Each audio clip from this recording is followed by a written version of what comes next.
of the House on the 20th of February 2025. I understand that the debate on this motion has already been concluded upon, and what remains is for the question to be put for members of the National Assembly to vote on this motion that the Committee on Transport is seeking the House to adopt its report on e-hailing of motorcycle riders and delivery personnel. But away from that, we have the Social Protection Bill, National Assembly Bills number 12 of the year 2025, that is set for the first reading. This bill is by the leader of the majority party. And now, dear viewers, remember that Wednesday afternoon is an afternoon set aside for cabinet secretaries to appear before the plenary at the National Assembly. This afternoon, we'll be expecting the Cabinet Secretary for Interior and National Administration. This is Honorable Kipchumba Murkomen, who is set to appear before the National Assembly this afternoon to answer a number of questions from honorable members of the National Assembly. Let me take you through some of the questions that the CS for Interior is expected to provide answers on this afternoon. Among the questions are questions by Honorable Member for Tiati, Honorable William Kamket, who will be asking the Cabinet Secretary for Interior and National Administration to consider reviewing the academic and other qualifications for the appointment of chiefs and assistant chiefs. This is in marginalized areas in the country. The Honorable Member for Tiati also wants the CS for Interior to consider affirmative action as one of the qualifications for the experienced individuals from the respective locations and sub-locations to be recruited as chiefs and assistant chiefs despite not meeting the set academic requirements. And the CS for Interior is also required to state the measures that the government has put in place to ensure that chiefs and assistant chiefs appointed to administer specific locations and sub-locations are actual residents of those areas. This is according to the Honorable Member, will be enhancing their effectiveness in matters governance and conflict resolutions. The indication of when the scheme of service for chiefs and assistant chiefs who were reviewed after their introduction in 2017, and if not, whether there are plans to reevaluate. This is the reevaluation of chiefs and assistant chiefs to accommodate them with the needs of marginalized communities. These are questions that have been raised by Honorable William Kamket to the Honorable CS for Interior, Honorable Kipchumba Murkomen. The CS for Interior will be appearing to Parliament this afternoon, specifically at the National Assembly, pursuant to Standing Orders number 42A, subsection 6B, that require the Cabinet Secretaries to appear before the plenary to answer questions from members of Parliament. Honorable Member for Isiolo County, Honorable Mumina Bonaya, will be asking the Cabinet Secretary for Interior to provide an update of the operationalization of newly created administrative units in Isiolo County that were gazetted in March 2022. And could the Cabinet Secretary equally state the measures taken by the Ministry to fast-track the process, including a clear timeline for their operationalization? So these are just some of the questions, but the CS for Interior will be expected to provide answers on. There are a number of questions, as about 5 members of Parliament have questions directed to the Ministry of Interior. Pursuant to Standing Orders number 42, subsection 44, subsection 2C, Honorable Robert Mbui will be requesting for statement. His statement is in regards to the status of the disbursement of capitation funds to schools that will be handled by the Committee on Matters Education. And so is a statement by Honorable Joyce Bensouda on the criteria for the recruitment of deployment of teachers in schools across the country. The Speaker of the National Assembly, Honorable Moses Wetangula, is in the chambers this afternoon. Enjoy your viewing and have a Mheshimiwa, tuombe. Ewe Mwenyezi Mungu ambaye kwa hekima na wema wako umeteua nyadhifa za viongozi na mabunge kwa ustawi wa jamii na utawala wa haki wa wanadamu, tunakusihi utazame kwa neema nyingi sisi watumishi wako ambao wameridhika kutuita tutekeleze shughuli muhimu za jamhuri yetu. Tunakuomba uteremshie baraka zako sisi tulikutanika hapa, na utujalie tuyatende na kufikiria mambo yote yatakayofikishwa mbele yetu kwa njia ya haki na uaminifu, ili utukufu na sifa zako siendelezwe, na ili kustawisha amani, ufanisi na heri ya nchi yetu na wale ambao haja zao umezikabidhi mikononi mwetu. Amen.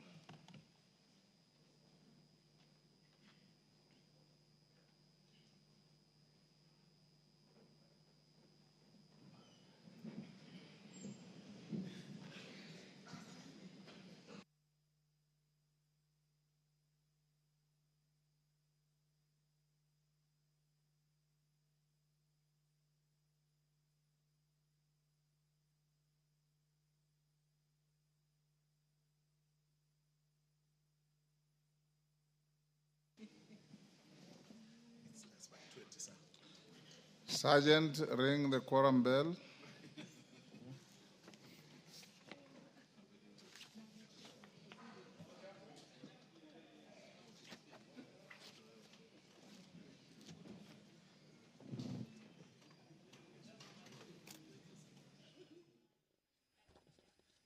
While the business of the National Assembly has just commenced at 2:30 p.m., being the appointed time for the House to commence business on Wednesday afternoon with a quorum bell directive from the Speaker of the National Assembly, Honorable Dr. Moses Wetangula, who has directed the Sergeant at Arms to ring the quorum bell to allow for members of Parliament to make their way into the chamber this afternoon to necessitate the quoration of the House to proceed with the consideration of business before it.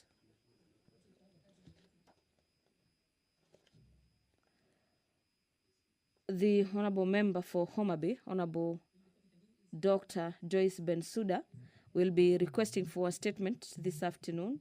This statement is in regards to the recruitment criteria and deployment of teachers in schools across the country, and this statement, being a request for statement, will be handled by the Committee for Education.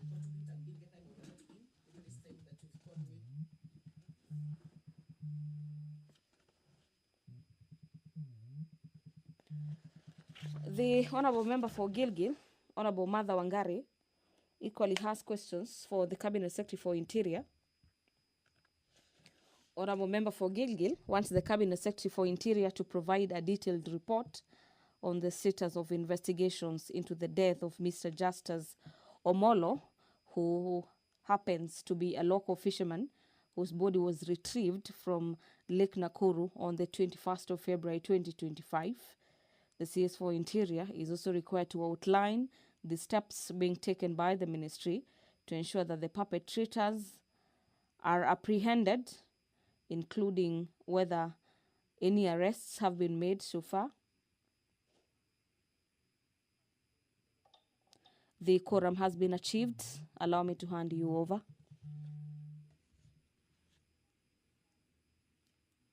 Hello? Yes, Paul. Proceed as follows. After the preliminaries, we'll skip order number 7, put question at order number 8, do first reading at order number 9. I don't see Junet here. Naomi, do you have any brief on order number 10? Order number 10, honorable members, is a very straightforward motion. I don't anticipate any unhelpful debate. It's about extending the time of the selection panel on IEBC for 2 weeks.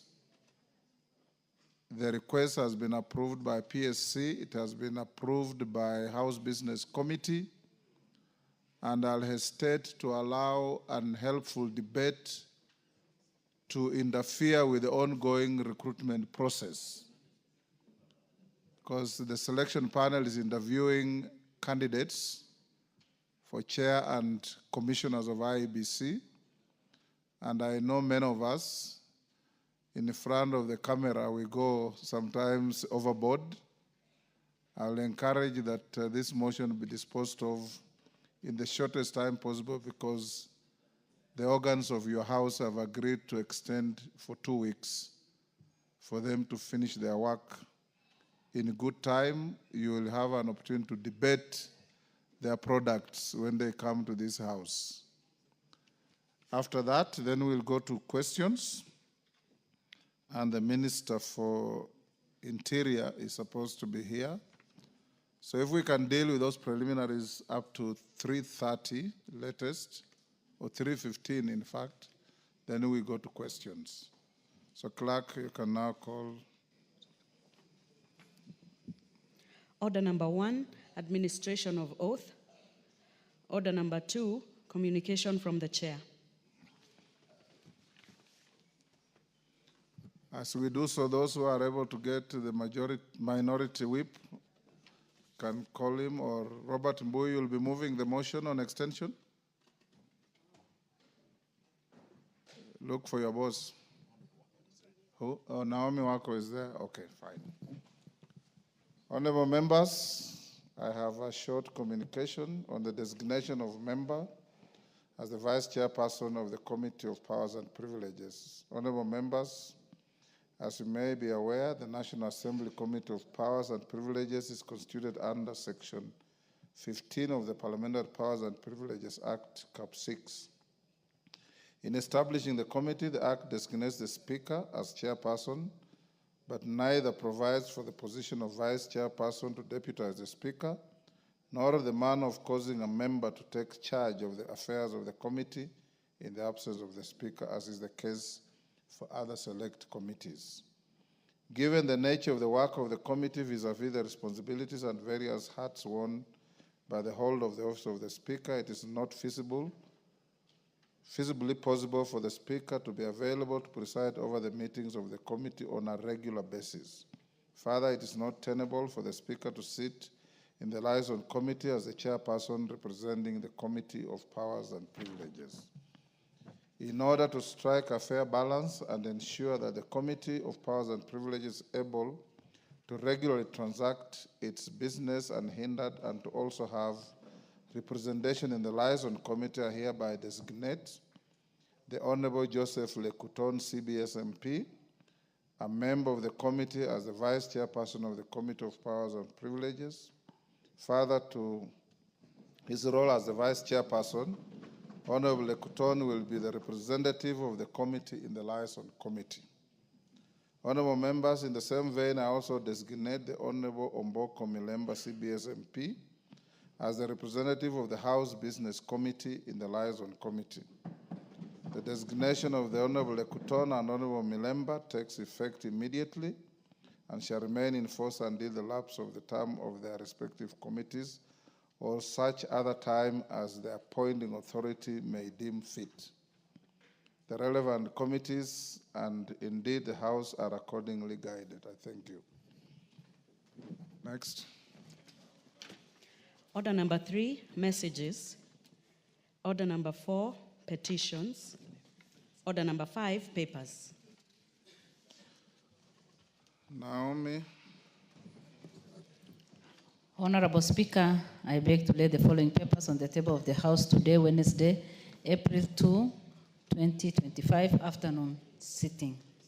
Number 1, reports of the Auditor General Financial Statement for the years ended 30th June 2021, 30th June 2022, 30th June 2023, and the certificates therein in respect of number 1, Akuisi Secondary School, 2, Alliance Girls High School, 3, Alliance High School, 4, Bridia Girls High School, 5, Chandera Secondary School, 6, Chinga Boys High School, 7, Disoni Secondary School, 8, Galana Boys Secondary School, 9, Gilgil Town Secondary School, 10, Kabasi Secondary School, 11, Kanjuri High School, 12, Kapsabet High School, 13, Karatina Girls High School, 14, Kiomoni Boys Secondary School, 15, Kenyatta High School, Mahiga, 16, Kihome Secondary School, 17, Kiriti Girls Secondary School, 18, Kirobon Girls High School, 19, Kisima Girls High School, 20, Kombeni Girls Secondary School, 21, Komodai Girls High School, 22, Loreto Kiambu Girls High School, 23, Marilal High School, 24, Mary Mount Secondary School, and 25, Moi Forces Academy. Number 2, approval of the additional funding under Article 223 of the Constitution relating to FY 2024-2025 supplementary estimate number 2 from the National Treasury and Economic Planning. Number 3, the 4th annual report for the financial year 2023-2024 of the Office of the Data Protection Commissioner. Thank you, Honorable Speaker, and I lay. Thank you, Naomi. Chairperson, Departmental Committee on Administration and Internal Security, you are supposed to lay the paper on the table, but on your request, I'll defer this to next week, to Tuesday next week. Just wanted to say something. Yes. Thank you. I appreciate Honorable Speaker.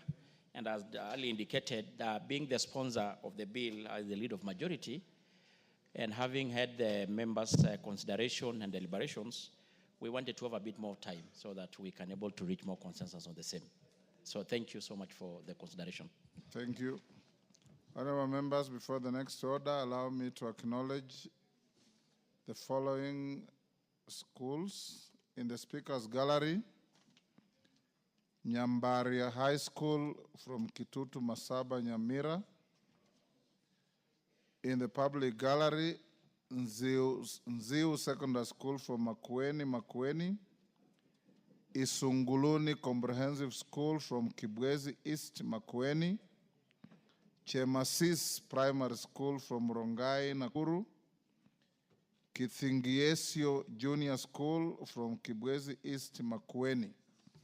I've been requested by the Honorable Member for Kitutu Masaba, the Honorable Gisairo, to welcome a school from his constituency. You can do so on behalf of the House of all the other schools. Thank you, Honorable Speaker. Honorable Speaker, I would like to take this opportunity to welcome Nyambaria High School and all the other schools that have come here today. Honorable Speaker, this is a house where the laws, legislation, and legislative work is done that shapes how this country operates. This is a great opportunity for all these students, more so the young men from the school in my constituency, Nyambaria High School, to learn, because we do expect that in the coming years, most of these young people in this house today will be sitting where we are sitting here today as they try to shape the direction of this country in the coming years. Honorable Speaker, on behalf of the House and myself, we welcome all these students into this house, and we hope while they live here, they will live with valuable lessons and will carry a lot to take to their colleagues. Thank you, Honorable Speaker. Kiamba, iko nini? Naona unainua mkono. Thank you, Honorable Speaker. As you have heard, Makueni is predominant, and we are here present.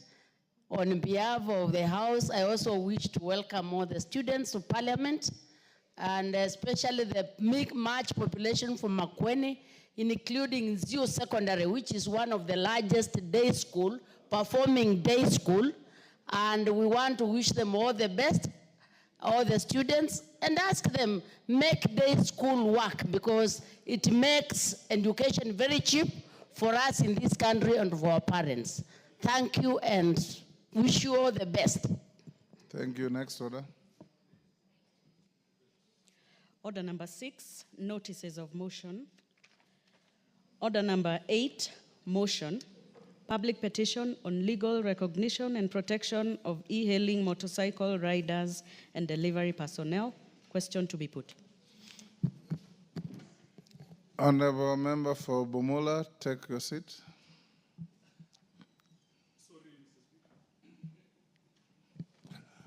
Honorable members, I now put the question at order number 8, which is that this House adopts the report of the Departmental Committee on Transport and Infrastructure on its consideration of the public petition number 14 of 2024 regarding legal recognition and protection of e-hailing motorcycle riders and delivery personnel laid on the table of the House on Thursday, 20th February 2025. As members of that opinion say aye.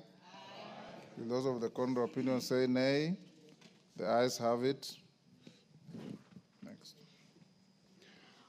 Order number 9, the Social Protection Bill, National Assembly Bill number 12 of 2025, first reading.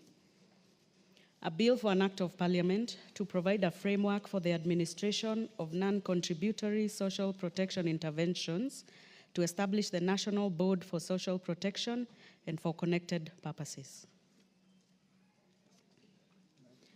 Order number 10, motion, extension of time for the recruitment of persons for appointment as the chairperson and members of the IEBC. Honorable, yes, yes, Robert? Speaker, I was wondering, I had a statement and it was scheduled to be. You came in late? No, I didn't come in late, I've been with you. I gave direction Yes, sir. that we will skip order number 7 Oh, sorry. and dispose of order number 10 before we come back to. You recall I even asked you if you are going to move on behalf of your leader. Okay. Proceed. Honorable Speaker, I beg to move And the Honorable motion. Junet, I've already given direction in your absence Yes. that this is a very simple procedural motion. Yes. It has been passed through PSC, Yes.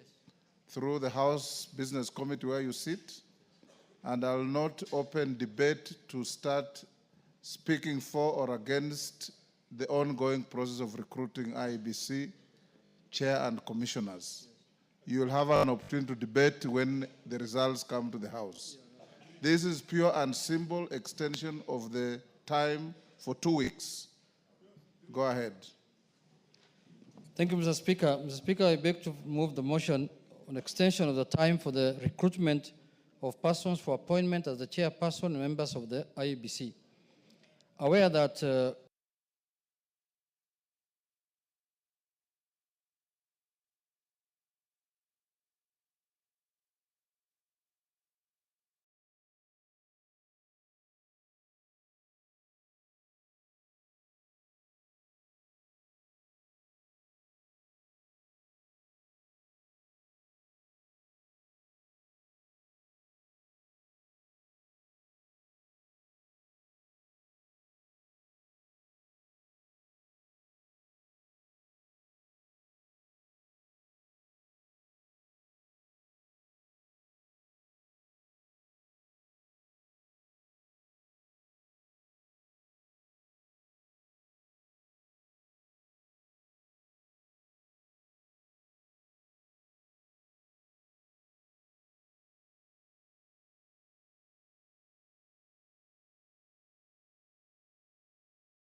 appointment as the chairperson and members of the IEBC. Aware that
appointment as the chairperson and members of the IEBC. Aware that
presidents are produced by God. Just pray to God. That is the anointing person, Mr. Speaker. I might even put my own brother as the chairman of IBC, Mr. Speaker, and I end up becoming the loser. I'm telling you, Mr. Speaker. It is God who provides it. We have come to terms with that, Mr. Speaker. For us who have been trying all the time and going like this, like that, now we have resorted to God, the Almighty. We have said this. Now, from henceforth, we are going to pray to God to give us something, Mr. Speaker. So, Mr. Speaker, in conclusion, I want to request the Deputy Majority Leader to second the motion. Let us have faith. Let us be people of faith, Mr. Speaker, and all will be well. Don't be bothered about who becomes the chair. We want Kenyans who are credible, who are people who will stand for the rights of Kenyans. Those are the people. And let's give this panel, because you've seen they have all shades of people. Political parties are represented. Religious organizations are represented. Professional bodies like ISPAC, LSK are represented. Let's give them time before we bastardize a product that we don't know what is going to be. With those few remarks, Mr. Speaker, I request the majority deputy to second. Owen. Thank you very much, Honorable Speaker. Honorable Speaker, I stand to second the motion that we extend the time for the recruitment of persons for appointment as chairperson and member of the IBC, as moved by the Honorable Junaid Mohammed. Honorable Speaker, the panel that is doing this process requires more time. Out of abundance of caution, Honorable Speaker, I think as Parliament and as National Assembly, we need to support this process by ensuring that we give them maximum time enough for them to be able to conclude the process in a much better way, so that this country is happy with the product that they produce. Honorable Speaker, if we constrain them on time and push them to finish the work, we may not have a good product, or they may be constrained in such a way that they may not be efficient in the work that they are doing. But to ensure that IEBC selection panel is efficient and does its work without constraint, then it is important that we accord them the 14 days that we have in the motion to be able to finish the work as intended, Honorable Speaker. So, Honorable Speaker, I want to urge members, the IEBC selection panel work is very important. It is in the heart of the nation, the coming election. The coming election is an important election. It must be done by commission that has been properly selected by the selection committee, Honorable Speaker. We have seen the interviews. It's rigorous. There are many Kenyans, and we would like every Kenyan to be given a fair opportunity to be properly interviewed and vetted without them being hurried through the process. And therefore, Honorable Speaker, just like the minority leader has said, Honorable Junaid, it is important that as Kenyans give this election panel an opportunity to ensure they do a thorough job. Without many words, Honorable Speaker, I second this motion and request the members, because this is a procedural motion, just like any other procedural motion, Honorable Speaker, I request that we vote to pass the 14 days required, and because it is also provided that it is provided in the statute that it is okay to extend. It is okay to give them an extension if so requested. I think we're not breaking the law. We are within the law, and therefore request members to pass this procedural motion without much debate and without much ado, so that we move forward as a nation. I thank you, Honorable Speaker, and I second. Order, Honorable Kiamba. You know the rules of the House. I have not even proposed the question. So what is out of order? Honorable members, I now propose the question at order number 10, which is that aware that via the Gazette notices number 1901 and 2643, dated 14th February 2023 and 1st March 2023 respectively, His Excellency the President declared one vacancy for the position of the chairperson of the Independent Electoral and Boundaries Commission, IEBC, and 6 vacancies for the position of member of the IEBC. Further aware that the Gazette Notice number 715 of 27th January 2025, His Excellency the President appointed members of the selection panel for the recruitment of nominees for appointment as the chairperson and members of the Independent Electoral and Boundaries Commission, noting that upon its appointment, the selection panel commenced the recruitment process and long-listed all applicants and subsequently shortlisted qualified applicants for the positions of chairperson and member of the Independent Electoral and Boundaries Commission, further noting that paragraph 6.1 of the first schedule to the Independent Electoral and Boundaries Commission Act Cap 7C provides that the selection panel shall finalize the recruitment exercise within 90 days of its appointment and forward the names of the nominees to the President, conscious that the selection panel is currently undertaking the interviews of the shortlisted candidates for the positions of chairperson and members of the IBC, and that given the interview schedule of all shortlisted applicants, the panel has inadequate time to conclude the recruitment process. Further conscious of the need for the selection panel to ensure the recruitment process complies with the constitutional principles of regional balance, representation of the youth, and overall inclusivity, while ensuring that the interviews are conducted as far as is practicable within official working days and hours. Now, therefore, pursuant the provisions of paragraph 6.2 of the first schedule to the Independent Electoral and Boundaries Commission Act Cap 7C, the House of Parliament resolves to extend the tenure of the selection panel for the recruitment of persons for appointment as chairperson and members of the Independent Electoral and Boundaries Commission by a period of 14 days from 28th April 2025. Members, I put the question. I put the question. That is the mood of the House. I put the question that I now put the question. As members of that opinion say aye. Aye. Will those of the contrary opinion say nay? The ayes have it. I now put the question at order number 10. Honorable Makalim, you are here when I gave direction on this matter. Honorable members, aware that via Gazette notices order, Honorable Kiamba, Honorable Kiamba, if you are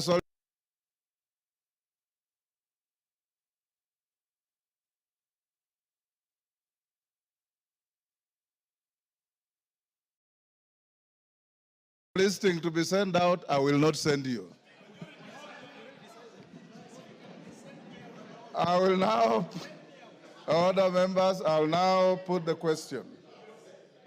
Aware that via Gazette notices number 1901 and 2643, dated 14th February 2023 and 1st March 2023, respectively, His Excellency the President declared one vacancy for the position of the chairperson of the Independent Electoral and Boundaries Commission, IEBC, and 6 vacancies for the position of member of IEBC. Order, Honorable Masara.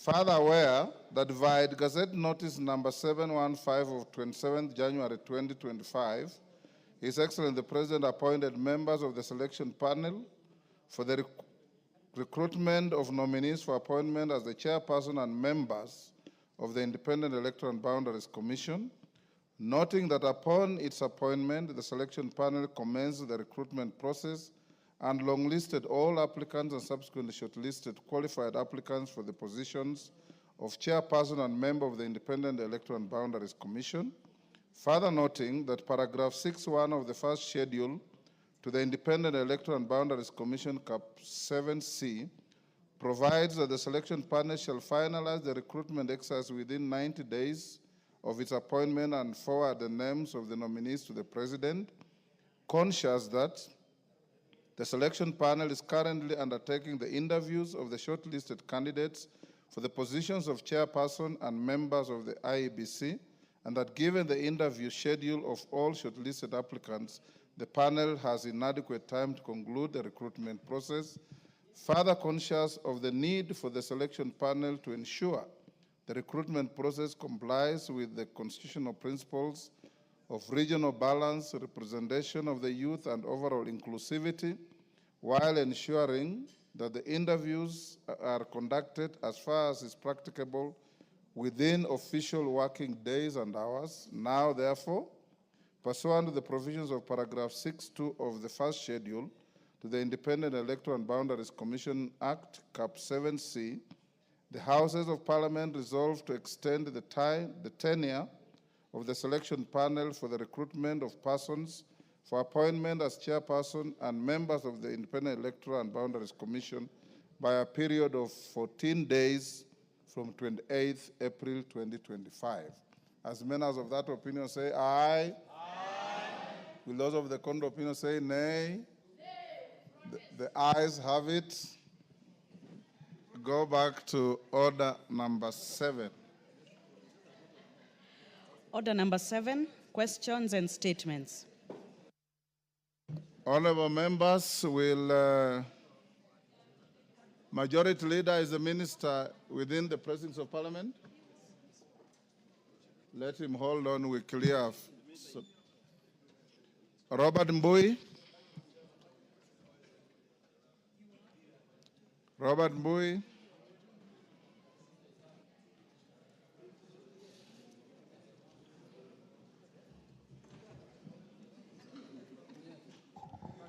Yeah, Mr. Speaker, mine wasn't working. I want to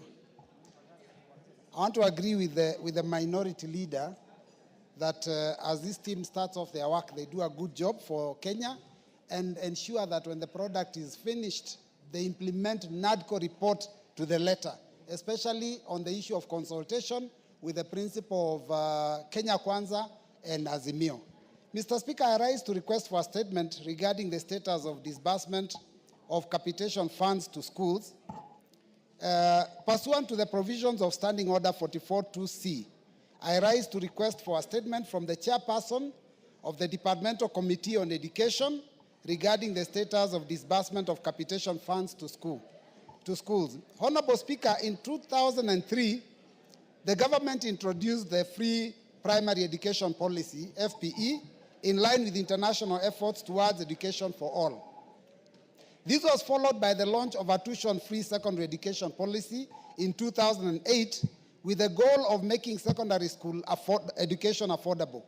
Both policies were established to ensure that every child in Kenya has access to education and that schools receive timely financial support. Under these policies, Mr. Speaker, the government allocates 1,420 shillings per primary school pupil and 15,042 shillings per junior secondary school student and 22,244 shillings per secondary school student. The government is expected to disburse 50% of the capitation funds in term 1, 30% in term 2, and 20% in term 3 to enable schools to plan and maintain their operations effectively. Honorable Speaker, in the first term of 2025, public schools had received 14 billion instead of the allocated amount of 28 billion. Therefore, delays in releasing these funds leave many public schools facing severe cash flow challenges, forcing them, Mr. Speaker, to adopt cost-cutting measures that undermine the quality of education, like shortening the school terms. Further, the delay in disbursement of funds has accumulated to 64 billion over a period of 5 years, Mr. Speaker, therefore creating a pending bill that endangers the operational stability of numerous schools across the country. Honorable Speaker, it is against this background that I request for a statement from the chairperson of the Departmental Committee on Education on the following. 1, a report on the status of disbursement of capitation funds to public schools for the first term of 2025, including the total amount currently owed to the public schools due to delays in disbursement of the funds. 2, the capitation amount allocated per child for examination and activity fees for primary and secondary schools to see if it is adequate for those operations. 3, the measures being taken by the Ministry of Education to ensure that disbursement of capitation funds is timely. And finally, number 4, the existence of any planned review to the amount of capitation funds allocated per child in light of the harsh economic conditions and noting that the money is not enough. Thank you, Mr. Speaker. Thank you. Chair Education, when can you bring a response? Next week? Well, in 2 weeks' time. 2 weeks. It needs a comprehensive answer. Okay, 2 weeks. Dr. Joyce Bensouda. Thank you, Mr. Speaker. Honorable Speaker, pursuant to the provision of Standing Order number 44-2C, I wish to request for a statement from the chairperson of the Departmental Committee of Education regarding the recruitment criteria and deployment of teachers in schools across the country. Honorable Speaker, concerns have been raised about the recruitment and deployment of teachers, particularly cases where schools receive newly recruited teachers who have a year or less to retirement. Schools that receive teachers who are nearing retirement experiences disruption in teaching, and the teachers lack the time to integrate into the school system and from a meaningful relationship with students. This leads to reduced investment in students' welfare, as the teachers may lack sustained commitment in the school, which in turn affects academic performance and management of schools. The International Labour Organization, UNESCO, practices on teachers' management and deployment, emphasizes stability and continuity in the teaching profession in ensuring quality education. However, the current deployment of teachers nearing retirement does not align with these best practices, leading to depreciation disparities in education performance among schools. Honorable Speaker, it is against the backdrop that I request for a statement from the chairperson of Departmental Committee on Education on the following. 1, the procedures used in the recruitment and deployment of teachers to ensure that there is stability and continuity both for the teachers and students. 2, a report on the retirement criteria of teachers based in the school demographics, indicating whether the student population and school needs are a consideration. 3, measures in place to ensure that teachers are absorbed while in their prime age in order to maximize on the long-term reaching expertise. And finally, existing policies on the maximum number of schools per region, ward, or area, and how the policies influence teacher recruitment and deployment to ensure equitable distribution of teachers in all schools. Thank you, Honorable Speaker. Thank you, Bensouda. Meli, when can you bring a response to that? Yes, I'll bring that statement in 2 weeks, Mr. Speaker. 2 weeks. 2 weeks. Yes. Bensouda, 2 weeks. The Honorable Member for Kisumu Central.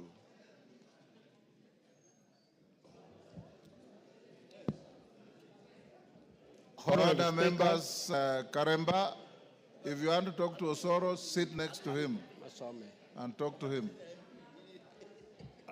Honorable Speaker, pursuant to Standing Order 259D2, I rise to pay a glowing tribute to the late Honorable Reverend Kennedy Nyagudi, the former Member of Parliament. Hold on, Oron. Let me just acknowledge some schools. I see some of the students are leaving. In the Speaker's Gallery, the St. John's School, Kanunga, Kiambu County. Lona Laboso Secondary School from Sotik, Bomet. And in the public gallery, we have St. John, the 23rd, Gwakaiti School from Bere, North Embu. On my behalf and behalf of the House, we welcome the students and their teachers to the House of Parliament. You may start now, Oron. Honorable Speaker, pursuant to Standing Order 259D2, I rise to pay a glowing tribute to the late Honorable Reverend Kennedy Nyagudi, the former Member of Parliament for the then Kisumu Town West constituency.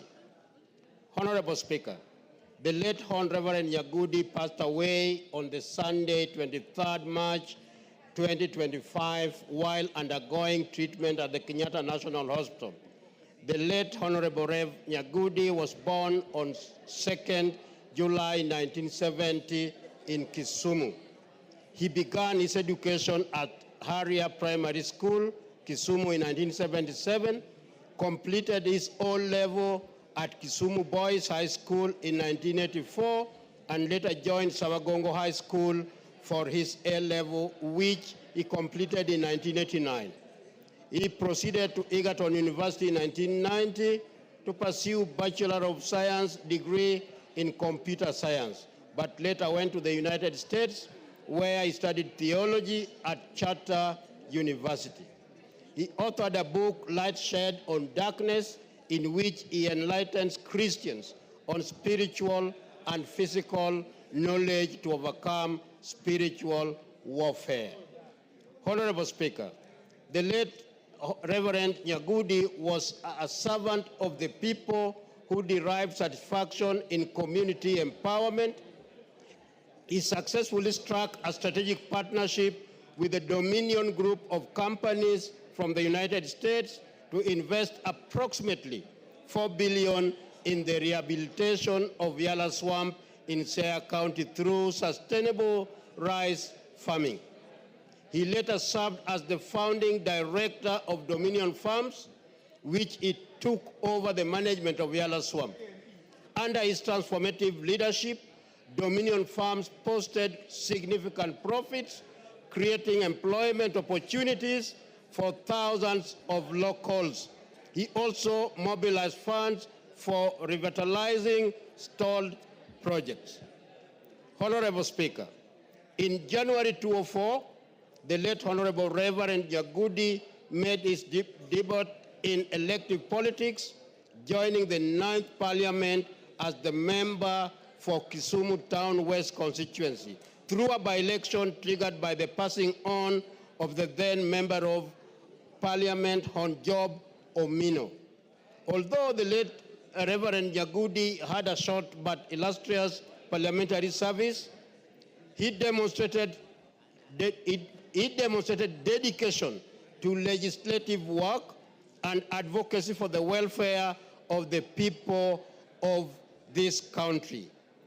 He will be remembered for pushing for expansion of Kisumu Airport and rehabilitation of its then bumpy runway following the suspension of flights and the establishment of the naval base at Lake Victoria in Kisumu to protect the Kenya's territorial waters shared with Uganda and Tanzania. The late Honorable Reverend Nyagudi also advocated for equality before the law and inclusivity as evidenced through parliamentary questions. Notably, in 2005, he questioned the justification for vetting of Kenyan Muslims as a condition for president to issuance of national ID cards, and also pushed for Kenya National Examination Council to allocate longer examination time to physically challenged students in national examinations. He also dedicatedly served as a member of the Library Committee. Honorable Speaker, after several attempts to recapture his parliamentary seat, he exited active politics and committed his life to political mobilization, community development, and God service. His people-centric leadership approach earned him respect in the community, amongst his peers, and with the political leadership. On this account, in 2016, the Orange Democratic Party, my party, appointed him. Paraphrase, too long, paraphrase. Almost. Go on. The Orange Democratic Party appointed him the director for e-fundraising resource mobilization in the run-up to 2017 and general elections. He also served as the county director for a Maya group of companies, a gaming and online gambling company headquartered in Toronto, Canada, and founded the Lions Heart Help Group, a non-profit making organization through which he supported widows and orphans, some of whom he assisted to find scholarship in the United States. Honorable Speaker, our departed colleague will be laid to rest on Friday the 11th, April 2025, at Kathomo, Nyagondo in Game constituency. I urge that we support his family to accord him a benefiting send-off on behalf of this House, and may I extend our deepest condolences to the family of the late Honorable Kennedy Nyagudi, his friends, the people of Kisumu County, and the nation at large. May we all find solace in the memories of his remarkable life and be inspired by his example of servant leadership, and I pray that his soul rest in eternal peace. I thank you, Honorable Speaker. Elisha. Thank you, Mr. Speaker. Let me convey my heartfelt condolence, along with those of the people of Game constituency, following the sudden and untimely demise, passing away of our esteemed constituent, the former member of Kisumu West. During his 3 years in this House, Honorable Nyagudi embraced teamwork, dedication to public service, and the courage to speak the truth to power. He was known for his eloquence, civility in debate, and unwavering commitment to the well-being of his constituents. Mr. Speaker, the Honorable Nyagudi executed his parliamentary oversight role with unwavering integrity, refusing to be counted among those timid souls who neither experience victory or defeat. He engaged both sides of political divide, sometimes achieving success and sometimes facing setbacks, yet he remained steadfast in his determination to build a better future. At this juncture, Mr. Speaker, I take this opportunity to extend my sincere condolence, as well as those of my family and the entire people of Game constituency, to the family, friends, and loved ones of the Honorable Nyagudi. We stand in solidarity with them and pray for God's grace, comfort, and comfort during this difficult time. Mr. Speaker, as I conclude, I urge members to keep the family of our departed brother, as well as the people of Game and Kisumu Town West, in their prayers as we come to terms with this great loss. In line with our culture and tradition, I humbly appeal to honorable members to extend their general support to the family of our late brother, because such assistance will go a long way in providing relief and comfort to the family as they navigate this challenging period. Mr. Speaker, allow me to thank you with a lot of gratitude for agreeing to be the guest of honor on Tuesday for the fundraiser for the Honorable Nyagudi. And I invite members to join you on Tuesday. Thank you very much, Mr. Speaker, sir. Thank you, honorable members. I did serve with the Honorable Nyagudi in this House in the 9th Parliament. May we be upstanding for a minute's silence in honor of our departed former colleague.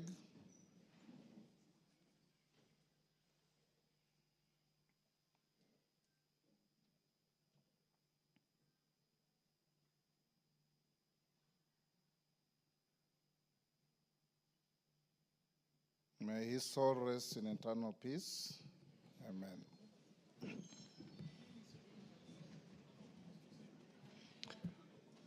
Majority Leader, can you now bring in the minister? Yes, Millie, what is... Mr. Speaker, it's not something out of order. I was just requesting, as the minister is coming, if I could just be given a minute to also just give my condolences in relation to the death of Honorable Ken Nyagudi. Of course, I didn't serve with him like you in the 9th Parliament. I only came in the 10th Parliament. Yes. But I knew him, and I knew the family, especially the wife, Winnie. And I just want to say that they've done an excellent work, both of them, especially in scholarship for young people through the Obama Scholarship in the US, where they took a lot of young people there.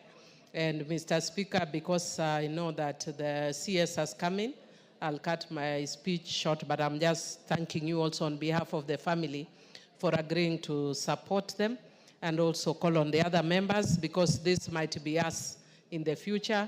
I know Honorable Atandi will be reaching out to you together with Honorable Elisha and Honorable Oron. If you can please support the Honorable member so that he can get a good send-off. And I just want to encourage members that in light of what we were taught in Naivasha, Mr. Speaker, because I can't say everything here, please let us take that issue seriously of the things we were taught in Naivasha. May his soul rest in eternal peace. And thank you, Mr. Speaker. To move to questions. I give you 1 minute. Give Honorable Koyo the mic. There's one next to you on the left. Thank you, Honorable Speaker. I'd also wanted to pass my condolences on the demise of Honorable Nyagudi, given that I cut my political teeth in Kisumu town politics.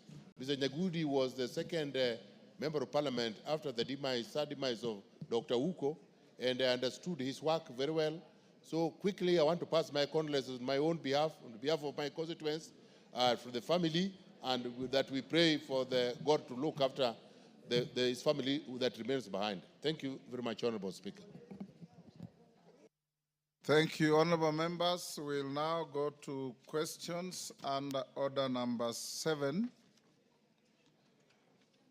Minister for Interior, welcome to the House of Parliament. You've been a colleague to your colleagues here from the other house. Honorable members, we have several questions. There are 1 or 2 members who saw me with questions that are not on the order paper. So at the end, you can approach the speaker to allow you to raise your questions. Just 1 minute. I have received a letter from the Honorable Kamket of Tiati, nominating Bernard Kitur of Nandi Hills to ask his questions. But before we start with question 005, Minister, I've been requested by the member for Gilgil to be given an opportunity to have the first shot so that she can go back to her constituency to assist the family that perished on Maimahi Road, losing 7 members of one family early in the week. So, Honorable Wangari, you may rise to ask question 030. Thank you, Mr. Speaker, even for the indulgence, and to the wider Kirubi family. It is quite a loss, losing 3 brothers, one with his 3 children. It is quite a sorry story, Mr. Speaker, and I appreciate the help that the committee is doing, the House is doing, to myself and to Honorable MP for Limuru, where some of the sons were staying. Mr. Speaker, allow me to ask this question, number 030 of 2025. Could the Cabinet Secretary provide a detailed report on the status of investigations into the death of Mr. Justus Ekimomor Omolo, a local fisherman whose body was retrieved from Lake Nakuru on 21st February 2025? Number 2, outline the steps taken by the ministry to ensure that the perpetrator or perpetrators are apprehended, including any arrests that have been made. And 3, state the measures being taken by the government to ensure the safety of fishermen and prevent similar tragic incidents in the future. Thank you, Mr. Speaker. Minister.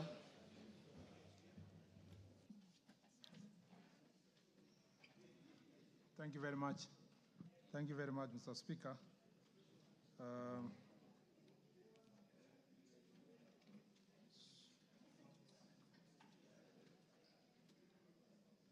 Mr. Speaker, thank you for giving me the opportunity to appear before this august House to respond to questions from honorable members. And as you've guided, Mr. Speaker, I'll go straight to the question asked by the honorable member of Gilgil constituency on the murder of Joseph Othim Amora. Mr. Speaker, sir, on the night of 30th January 2025, unknown individuals gained entry into the house of Joseph Othim Omora, a 43-year-old male residing in Kolondo village, Kadumo East, where he lived alone.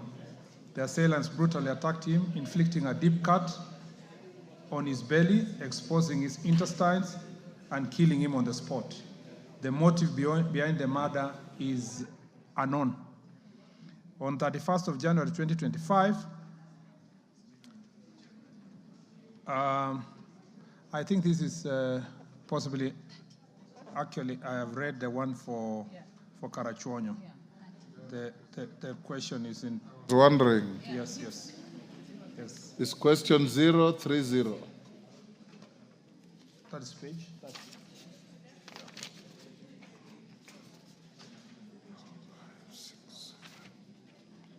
It is the 8th question on the order paper. Yeah, sorry, Mr. Speaker, it was a result of disorientation of the. This is Peter Okello Odawa. Is it? Justus Ekimomor Omolo is the deceased. I think.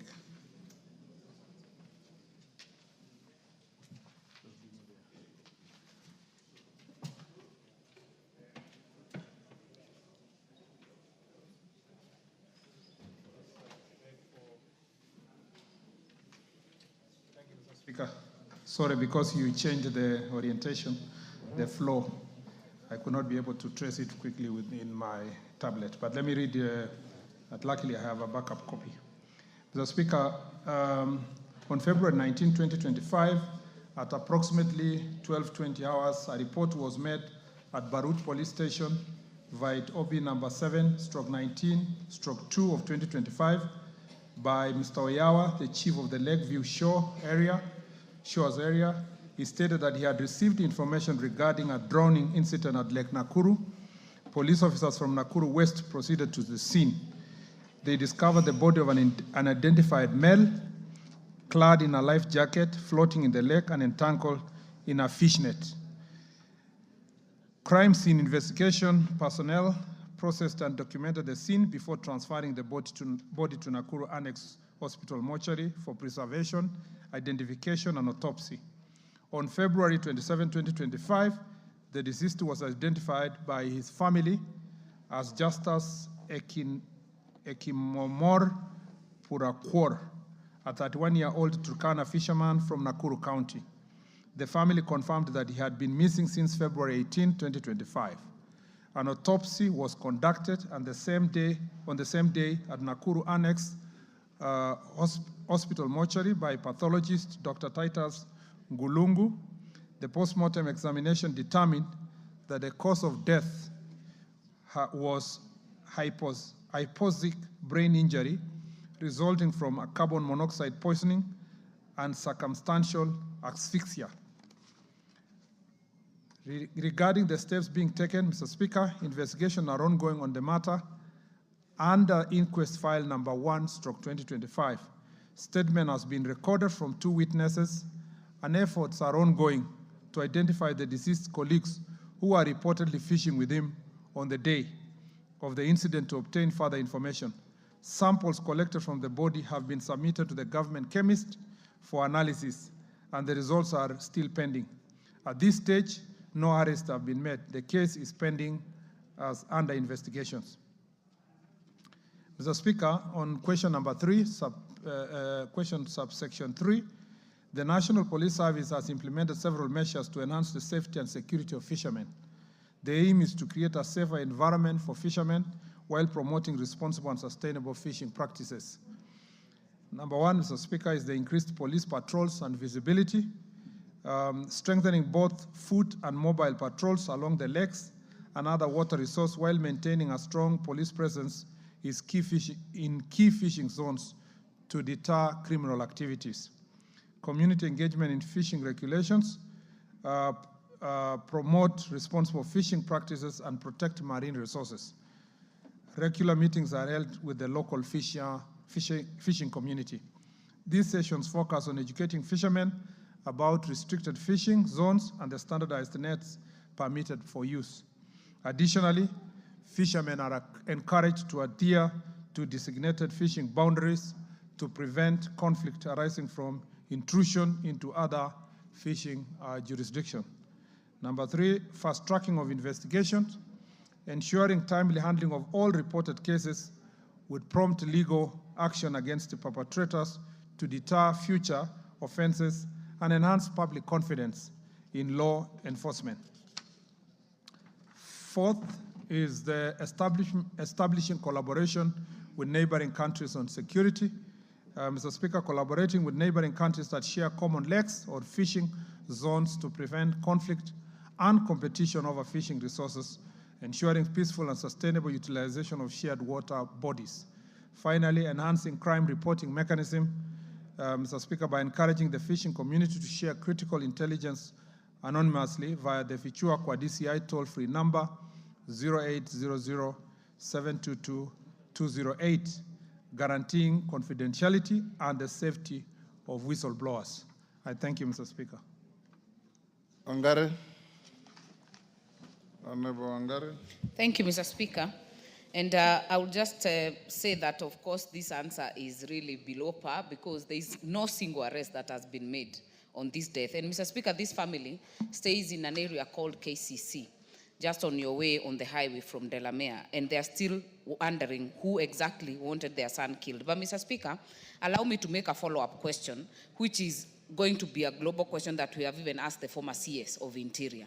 One of the reasons these cases are not solved, the issues of murder, issues of rape, issues of incest, especially in Nakuru, is because even the DNA samples that are collected take forever to get analyzed. Why, Mr. Speaker, we still don't have an analysis center in Nakuru with over 2 million inhabitants, Mr. Speaker. So the question is to the CS, when do you think we can get this center in Nakuru so that DNA samples, Mr. Speaker, for these perpetrators of these crimes. Minister, are you safe? Are you okay? Thank you, Mr. Speaker. When can we get a center? Because government chemist services are not in Nakuru. Our samples have to be taken to either Kisumu or to Nakuru. Reagents have to be gotten, I don't know, from South Africa. Nairobi or to Nakuru? To Nairobi or to Kisumu, Mr. Speaker. So it takes forever to get these DNA samples back. And we are still not able to make a way forward in terms of arrests. So I would want the CS to address that issue, Mr. Speaker. Minister, hold on, Minister. Millie, I'll only allow 2 joyriders on each question. Millie? Thank you, Mr. Speaker. Mr. Speaker, indeed, it was very unfortunate, the incident that happened to the fisherman in Naivasha.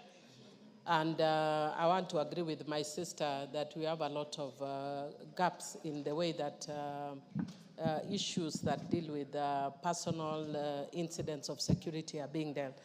But, Mr. Speaker, I think in response, the CS has gotten a little confused, maybe because of the mention of fishermen, because he's spoken of cross-border international waters.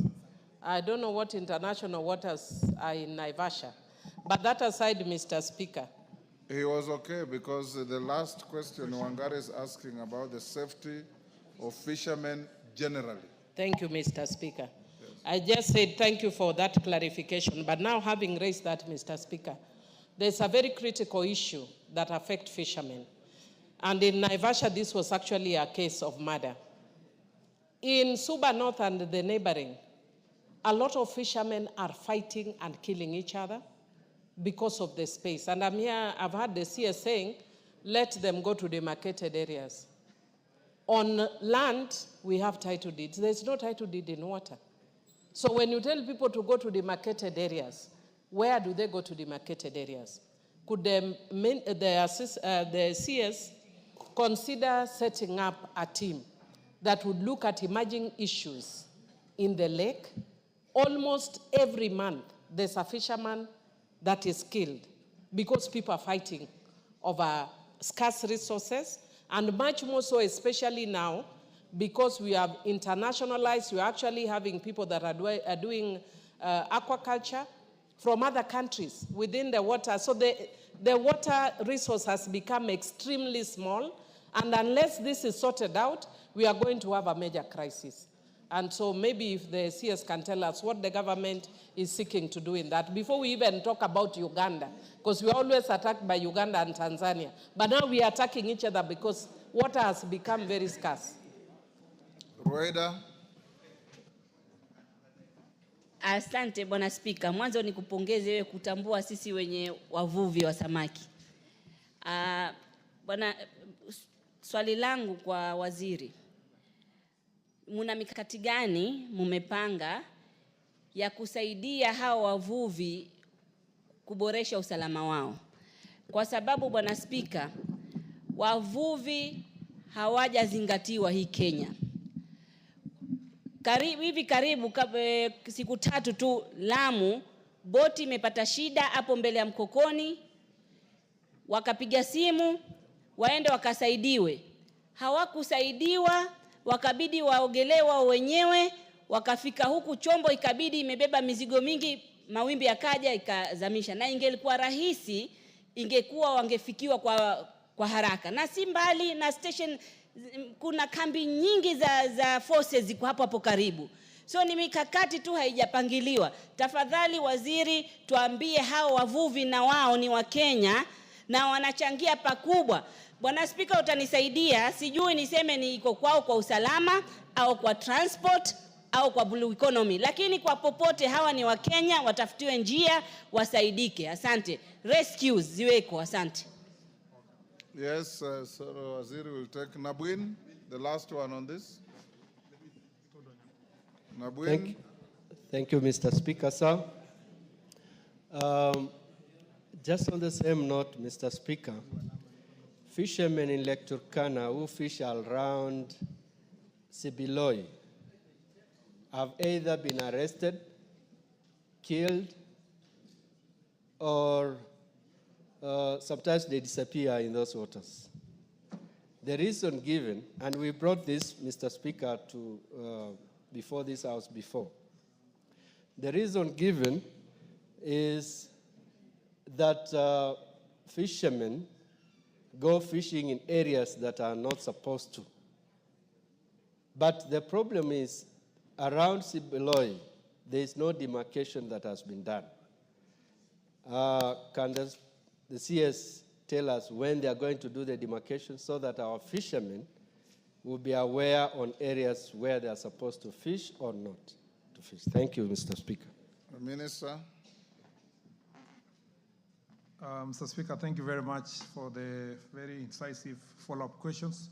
First is the question of government chemistry and generally the resourcing of the using science to establish or to do research on or investigations on crimes.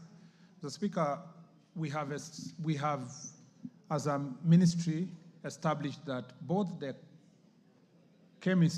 government chemist and the DCI are not resourced enough to carry out for either forensic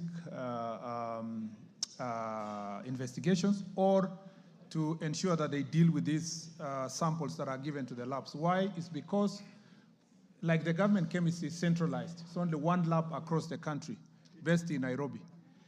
Mr. Speaker, we've made already a request through the Treasury to this House to see if we can decentralize government chemistry so that at least we have regional offices that can assist in expediting investigations, because this one lab is dealing with all samples from across the country. That is the same with the DCI, Mr. Speaker. When they do ballistics and other investigations, the laboratory that is there is not resourced enough. So that request for resources, Mr. Speaker, and in a resource like, if this House put even $1 billion only, Mr. Speaker, to these two important institutions, it's going to make a big difference in terms of expediting investigations, and we can be able to do this very fast. So, Mr. Speaker, we need both the equipment, the decentralization of these institutions, but also we need the human resource, Mr. Speaker, to be hired and specialized human resource and other costs that can be retained.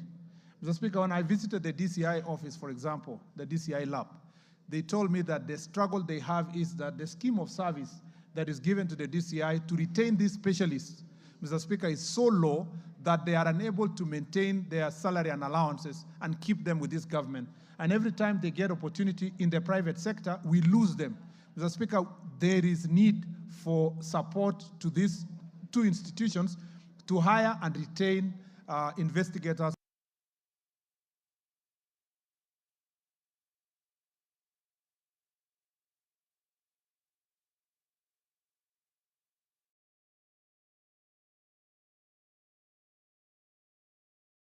Of high caliber, Mr. Speaker, for purpose of most of our fishing waters, Mr. Speaker, are generally international, especially the ones that have proper fish that are good for human consumption. That is Lake Turkana, Lake Victoria, and the sea. And Mr. Speaker, it is important to note that as we deal with these issues, it is very critical that we work together with the neighboring countries. Just the other day, I was with Honorable Nabuin in Todonyang, and part of the problems the people of Turkana in Todonyang are facing is because of these shared borders and the fact that the fish resources do not understand that they belong to which country, and they keep moving from one corner to the other, especially when you deal with the fresh waters, where the fresh waters and better breeding grounds are. And so, Mr. Speaker, it is important to continue working with, as I have indicated in my statement, to have good working relationship with our neighbors. On the question of zoning, it is the responsibility of the Ministry of Blue Economy, working together with the county governments, to establish the proper zones, Mr. Speaker, where the fishing happens. Because this designation has been done in some areas, it's not been done in others. And it is important for this House, and also as a ministry, we'll work together with the Blue Economy Ministry to make sure that the designation is clear. In fact, the associations that deal with fishing in different parts of the country, in the lakes and the sea, Mr. Speaker, already know the areas that has been designated for different groups, including the cooperatives that work within these lakes. And it is important that they keep observing those regulations. But we need perhaps the greater involvement of county governments, because they understand the local economy and the people who are working in this area, to make sure that there is a harmonious relationship and there is better management of these people. I agree with Honorable Minority Whip that, Mr. Speaker, fishing and fighting over fish resources is one of the greatest cause of death in these water bodies, including, as I said, when I went to Todonyang, the conflict that is there within the water is around fishing between us and our neighbors. And it has caused a lot of suffering to a number of fishermen because they are fighting over resources, the nets, the fishing boats, the fishing areas. And there are also problems of cartels. In all these businesses, you have cartels in different places. You have cartels that want to control the economy, fishing economy. And it's important, Mr. Speaker, as I said, to work with the county governments that these issues are thrashed out and we deal with these issues. On the issue of Honorable Wada and the problem of rescue in the sea, Mr. Speaker, I agree that there is an established Kenya Coast Guard that is based in the Ministry of Interior. And Mr. Speaker, this is the other area that even when I visited the Turkana, the biggest problem was that there was only one boat with about 8 officers manning the lake. Mr. Speaker, with such an expansive lake, there were no enough human resource. In our next hiring of a contingent of police officers, Mr. Speaker, which working together with this House, we are finding the resources to make sure that we do it before the end of this financial year. We'll make sure that a number of officers, those officers shall be Coast Guards. Number 2 is that we have also planning in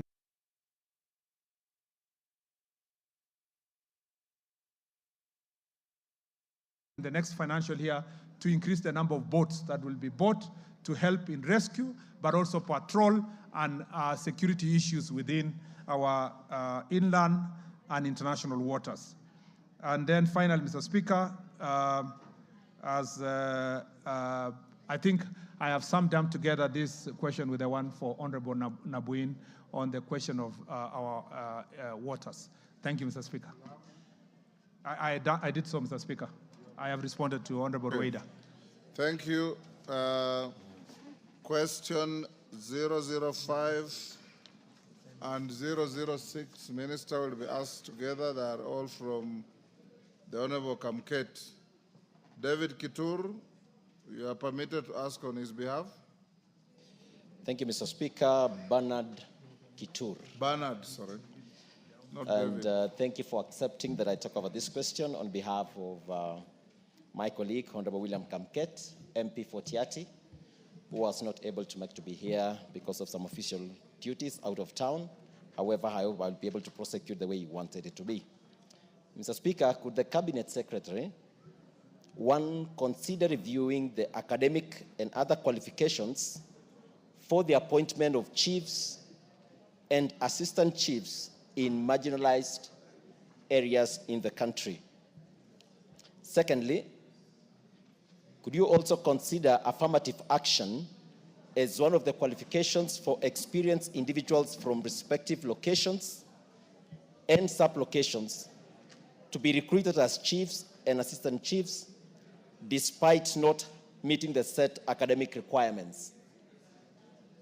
Third, state the measures put in place to ensure that chiefs and assistant chiefs appointed to administer specific locations and sub-locations are actual residents of those areas to ensure their effectiveness in governance and conflict resolutions. Fourth, indicate when the schemes of service for chiefs and assistant chiefs were reviewed after their introduction in 2017. And if not, state whether there are plans to reevaluate them to accommodate the needs of marginalized communities. That is question number 005. So I take on with 006.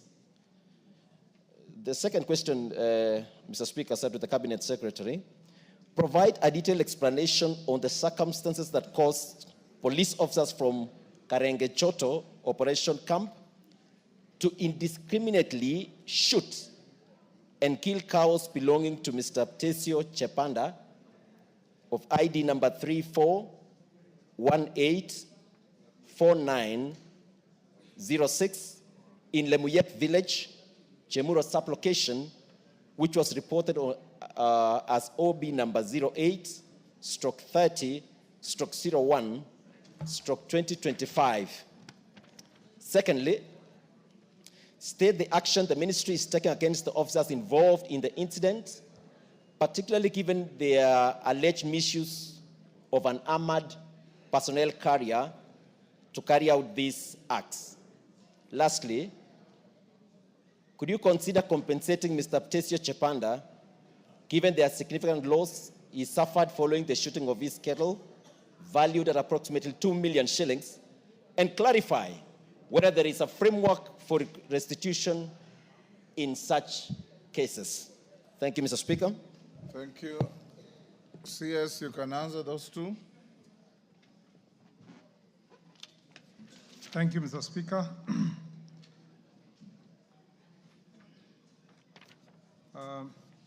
Mr. Speaker, I will go straight to part one of that question, whether the ministry has considered reviewing the academic and other qualifications for chiefs and assistant chiefs. Mr. Speaker, the appointment of chiefs and assistant chiefs is guided by the revised scheme of service for national government administrative officers of October 2015 that explicitly sets the minimum qualification for appointment as follows. For assistant chief 2, for appointment to this entry grade, a candidate must have the following qualifications.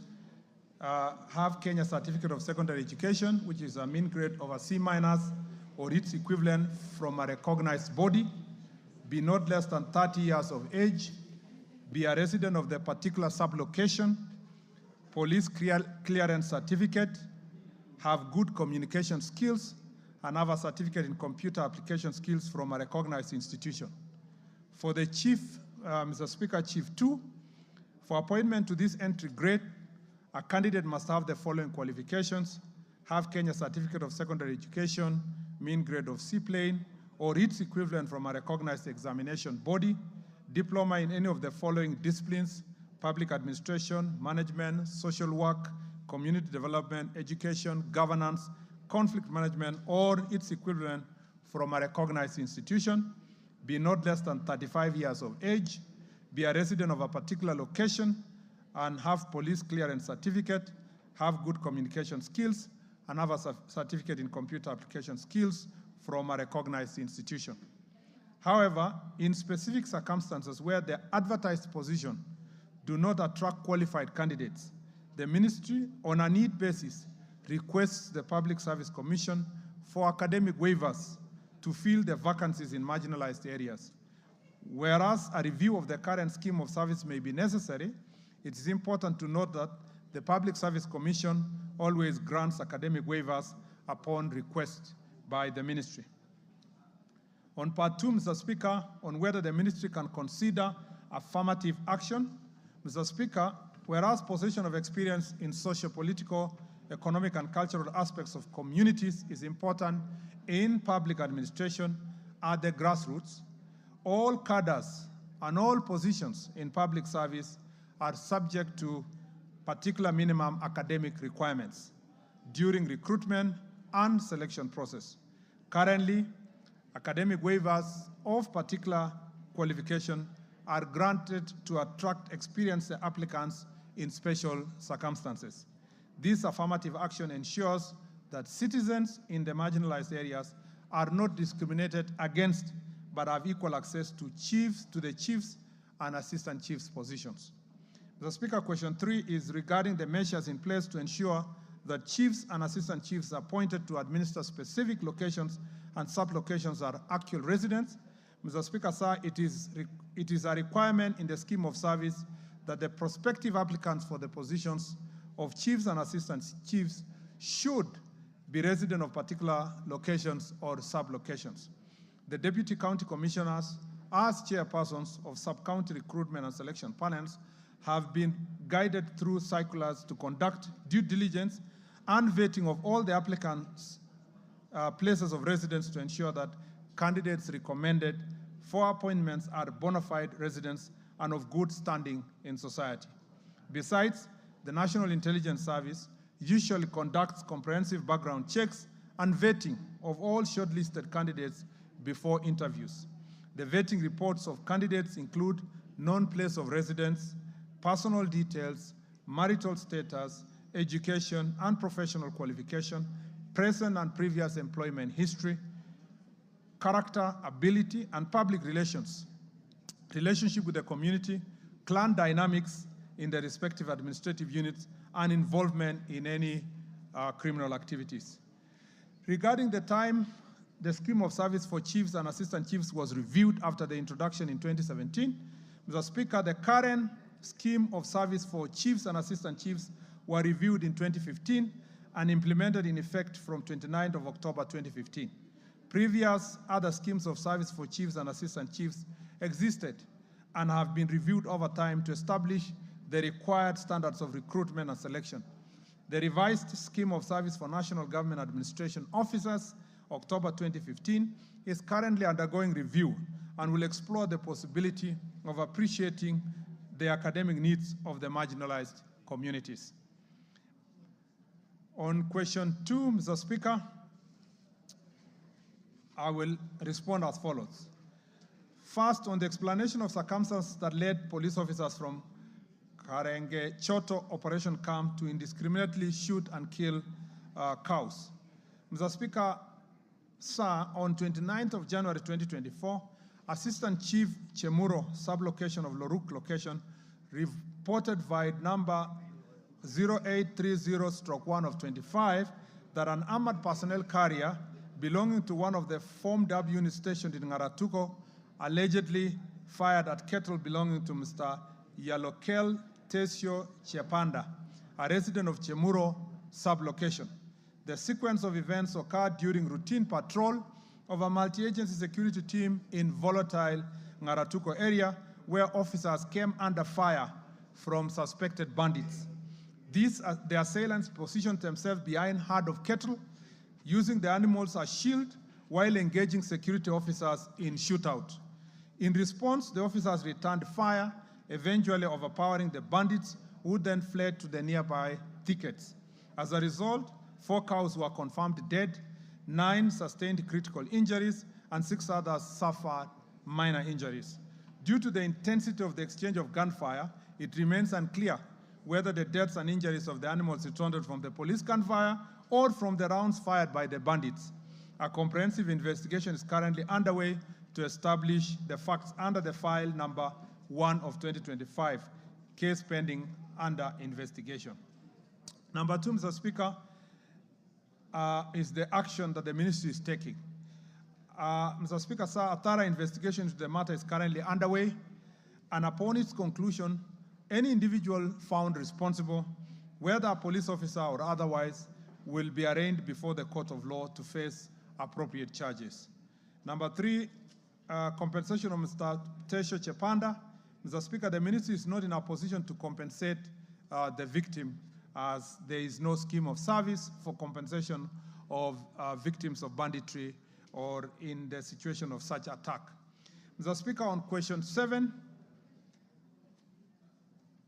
thank you, Mr. Speaker. I think that's the end of the question from Honorable Kamket, Mr. Speaker.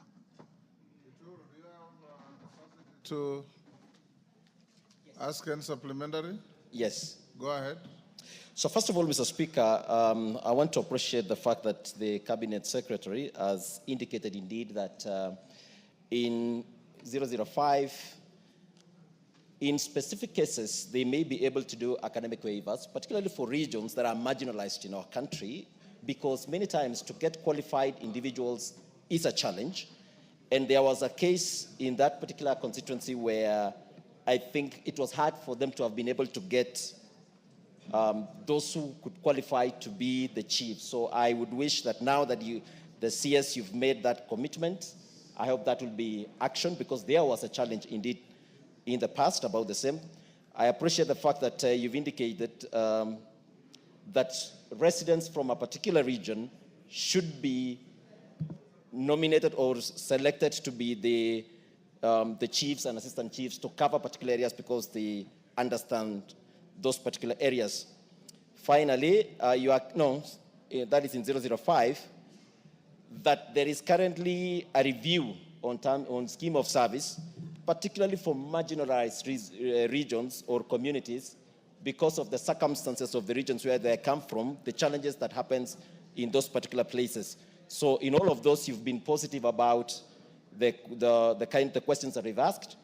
But then now, on 006, Mr. Speaker, I'm not satisfied with the answer of the Cabinet Secretary. First, it is now 2 months, and you indicate that investigation is still ongoing. You've also indicated that there was a there was a shootout between bandits who were hiding, and you've not indicated to us how many of those bandits may have actually gotten they were shot, because Tesio Chepanda, as you might have gotten the information, is one of the leaders in that region who has been spearheading the peaceful coexistence and has been one of the support systems in that community to bring in the peace and to also weed off the bandits in that particular area. So I don't think 2 months down the line, you've not been able to establish if indeed they are in the shootout. The cows that were shot, you're still saying they are still doing some bit of investigation. I don't think it's extremely satisfactory. So I still wish that if indeed the investigation is still going on CS, can it be expedited so that Chepanda can be able to get his due justice. Thank you. Posing.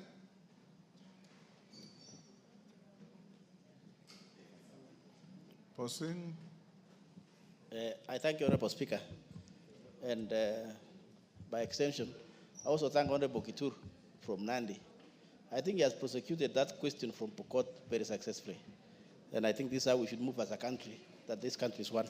I have two further clarifications to seek from the Minister, Honorable Speaker. One, there is an issue which is very recent. Last week, a chief was killed in a place around, in that constituency, a place called around Loruk.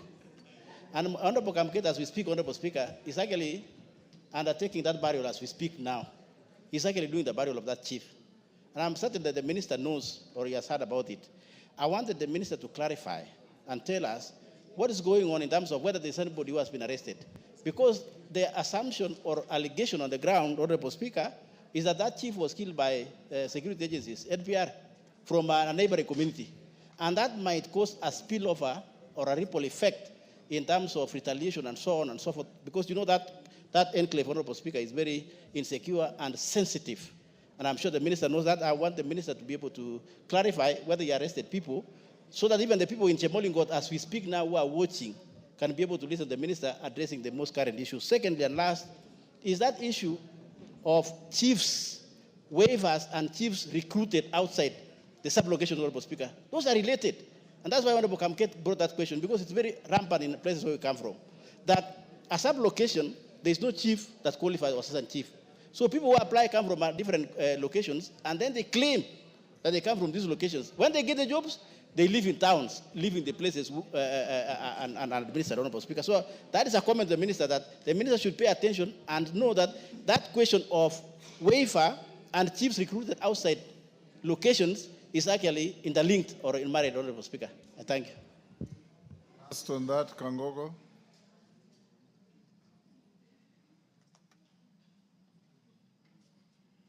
Give Bowen. Thank you, Mr. Speaker.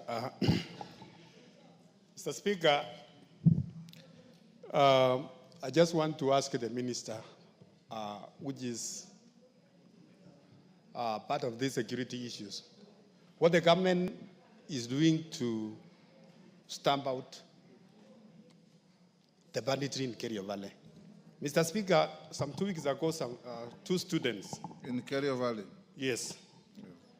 There are two primary school students, together with the together with their uncle. They were killed by bandits, Mr. Speaker. Their cows were taken away. And it is a repeat, Mr. Speaker, because we have even called some sessions in this House where we have said, let's have a discussion for banditry. But what is the government doing generally in the entire Kerio Valley belt, in the entire North Rift, Mr. Speaker, to make sure that the killings and banditry, which is frequent every other time in Kerio Valley and the North Rift, is happening? Mr. Speaker, in our order paper today, there is the state of security in West Pokot, Elgeyo Marakwet, and 6 counties. It is there in our order paper today. It is still about security and insecurity in the northern part, in Kerio Valley and the North Rift. What is the government doing, Mr. Speaker? Because even the military who are there, they are not helping us. We have thousands of GSU officers. We have thousands of police officers who are there. They are not helping. We are not seeing, we are just seeing a very little difference. So because the Speaker is new in the office, and the Speaker, Mr. Speaker, the CS, Mr. Speaker, he was a senator there. So he understands very well those issues. So if he can tell us so that we don't come here again and ask these questions many times, what the government is doing to make sure that there is a peace and tranquility in Kerio Valley, I think it will solve many of our questions. Alechei, take another one. Give her the mic. Yes. Thank you, Honorable Speaker. I'll be brief because yesterday we were discussing on the issue of security in the 6 counties of the Kerio Valley. Before this House, I want the CS to tell us in this House, when are they going to do a proper and a thorough disarmament in the Kerio Valley? Since we've had these issues since the previous CS, none of the government agencies have done a thorough disarmament. All that we need in the Kerio Valley is disarmament, Mr. Speaker. Number 2, I'd wish also the CS to brief this House because every time we go there to the villages, the village elders are keen to know when they are going to be paid, if they are going to be paid, so the CS to brief us if there is a budget for that, and if indeed they are going to do that. Thank you. Minister. Mr. Speaker, thank you very much. As a matter of fact, it is true that Honorable William Kamket is attending the funeral of our Chief Victor Sebe, who was unfortunately killed, Mr. Speaker, during an incident of recovery of livestock in Loruk area. I was in Loruk and I sent my condolences to the family. I sent the MP today to the funeral. But, Mr. Speaker, it was really a very unfortunate situation because the chiefs have done a very good job along the Kerio Valley region in recovery of livestock and partnering with the operation team to recover livestock. In this incident, there is an investigation that is ongoing to establish, was the chief really killed by bandits or was it a case of a police officer or police reservist, as had been alleged, who shot the chief. That investigation, DCI officers from Nairobi were sent to the ground. They have interviewed a number of people from Baringo North constituency. And remember, Mr. Speaker, this is a border area between Baringo North and Tiati constituency. And they're also carrying out investigation by interviewing people in Tiati constituency. Those who will be found culpable, Mr. Speaker, will be charged in a court of law. And if they are security officers, they will be dismissed. And the process is ongoing. I have requested, as I went there, the IG to make sure that these investigations are expedited because we do not want the peace between the 2 constituencies to be jeopardized by retaliatory acts as a result of that incident. So, Mr. Speaker, I'm very much aware of the situation of the late Chief Victor Sebe. Mr. Speaker, on the question of waiver, I agree also with Honorable Kosing that in the absence of qualified professionals from certain locations and sub-locations, some residents of, or would have been residents of that area, maybe historically or they are ancestrally coming from that constituency, end up getting jobs, but they have already migrated to other parts. If it is Sigor constituency, for example, they have migrated to Kapenguria town, and because of the absence of a qualified person, perhaps then that person comes back to serve in that constituency. As I had indicated earlier, we will take this into consideration. I have even received requests from Samburu where they really think that the person who can be a very good chief, and the leaders have been able to make this petition, a very good chief in one of the sub-locations, is actually doesn't meet the threshold of the academic qualification, and their case is under review, and that case is also going on in a few places in the country. On the question raised by Honorable Kangogo, Mr. Speaker, for the last 2 years, as a result of Operation Malisa Walivu in the Kerio Valley region, a lot of progress has been made. Even early last year, the situation was not good because of the attacks in various parts of the valley. Mr. Speaker, a lot of progress has been made. Leaders who are here will agree with me that in the border of West Pokot and Turkana County, we now have relative calm, especially around Kainuk, which had become a terribly perennial area. In the Kachaliba constituency and Loima, yes, there has been also a lot of good progress in terms of peace. Although we still have 1 or 2 incidences happening there, including a case that it is suspected to be bandits against themselves in that area, in that border. But, Mr. Speaker, in Baringo, for example, we have made great progress. The border between Marakwet and Baringo, especially Baringo South, Baringo North, is now peaceful, and most parts of Kerio Valley between Baringo and Elgeyo Marakwet is peaceful. If you go to Baringo South, we have really a very great example, Mr. Speaker, of what Operation Malisa Walivu has done. Mr. Speaker, if you go to the problem we have, if you go to Laikipia, most parts of Laikipia, Mr. Speaker, are now peaceful, except a few areas of stealing of livestock here, but we've never had the situation we've had in the last 2 years. Mr. Speaker, we have troubled areas in this valley. Number one is in the border between the Marakwet East constituency and Tiatich constituency, the 2 locations of Kaben and Endo in Marakwet East, and Mr. Speaker, in Tiatich constituency in Ngoron, Mr. Speaker, location. Those 3 areas are really very troublesome, and as a result of their trouble, they cause problems in Sigor constituency, Mr. Speaker, on the other side. And Mr. Speaker, we have asked the security officers to up their game around that area. And there are other issues that I'm going to say in general. And in the Samburu area, Mr. Speaker, we have a big problem within Samburu, especially Samburu East and some parts, Samburu West, Samburu East, and Mr. Speaker, Samburu North, particularly certain troublesome areas in those places.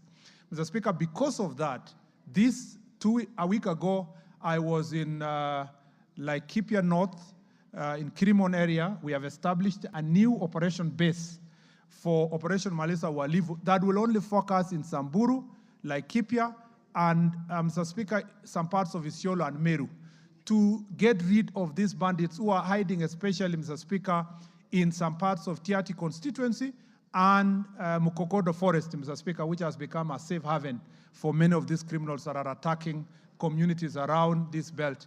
And as a result of that, you've seen our police officers are preparing for a massive operation, and we are working together to make sure that we open up also roads, in particular the Tiati constituency, and again, as I said, Samburu East, so that we can access the areas where these criminals are hiding. On the case of Elgeyo Marakwet, Marakwet East especially, and Tiati, we have a problem, Mr. Speaker, with our NPR there. Their mode of operation is wanting. The people who have been recruited are wanting. Mr. Speaker, we are going to do a massive review. We will perhaps remove all of the NPR officers who are there so that we can have room to hire better NPR officers who can work together with the police officers to get rid of those problems. We also have a plan, Mr. Speaker, in these areas, and let me say generally, including even Loruk area, Mr. Speaker, to make sure that we carry out another massive operation. We are in the process of procuring drones, Mr. Speaker, that will be used for surveillance. We have realized that, Mr. Speaker, where drones have been used, especially in Laikipia, there has been great success. We are going to be procuring a number of drones, Mr. Speaker, with higher capability of durability, Mr. Speaker, not the ones we have been using in the past. And we are going also to make sure that they will have night vision so that we can do proper surveillance. We have realized, Mr. Speaker, a new phenomenon this year, where the bandits are now attacking people at night. In the past, they would come during the day, but there is a new phenomenon where these attacks are happening at night.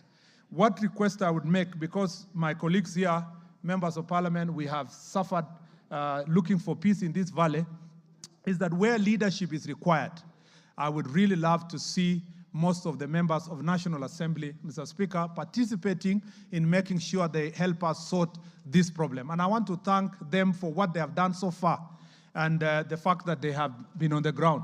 And I want to thank specifically the Member of Parliament of Baringo South, because, Mr. Speaker, as a result of his innovative way of working with both the Pokots, the Njems, and the Tugen in his own constituency, they have been able to really make Baringo South a model, Mr. Speaker, of a peace in terms of fighting this issue of banditry. Mr. Speaker, I now go to the question of Honorable Ngaleche. Yes, Mr. Speaker, we would like to do disarmament. Disarmament will carry out massive resources. It will require a lot of human resource, but also collateral damage in a big way. Mr. Speaker, but despite doing this disarmament cannot just happen in one area. With the porous borders that we have with our neighbors, both from Uganda to South Sudan to Ethiopia to Somalia, Mr. Speaker, there is easy proliferation of small arms. Mr. Speaker, even as government plans to do this disarmament in the future or in the long run, we need to deal, Mr. Speaker, with supply of ammunitions, which we have discovered, Mr. Speaker, that most of the ammunitions used to attack people in the valley and many parts of this country, it comes from our own police officers, either procured from out of the country or from our own factory in Eldoret. Mr. Speaker, we are working closely with the National Intelligence Service to establish the people within the police service, Mr. Speaker, who are selling these bullets to bandits, Mr. Speaker, to kill our people. If we manage to deal with the ammunitions first, Mr. Speaker, we will have curtailed the use of that gun. We can reduce the gun to be a mere stick, Mr. Speaker, and we will be able to do a lot of work to make sure that this issue is done. But eventually, we must make sure that, Mr. Speaker, we deal also with the long-term plans. Mr. Speaker, for the benefit of this House and the country, Kenyans need to know that the people we call bandits are very young boys, between 14 years and 19 years. Mr. Speaker, the question we need to ask ourselves, by the time a 15, 16, 17, 18, 19-year-old is terrorizing us in this valley, we need to ask ourselves a more fundamental question. Where were we when these kids were growing, unable to go to school, unable to access opportunities for education? Mr. Speaker, there is a big problem in Tiatich constituency. There is also a big problem in some parts of Samburu constituency, Mr. Speaker. We have established that, one, in Tiatich constituency, there is even a whole division that doesn't have a single road. You have a whole division that has one school, expecting small children to go all the way to go to class. If we need to get rid of banditry, we must also get rid of the cause, the main cause, which is marginalization, Mr. Speaker. This marginalization, if we bring everybody to the field, to reach a stage where they have water, they have schools, they have roads, Mr. Speaker, each one of them will feel, Mr. Speaker, that it is unnecessary for us to engage in this kind of violence. And Mr. Speaker, this House, Mr. Speaker, must make meaningful use of the resources that have otherwise been called marginalization fund. Mr. Speaker, we have said we need a major plan to open up these regions. And if we do not do this, Mr. Speaker, we will continue coming here, spending resources on operations. There is a reason why, when the bandits reach, Mr. Speaker, Laikipia, it stops from there to, Mr. Speaker, and they do not progress to Nyeri or to Murang'a or to Nairobi, because this is a civilized part of the country. We need to make those parts of the country as civilized as the other parts of the country so that, Mr. Speaker, people will not see the need to engage in violence. And I know that there have been some plans for roads infrastructure. I know that because I was in that ministry. Mr. Speaker, that plan must continue. We must open that area. We must see the road from Maralal to Baragoi, Mr. Speaker, tarmac. We must see all those roads in those parts of the country tarmac. We must even see good all-weather roads that can help us even do operations, Mr. Speaker. And that is why when we met recently with the Ministry of Defense, we made a proposal. That proposal is coming to the Budget Committee. We want to make sure that in the next financial year, there is real resources that is going to answer to the historical problem of marginalization. I thank you, Mr. Speaker. Member for Bumula. Sorry, I forgot to answer the last question of Honorable Ngaleche on the village elders. Mr. Speaker, on the question of the village elders, I would like to say in brief that we have drafted a policy on village elders.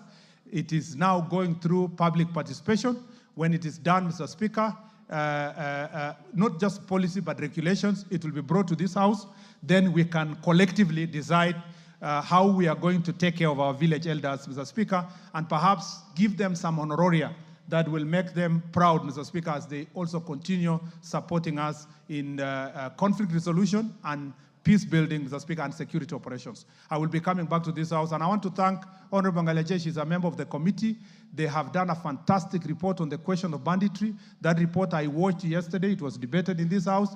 Mr. Speaker, we are going to take all the proposals that have come from this House, we are going to take into consideration when we are dealing with issues of banditry across the country. I thank the chair who was here, our chair of the Security Committee, for a good job. Thank you. I said 2 joyriders to each question. We must manage our time. Member for Bumula. The minister has made a lot of elaborate general statements on security. You should be satisfied with that. Thank you. Member for Bumula. Thank you, Honorable Speaker. 007.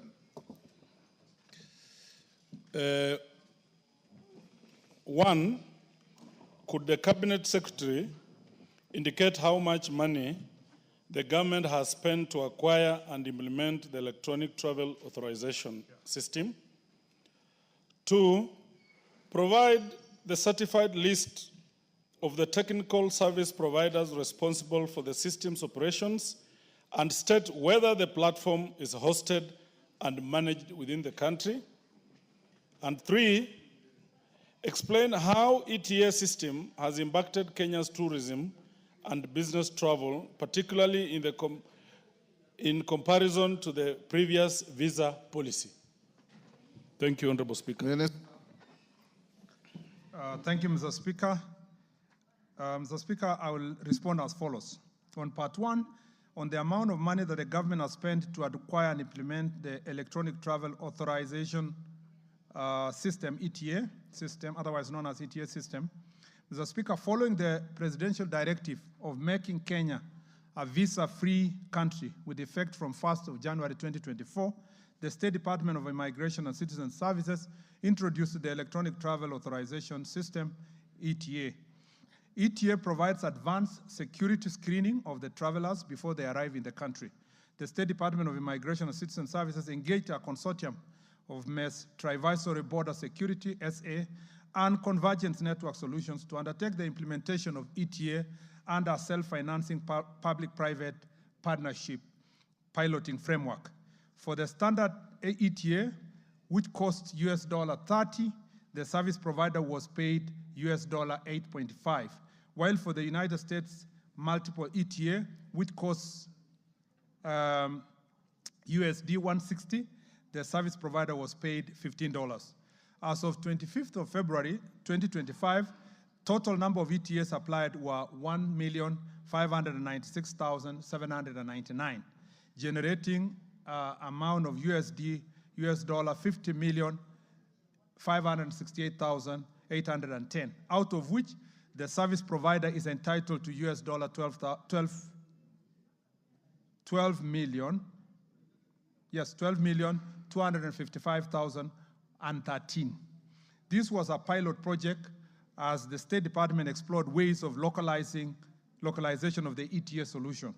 On 9th of March 2025, Mr. Speaker, under my stewardship, the e-Citizen ETA solution was rolled out.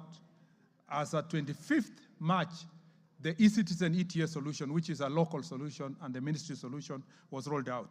As of 25th of March 2025 at 1 p.m.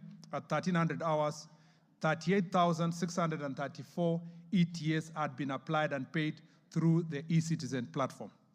Mr. Speaker, regarding the certified list of technical service providers, Mr. Speaker, sir, during this piloting phase of January 4th, 2024 to 8th of March 2025, the State Department of Immigration and Citizen Services engaged a consortium of Advisory, Border Security, SA, and Convergence Network Solutions. However, from March 9th, 2025, as I have already indicated, for sustainability purposes, ETA solution, which is localized and hosted as eCitizen platform, was launched. Mr. Speaker, on question number 3, how the ETA system impacted Kenya's tourism and business travel. Mr. Speaker, sir, according to the Kenya Tourism Board annual report of 2024, Kenya tourism sector reported record growth with 2.4 million international visitors, a 15% increase from the 2023, and inbound tourism earning rising by 19.79% to 452.2 billion shillings. This is an independent and objective appraisal of the positive impact of ETA on the tourism sector, among other factors that influence the rise in numbers of tourists and corresponding increase in business earnings. I thank you, Mr. Speaker. Member for Bumola.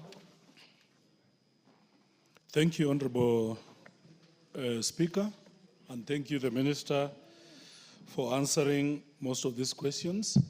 Now, one, when you started this program, were there any local companies on the project? And what was the criteria of onboarding them? Then two, now that in Kenya we have data protection laws through the Data Protection Act, what steps have you put in place to comply with the Kenya's Data Protection Act and the global data security standards? Now, Mr. Minister, before the ETA, there were those countries that enjoyed the visa-free access to this country. With the introduction of ETA, it meant that everybody has to pay some money. Are you disenfranchising them? And to what level does that speak to a foreign policy? Honorable Speaker, Minister, can he deal with that? Then I add two. No, you have only a second bite, which you are already exhausting. Okay, finally, Honorable Minister, when you started the ETA, you spoken of some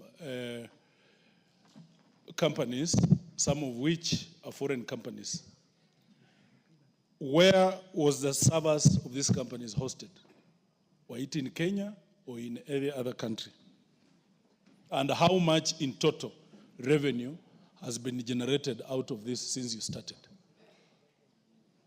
Yes, cases. Thank you so much, Mr. Speaker. Can the Minister confirm as to Kenyans as to when the process of recruiting the chiefs and sub-chiefs of the new identified locations and sub-locations that has been done more than 5 years, it has been gazetted, and up to now it has not been resourced. We also have a sub-county, or a division called Kondo. The structures have been put in place, office has been built more than 4 years, it has not been resourced with the ACC. On Yes, what in law because we he was discussing on the issue of chiefs. Use them generis. But Mr. Speaker, he is discussing on the issues of chiefs, and I don't know Yes. how would that one be different from. There are Okay, some thank you. questions about chiefs that are still pending. All right, okay. Let's exhaust the ETA first. Okay, thank you. Reda. Bwana Spika, Lamu inajulikana kwamba tunategemea sana utalii. Na eneo bunge langu Lamu Mashariki, sisi tunauza samaki sana. Kwa hivyo watalii wakiathirika kidogo tu, sisi tunaathirika. Nataka waziri aiambie hili bunge ni kitu gani ilitokea Mangai. Mangai kuna chief alitafutwa na Al-Shabaab. Na kuna governor ambaye alisema kwa issue ya hizi vitambulisho ID. Akasema watu wa Lamu hawafai ni vibaya wasifanywe vetting kwa sababu Al-Shabaab ni hao wanaingia. So mimi nina wasiwasi na watu wangu wana wasiwasi isije hawa watu wamefanya kusudi to justify their point. Kwa hivyo waziri, tuambie nani anahusika alikuja kumtafuta chifu Mangai. Kama ni Al-Shabaab tuambie, manake vile walivyokuja this time wamekuja tofauti kabisa. Ati Al-Shabaab wamekuja waongeleshe watu, wapeane watu tende kisha waondoke. Tuambie ni kina nani walofanya hivyo, na ujue inatuathiri sana sisi, uchumi umeharibika Lamu. Leo tuambie kinaga ubwaga ni kina nani, kwa sababu sisi tuna suspect hao magavana ambao hawataki sisi tupate vitambulisho, pengine wao ndio walifanya kusudi ku justify their point. Asante.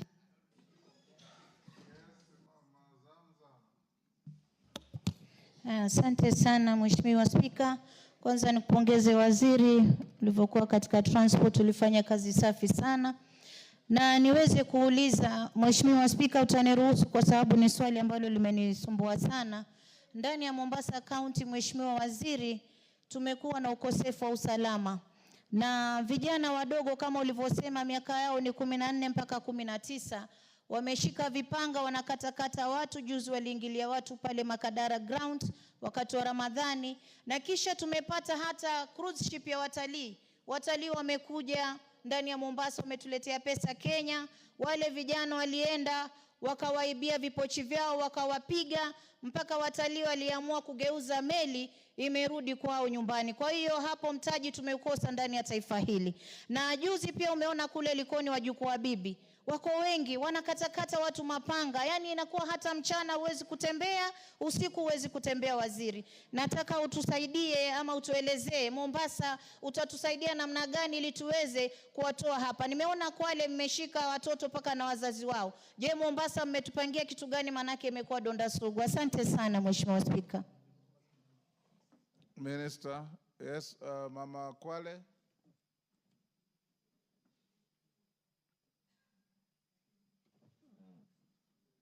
Patia Mama Masito.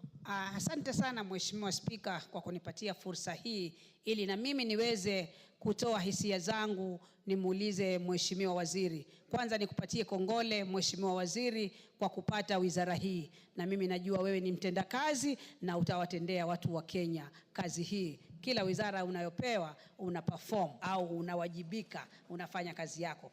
Mheshimiwa Waziri, kuna hili swala la zile location ambazo zilikuwa gazetted. Kwale kuna location ambazo zilikuwa gazetted tangu mwaka 2017. Lakini mpaka wa leo hii iko Msambweni, Matuga, Kinango na Lungalunga. Kuna zile location ambazo zilikuwa gazetted Mheshimiwa Waziri.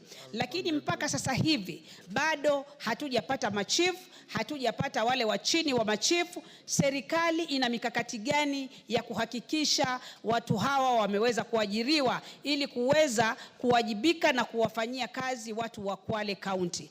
Pili Mheshimiwa Spika, pia nizidi kutilia pondo lile swala la vijana wa vipanga ambalo limekithiri pale Kwale County sehemu ya Ukunda.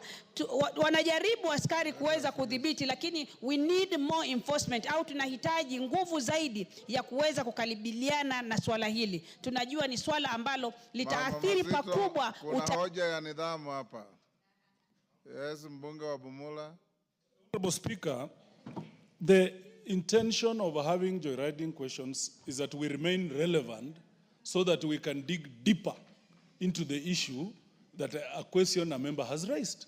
So I would indulge you, Honorable Speaker, that if we went that direction, we would expand this and make it easier for the minister because a lot of members are introducing new questions that the minister would definitely require to go and research so that he brings substantive answers.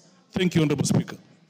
I have said many times, a joyrider must ride on a running horse. You can't just joyride on nothing. Questions that are supplementary to the primary question should be based on that question. Yes, yes, Bashir.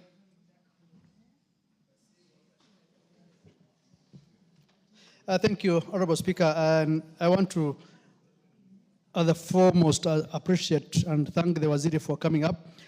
Waziri, mine is related to the issues of gazetted units. And I'm sure the people of Sabito are waiting for you for the launch of the Sabito sub-county. And I'm sure they're eagerly waiting for... Bashir, the question at hand is about the ETA. I said joyriders must ride the running horse. Now you are bringing to the track your own horse. Go on if it's about the ETA. Honorable Speaker, I have heard the members talking about gazetted units and locations. And locations. Yes. So I just want to take this opportunity to also remind the Waziri that Mandera North has gazetted units in 2020, 2021.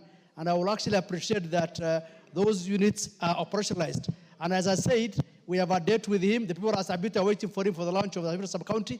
He has a date with us, and you are most welcome, Honorable Waziri, to our Sabito sub-county. Thank you. Minister, try and separate the wheat from the chaff.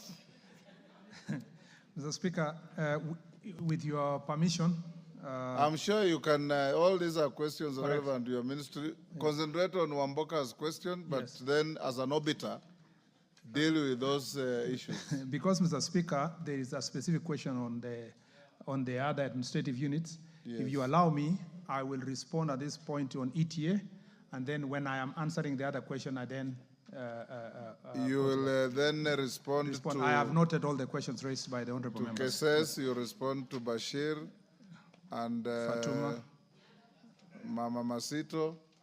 Yes, those who have asked about... Zamzam and Ruwaida. Yes. Yes, Mr. Speaker. Now, watu ya Mapanga, Mombasa, Pia, you'll deal with that at some point. Yes, Mr. Speaker. Yes. Yes, I'll deal with that. So let me just focus now on the ETA. Mr. Speaker, the local company, as indicated in the answer I gave, is Convergence. Convergence is a local company which partnered with Trivasory to provide ETA on PPP on pilot terms. Mr. Speaker, when it was now time to determine whether we should sign a contract, a long-term contract with the consortium of Trivasory and Convergence, Mr. Speaker, we made a decision in the ministry that it was better that ETA reverts back to the ministry itself and be run under ETA. This was negotiated with the consortium, and since they had been paid their dues for the 1 year they were doing piloting, and we appreciate the data they collected. At that point in time, I know the honorable member was asking where was the data hosted. It was hosted by the Trivasory itself, initially out of the country. But because of our data protection issues, because it was a pilot, and because of our data protection issues, we made sure that all data is returned back to our ministry, and now it's being hosted at Nyayo House, Mr. Speaker, and that is the data that is helping us to implement the ETA. Also, for the benefit of the Republic, they have been, in the last 2-3 weeks, 3 weeks ago, there were many complaints from the public that ETA is slow, ETA is down. It was because we had taken over and we are now ourselves perfecting the system. So we apologize to the public for the challenges we faced when now the ministry itself took it. But the process is now smoother, and we saw it is fit and better that it is hosted by government. And if we want to upgrade ETA later to integrated border management system, We will then invite in a competitive process service provider as we progress, but the service provision now is done internally within the ministry. Mr. Speaker, we are certified data protection agency. The e-citizen is certified for data protection, and we are also certified data processors, and therefore the data is safe within our hands under the data protection law. Mr. Speaker, on the question of ETA, yes, that was the situation in the past. It was realized that countries that were not paying any visa, you just jump into, go to the airport and travel, whether you are in Ethiopia or East Africa, a number of East Africa countries, or some other countries that we have partnership, you came to the country without paying anything because it was visa free. But with the convenience fee of ETA, people felt like those who are coming for free are now being forced to pay. Mr. Speaker, as a result, a decision was made in the cabinet, Mr. Speaker, that we remove completely from countries that reciprocate with our country on visa-free, we remove ETA payment, any fee, and therefore they travel ETA-free. And Mr. Speaker, that was also extended to all African countries, that they will travel to the country ETA-free, except where situations we need to deal with security issues or so forth. Everybody travels ETA-free to the country. Mr. Speaker, yes, I've answered the question on where the visa, the last one is about revenue collected. I already indicated in the statement itself the revenue located. Unless you want me to refer again to the statement, already it's an answer, Mr. Speaker, the revenue collected in the last 1 year in relation to that, and the money that has gone to, Mr. Speaker, the partner, which is about $12 million. Mr. Speaker, has indicated in the statement, and Mr. Speaker, the money collected for the country is $50 million, Mr. Speaker. I thank you. Thank you. Zambia. Now, the next questions all relate to operationalization of administrative units. Question 026, Zambia, you'll ask. After you, question 027, Joseph Tunoi will ask. After Tunoi, we'll have Honorable Mumina Bonaya. All these are about operationalizing administrative units. So can all those three be asked? Start with Zambia. Yes, Roida, what's the issue? My question is not answered. It is about your ATA, because it's affecting tourism. The issue of Al-Shabaab in Mangai, which is affecting tourism in Kenya, not only Lamu. We are really affected. We want to know the root cause of this. Who is involved? Is it Al-Shabaab or who is it? Minister, have you gotten Mr. Speaker, the question was specific to the chief of Manga. And Mr. Speaker, I promised earlier that when I'm answering this question of operationalizing administrative units, I will ride on it to respond to Honorable Rueida's question on the threat of the chief. The right place to have answered this question would have been when we were discussing banditry. But I can, Mr. Speaker, okay, hold your horses, together we'll come with to it. This question. Okay, Zambia. Yeah, thank you. Thank you, Honorable Speaker. We'll take three in a row. Thank you, Honorable Speaker, for this opportunity. I rise to ask the Cabinet Secretary for Interior and National Administration. Honorable Speaker, could the Cabinet Secretary explain the criteria used to gazette Nzai sub-location in Makueni constituency, Fight Kenya Gazette Notice number 17 of 2024, contrary to the agreement made in a meeting during public participation held on 11th of May 2023 in the office of the Assistant Chief, Sultan Ahmud, which is in Mokasa sub-count, between the area of administration and the residents of Nzai village to retain Nzai sub-location in Kilome constituency. Honorable Speaker, two, could the Cabinet Secretary consider the regazettement of Nzai sub-location to be within the boundaries of Kilome constituency to enable the residents of Zai sublocation to remain in Muka sub-county in Kilome constituency. Thank you. Joseph Tonui, Kuresoi South. Thank you. Hey, Joseph, go ahead. Thank you, Honorable Speaker. Could the Cabinet Secretary provide the status report on the operationalization of the administrative units in Kuresoi South constituency, including Tinet and Kiptakich, Sautiki, Pararget, and Kabongoi locations, in line with the cassette notice of 21st July 2017. Number 2, state the measures put in place by the ministry to ensure these administrative units are fully operational, enabling the local population to access essential national government services conveniently and efficiently. Thank you, Honorable Speaker. Momina Bonaya, give her the mic. Go ahead. Thank you, Honorable Speaker. Honorable Speaker, could the Cabinet Secretary provide an update on operationalization of newly created administrative units in Isiolo County that were gazetted in March 2022? 2, could the Cabinet Secretary state the measures taken by the ministry to fast-track the process, including a clear timeline for their operationalization? Thank you. Minister, those are very short questions.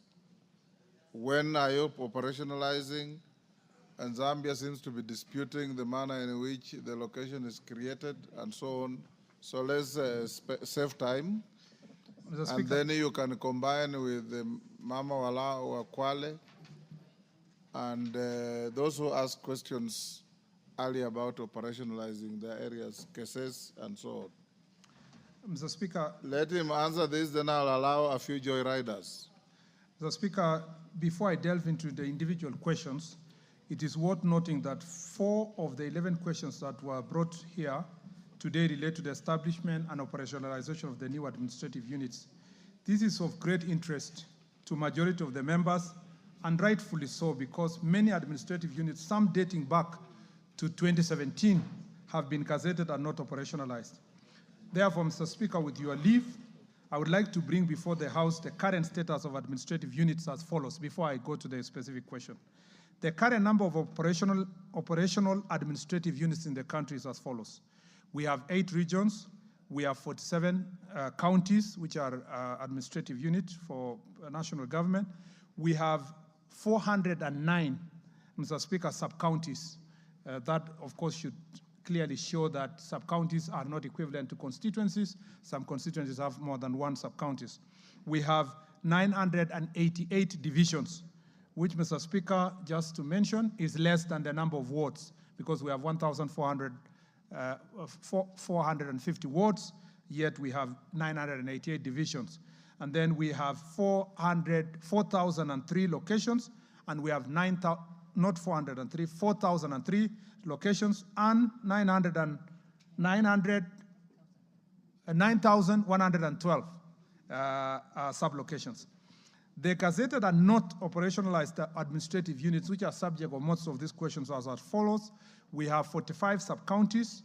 We have 291 divisions. We have 1,439 locations, and we have 2,693 sub-locations. So that, Mr. Speaker, as every member here will be asking why not here, why not in this county, why not in this constituency, it's important to indicate, to know that these are the ones that are not operationalized across the country. The number of administrative units that have been prioritized for operationalization in this financial year of 2024-2025 is 24 sub-counties, 88 divisions, 318 locations, and sub-locations, which are 675. As you can deduce from the above figures, Mr. Speaker, there are 21 sub-counties, 203 divisions, 1,121 locations, 2,018 sublocations that will be pending operationalization even after this financial year. Owing to the acute budgetary constraints, the ministry has been hard put to operationalize all the gazetted units, opting instead to face the operationalization based on the following criteria: areas prone to insecurity, vastness and terrain of the area, population pressure and demand for government services, promotion of inclusivity and minority representation, anomalous administrative units, a situation, for example, where we have sub-county having only one division, implying that an assistant county commissioner and a deputy county commissioner cover the same jurisdiction. And finally, available infrastructure. Mr. Speaker, the budget for operationalization of new units was not allocated this financial year, and the ministry has been utilizing budgetary allocation for development and recurring expenditure to ensure services are delivered. Mr. Speaker, to prevent future gazettement of administrative units that are not budgeted for, the ministry is currently developing regulations that will guide the establishment of the new administrative units. The said regulations will be subjected to public participation and thereafter forwarded to this House for consideration. Mr. Speaker, if I may emphasize here, we have a problem where why it is 2017, Mr. Speaker, is just before elections. And before every elections, most of the requests here are either 2017 or 2021, 2022. And there will be the same problem in 2026, 2027. So, Mr. Speaker, to avoid a situation where promises are made either by the cabinet secretary or even the MPs who are motto to their voters, Mr. Speaker, because of the pressure of elections, Mr. Speaker, these regulations are extremely important to defend and prevent all of us from making promises that perhaps we cannot fulfill, Mr. Speaker, and particularly a promise that is not accompanied by budget, so that then, Mr. Speaker, the pressure that we have at the moment does not ensue. Mr. Speaker, let me appreciate members of the National Assembly for utilizing the national government CDF to put up infrastructure for new administrative units. This has greatly complemented our operationalization efforts. Mr. Speaker, at the risk of sounding political, Mr. Speaker, many people who are opposed to, including courts who are opposed to CDF, I find it very ridiculous, Mr. Speaker, because in the absence of these resources, we can't build classes, but, Mr. Speaker, we cannot build police stations, we cannot build chief's offices, and so forth, Mr. Speaker. It should be common sense and practical that these resources have changed the face of Kenya across the country, Mr. Speaker. Mr. Speaker. Hold, Minister, there's a point of order. What's out of order? Honorable Speaker, keenly following the answer from the Minister seems to imply that most of the units he has done very well may not be deservingly created. He has to come out clear on that because they did come up only in 2017 and 2021. He seems not to believe that they are deservingly created, but were only created for political reasons. Could he clear that particular point so that when the Kenyans and the people are listening to this, they know that they either deserve those divisions or they don't deserve them? Thank you, Honorable Speaker. I think you misunderstood him. He didn't say they don't deserve. He said the pressure to create those units seemed to heighten around election time. That's the way I understood him. Absolutely. That doesn't mean that they are not deserving. It is just the timing and the amount of pressure put on the establishment to do so. I don't know, Minister. That's how I understood you. Go ahead. Honorable Speaker, when you listen to it with your third ear, you notice that he's even now making a regulation that will control creation. So there's that implication. Thank you, Honorable Speaker. Yes. Mr. Speaker, for avoidance of doubt, politics is not a bad thing. So I would like to inform the honorable member that making decisions based on political pressure is not a bad thing. It is the very reason why we are all occupying these offices, including as a cabinet secretary. So it's politics that governs the country. And if people is going to make a decision, it's just because of that. The only problem is that around the election period, the urge to say no is very difficult, even when the budget is not there. And it is rather obvious. It is a matter of public notoriety. So it is important to have the regulations in place so that the promise is accompanied by, Mr. Speaker, clarity on possibility of implementing that promise, Mr. Speaker, and visibility of that promise, Mr. Speaker, can be accounted for. Just the same way when you do contracts for roads and other things, the law says you cannot contract if you don't have a budget for it. The same way we should be able to do this.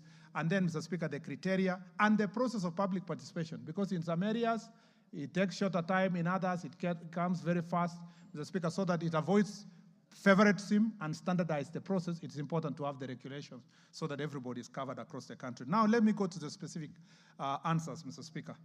Mr. Speaker, on the question by Honorable Zambia, part 1, on the criteria used to gazette Zai sublocation in Makueni constituency, Mr. Speaker, it's as part of the ministry's mandate to enhance service delivery and bring government service closer to the people, the Cabinet Secretary for Interior National Administration, through the Gazette Notice number 17 of 2024, gazetted several administrative units across the country, including Zai sublocation. However, the gazettement of Zai sublocation has since raised concerns regarding its correct placement and administrative alignment, specifically, whether it falls under Zai subcounty or Mukah subcounty. Upon verification, both the County Commissioner of Makueni and the Deputy County Commissioner of Nzai have confirmed that the location of Nzai sublocation remains contentious and requires further administrative clarification.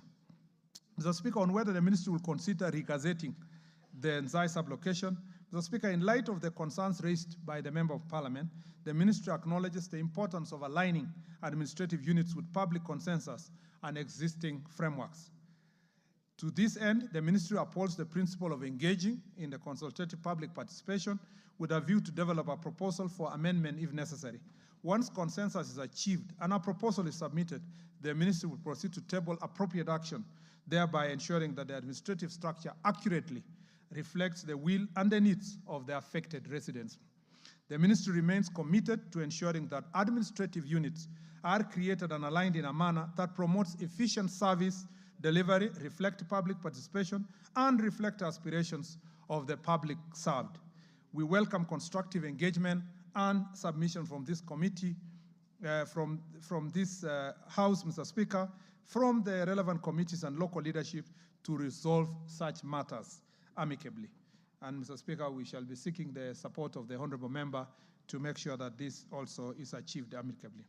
Mr. Speaker, on the question by Honourable Member of Kuresoi, Honourable Tonui, Mr. Speaker, part 1 is the status of operationalization of the administrative units in Kuresoi South constituency. Mr. Speaker, under the powers conferred under Section 14(1) and 3 of the National Government Coordination Act 2013, and in line with the ministry commitment to enhance governance, government presence, and improving service delivery at the grassroots level, the Cabinet Secretary of Interior National Administration gazetted several administrative units through the Gazette Notice number 5853 dated 21st of June 2017.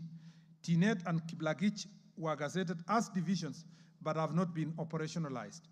On the other hand, the Sotiki and Kabongoi locations were operationalized in 2020. As such, only the Bararget location is pending operationalization and among the administrative units referenced. The delay in fully operationalizing these units is primarily attributed to the logistical and financial constraints. The minister has yet to receive the necessary budgetary allocation to operationalize all the gazetted administrative units. Once funds are appropriated, the ministry is committed to proceeding with full operationalization of these units. Mr. Speaker, regarding the measures in place to ensure the units are fully operational, Mr. Speaker, the ministry has initiated engagement with the National Treasury to secure the required funding for the operationalization of the gazetted administrative units. Once resources are allocated, the ministry will prioritize the implementation and deployment of personnel and infrastructure to ensure these units are fully functional.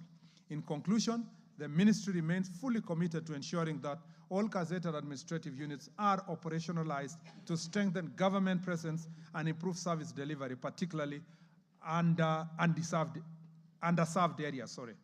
areas. We acknowledge the importance of these units in enhancing public administration and reiterate that their full functionality is a priority to us. Mr. Speaker, on the question of Honorable Mumina, I would like to respond as follows. On the status update of the operationalization of the newly created administrative units in Isiolo, Mr. Speaker, in exercise of the powers conferred under Section 14(1) and 3 of the National Government Coordination Act 2013, and as part of the ministry's ongoing efforts to enhance government presence and improve coordination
to infrastructure development and office setup between April to June 2025, identification and preparation of office facilities, including land, procurement of essential equipment to support administrative functions is ongoing in priority sub-counties, sub-locations, and locations. Mr. Speaker, on the human resource deployment between May and June 2025, the ministry is working with the Public Service Commission and relevant ministries to fast-track the deployment of the necessary staff. This is on the prioritized counties for this year, administrative units for this year. Mr. Speaker, official launch and operationalization between June to July 2025, formal inauguration ceremonies will be held in the newly operationalized units. Full administrative functionalities of the sub-counties expected by July 2025 of the ones who are earmarked for this financial year. Mr. Speaker, that answers the question of Honorable Bashir. Mr. Speaker, and I think I have a date with him also in terms of visiting Mandera County and particularly his constituency. In conclusion, Mr. Speaker, Sir, and honorable members, I wish to state that the ministry remains fully committed to strengthening national government coordination and improving access to services through timely operationalization of these administrative units. We recognize the importance of these structures in enhancing security, public service delivery, and citizen participation. Mr. Speaker, and I truly request the House, this House, Mr. Speaker, that when the budget for 2025-2026 is being considered, Mr. Speaker, the 2.5 billion we requested for operationalizing these administrative units be duly considered. Mr. Speaker, we would really love as a ministry to be up to date in terms of all the gazetted administrative units, Mr. Speaker, before we can go ahead and promise for and plan and promise for the next financial year and beyond. If we can do this together, I know we have resource constraints, but if we can, through the budget process, find resources to operationalize all these sub-counties, then myself and yourselves can go to the ground and make sure that the people can enjoy closer service delivery in various parts of the country. Mr. Speaker, in line with your direction, let me then respond to the various questions that have been asked by members. Mr. Speaker, Honorable Rueda had asked a question about the Mangai, the situation of 15th of March this year, of sighting of some elements, Mr. Speaker, that came to Mangai location, and Mr. Speaker threatened the chief. Mr. Speaker, I will not say much because of the security situation that always obtains in our border country. But, Mr. Speaker, the security forces are fully seized of that matter, Mr. Speaker, and they have already done the needful to make sure that, Mr. Speaker, order is restored in Lamu County. Mr. Speaker, as you know, we have a long-standing security operation in our border counties, including Lamu, Tana River, Wajir, Mandera, all the way, Mr. Speaker. And Mr. Speaker, that issue has been, we are seized of, and our security officers have handled it very well. Mr. Speaker, I do not expect any problem as has been broadcasted. Mr. Speaker, it's also important for me to say here to our media houses to stop sensational reporting on security issues. Mr. Speaker, every country in the world,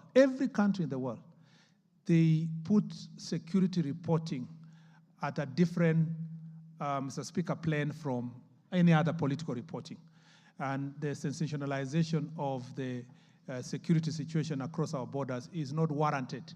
Mr. Speaker, there has to be a proper following of protocols, just like other countries in the world do, especially when they are at war continuously with an enemy that is intended to harm our country. But our security officers have done exceptional work. And Honorable Wader, I can take this with you also offline. And the committee of, when the Committee of National Security invites me to discuss this subject, we can do it in camera so that I can give more details of the work that has been done. Mr. Speaker, I do not wish, and maybe let me take advantage of this opportunity also myself to say, I do not wish to do any political sport on security issues, and I do not seek popularity, Mr. Speaker, and I will not be seeking to be clapped for on these issues. But I want to say this. Our security forces, Mr. Speaker, are doing every day a lot of work to avert any possibility of this enemy who is roaming around our border to get into many other parts of the country and cause harm as it has done before. And many of these things that the security officers do go unreported. And even when we are provoked by irresponsible media to try to defend ourselves, we refuse, Mr. Speaker, because it is not in our place to try to reveal the things we have done and how we have thwarted certain things.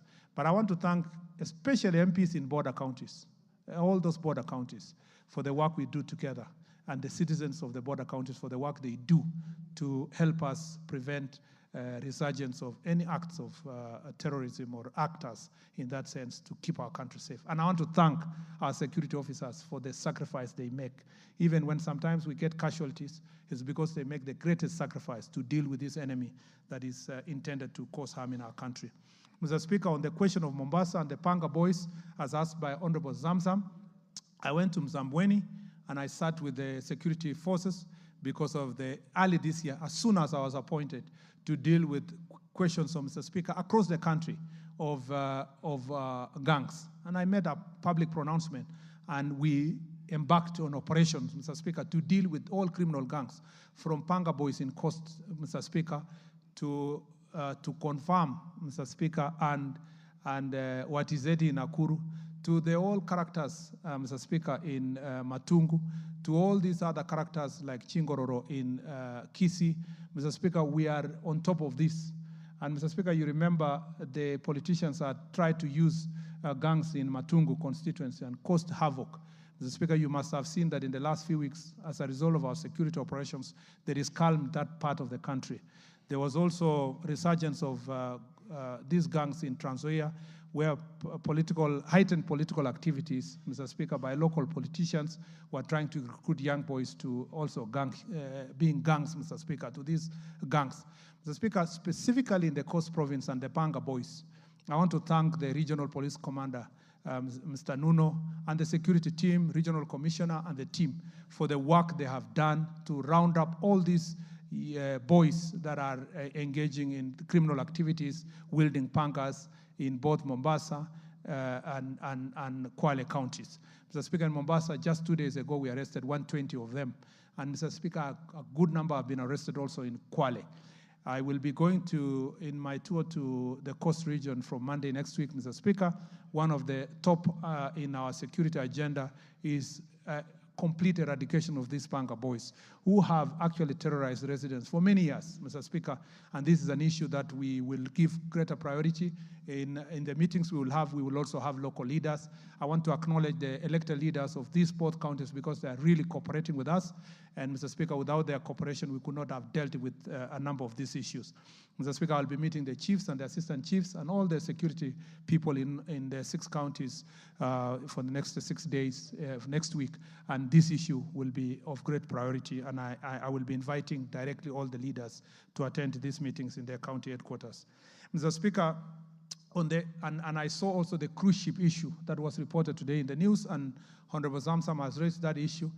Mr. Speaker, we have a department called a diplomatic police unit that usually works together with, not diplomatic, but tourist police unit that works with the tourists to make sure that they are safely escorted in different parts of the country.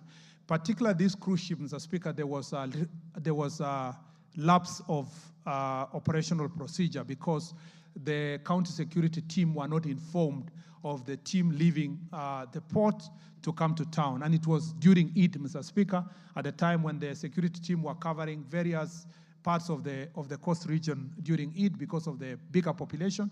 And some of these boys, when food was being distributed in Mombasa, they came to various parts of Mombasa.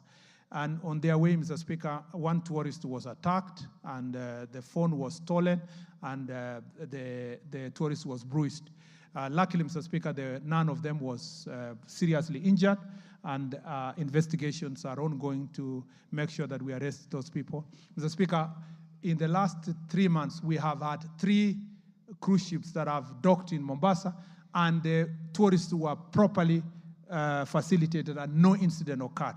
In this situation, there was a relapse of procedure, and we want to ask our colleagues in the other departments of government that we work together that we maintain that procedure so that proper security and escort for tourists, especially when they're coming in large number to town, especially cruise ships, it's important that that procedure is followed and so that no other incident will occur in the future, Mr. Speaker. Mr. Speaker, we also did police changes as a result of this Panga Boys issue. A number of changes were done by National Police Service, by the Inspector General of Police, and you can see a lot of activity going on in these counties, Mr. Speaker. We will, during our consultative meeting next week, if we realize that there are still areas of weakness, we will make sure that, Mr. Speaker, those areas are addressed and changes are made accordingly. We want to keep our country safe, but also we want to work as a team, so that it is not the person of the IG being seen in everywhere so that the work can be done. We want to make sure that in the security sector, we will be working as a team and make sure that everybody from the junior to the IG is accountable. Honorable Fatuma had asked the question of unoperated gazetted but not operationalized administrative units. I'm sure my answer has already responded to that. And she also asked on behalf of Kwale County on the question of Panga Boys. And I think also I have responded accordingly. Mr. Speaker, finally, I think that was the case of Honorable Bashir. That's all, Mr. Speaker, I wish to respond. Thank you. These hands are all on operationalization of units. It's a big problem. It's a big issue.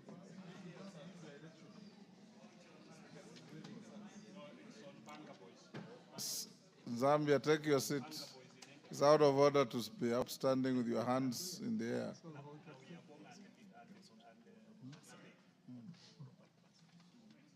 Yes, Basil. Let's see how much we can do on this.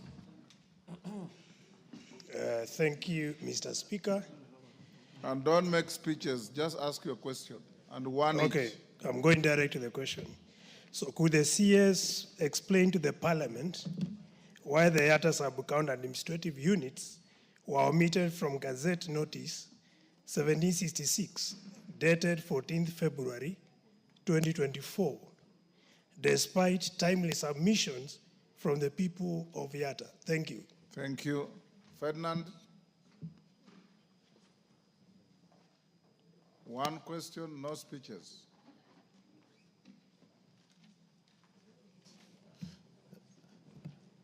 CS, I just want to ask you, with the authorization of these units, it's very important that we reorganize ourselves on KPRs, which were not there.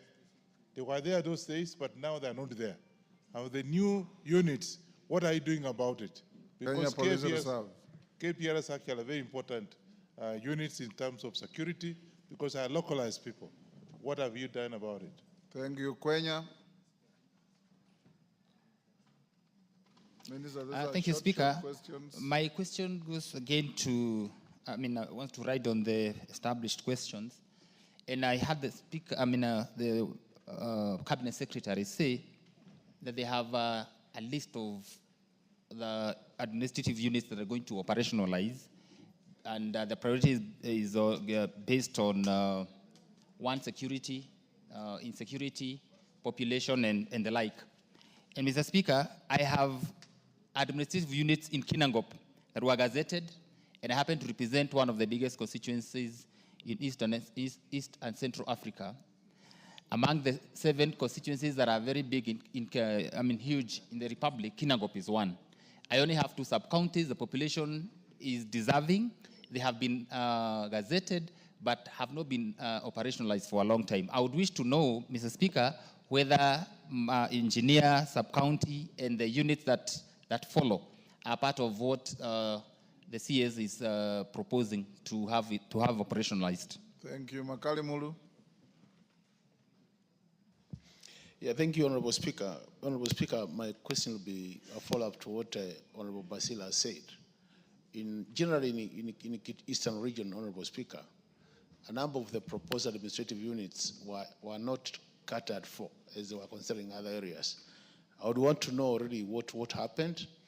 And Honorable Speaker, in my own constituency, just to give an example, in my own constituency, Honorable Speaker, I have 2 locations where the geographical area being served by the chief and the assistant chief are the same. And I've been wondering how do you even, in terms of service delivery, how effective that is. I would want to hear what policy is there for areas where the chief and the assistant chief are serving the same geographical area. Thank you, Mr. Speaker. Okay.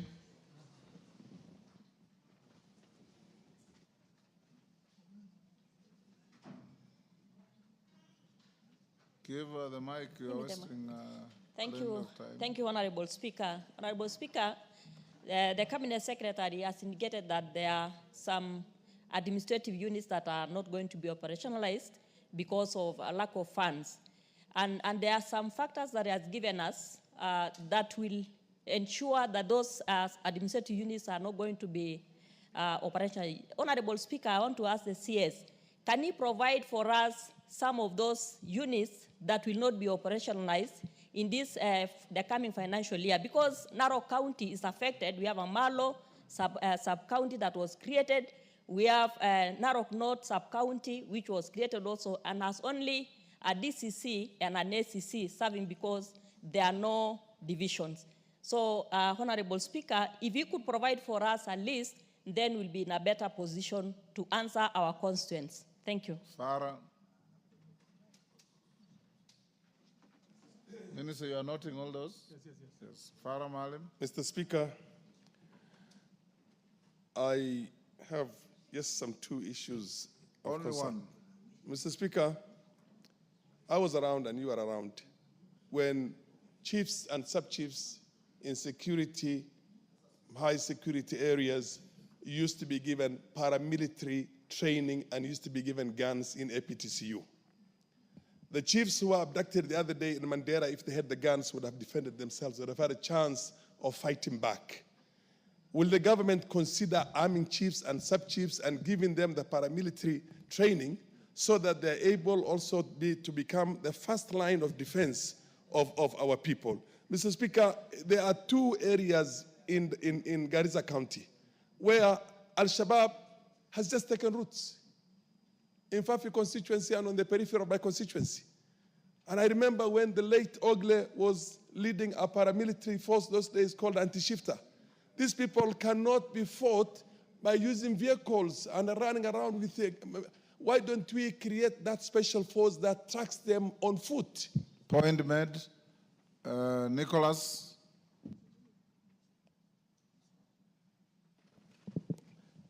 Mr. Speaker, my question goes the CS on the issues of NPR and also the issue of the special forces.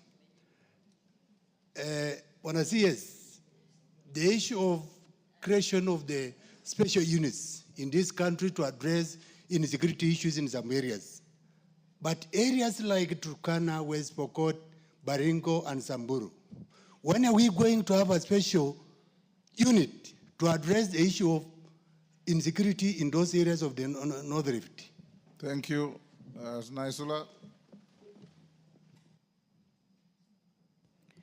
Thank you, Mr. Speaker. On the issue of operationalization of administrative units, I wanted to find out from the CS whether security can be prioritized. Areas where we have insecurity, for example, Samburu West sub-county that has been gazetted because it's a matter of life and death. Yes, population is important, the service is to reach to the people, but where we are discussing about life and death, whether those areas can be prioritized. You already said those are critical areas for prioritization. Did you say so, Speaker? Yes. The Minister? You did. Cherarod? Thank you, Mr. Speaker. Mine, Mr. Speaker, is about the issue of village managers. We've been discussing here in this parliament, Mr. Speaker, but up to date, I know it has not been village managers or village elders? Village elders. Yes. They are called managers, Mr. Speaker. Okay. The current, okay. That is a new title, Mr. Speaker. Go on. So I want to ask the CS that if possible, you should set a timeline so that they can be able to be considered, Mr. Speaker. The other time we said you have a bill pending before this House. Yes, we said they have to be given by some the late Stephen. Malulu Njendi. Yes. So fast track the bill, then he creates regulations and you operationalize. You see, Mr. Speaker, what the CS. What the CS mentioned, Mr. Speaker, is that he's going to work on it. So I want to ask him if he can set some timelines so that they can be paid, Mr. Speaker. Thank you, Mr. Speaker.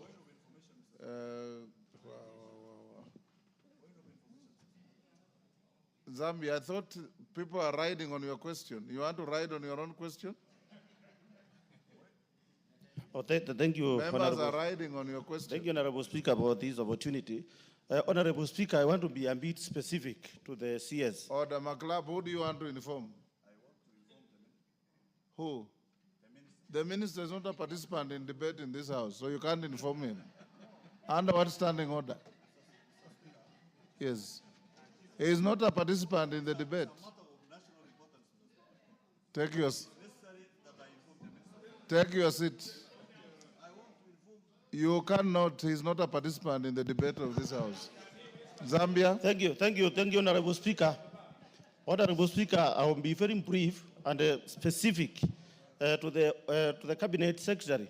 I thought this matter was just very straightforward because this is an allocation within my constituency, which was just subdivided to create another location. But he said consultations are going on to harmonize the issues so that we... But that's why I'm saying I want to be a bit specific. Isn't that what you said, Minister?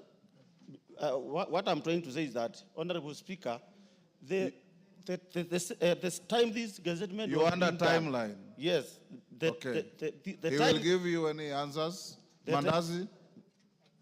You want timeline, Minister? You'll give him when you answer? Yes.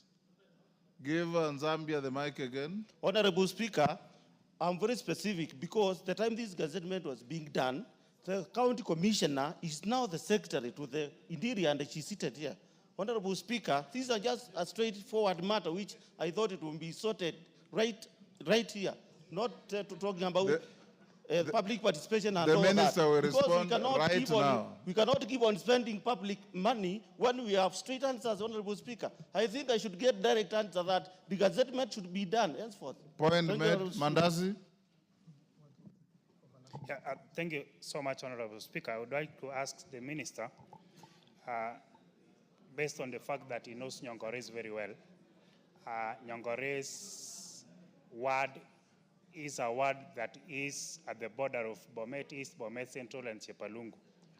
Normally, Bwana CS, when there is recruitment for any kind of employment, the young men that goes to Sigor are told that they are not in Chepalungu, simply because part of the constituency that I represent is politically within Chepalungu and administratively outside Chepalungu. Some part of it is in Bomet Central and part of it is in Bomet East. Specifically, Itembe location and Kyogong locations. Those are the most affected. Them to be realigned, right? Yes, I would ask the minister if there is a way we can realign them so that the young men who are seeking for employment, whenever they go for recruitment, are not told to go back. Thank you, Mandazi Omulher. You'll have an opportunity, everybody. Omulher, quickly, one question each. Thank you, Speaker. Mine is just a comment from the Cabinet Secretary regarding the incident that happened in Fafi, where 6 NPR reservists were left dead following an attack that happened last week during Ramadan, where the reserve unit was attacked and it left 6 people dead and 4 are still injured. I would like a comment on that. Thank you. Yes, Parashina. Thank you, Mr. Speaker. I've seen that a lot of members have a lot of queries concerning the gazetted ones. Can the Waziri, whom I love and I know he can do a good job, can he please submit to us the way the distribution is being done, even if there is a constraint on that in terms of the budget? Because I have the gazetted division called Amboseli, I have a gazetted location called Langata Ngema, I have 2 sub-locations called Engi or Soit, so that member can be able to appreciate his great work. Thank you, Mr. Speaker. Thank you. Pukoze. One question each. Yes, thank you, Honorable Speaker. I want to ask the Cabinet Secretary, he said he made a statement on the Panga gangs in Transoya, but they were eliminated, similar gangs in Transoya. Yes. They are eliminated from one corner, but they have now moved into a corner known as Nauyapong and Napeki. And the OCS, I spoke to him in the morning, he has challenges in terms of moving from one corner to the other because he has only one police vehicle. When are you able to provide a police vehicle to OCS Chepchoina so that he can deal with the 2 gangs, one which is terrorizing the village of next to Napeki, which is and also Nauyapong area. It's terrorizing Kashaber, and now people are not even sleeping in their houses, similar to Nauyapong. Kamkunji.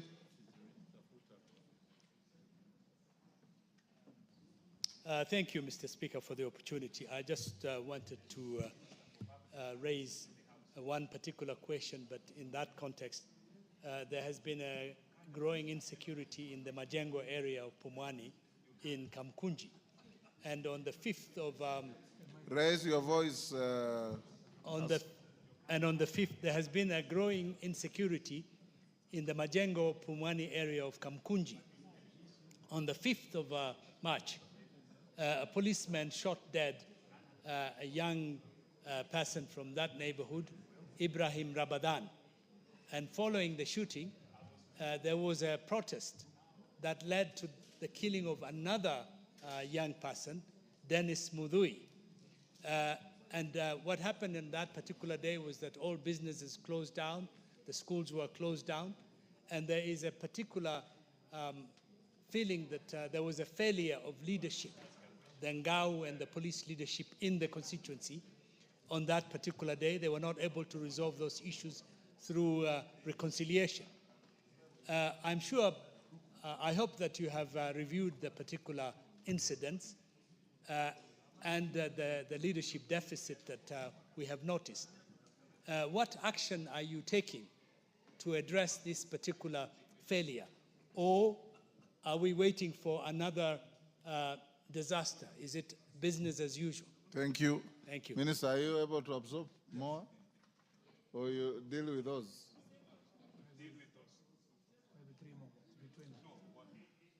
Mama Kericho. Thank you, Honorable Speaker. I want to ask a question to the CS concerning the security or the police officers. Knowing that their duty is to protect our people, we have a case, Honorable Speaker, where a police officer shot Mr. Amos Langat of Pureti, Cheplanget Ward, on 23rd of March, because they were playing pool, and then I think this Amos must have defeated the police officer. He shot him 6 times on the stomach, Honorable Speaker. For losing a game of pool? Yes. Go on and ask. Stomach, abdomen, all of it he was shot. Honorable Speaker, we buried him yesterday. Yes. And I want to say that the case was reported in police station, but up to date, nothing has been done, no communication to the family. And Honorable Speaker, the government on this case have not done anything. A young widow, 23 years, was left with a 6-month-old child. I want to ask what support or compensation is given to this family, and what is to be done to these police officers, Honorable Speaker, who shoot indiscriminately. It is not fair. It is not fair to misuse the firearms, Honorable Speaker. Thank you. Wangwe.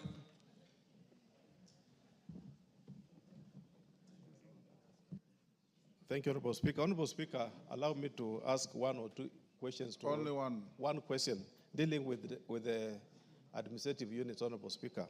When are the people of Kochua sublocation in Navajo sub-county getting their sub-chief who applied and was interviewed 2 years ago? And what are you doing on the Gazette notice dated 2018? I might not be able to quote the exact date, but it's 2018, allowing the 4 sublocations to be listed for the sub-chiefs. What are you doing about it? Thank you, Honorable Speaker. Mutuze. Thank you, Mr. Speaker. This is also in terms of operationalization, and I was wondering why we understand that for sub-locations and locations you require to recruit chiefs and sub-chiefs, and therefore there is a process. Why is it not possible for the divisions to deploy SECs who are working in the national government doing different duties to the ground? Because you can operationalize by just deploying existing SECs, and then the other things will follow later. Because if it is a matter of vehicles, we also know that there are SECs on the ground who do not have vehicles, and therefore you may just require to deploy as we wait for other things to accompany.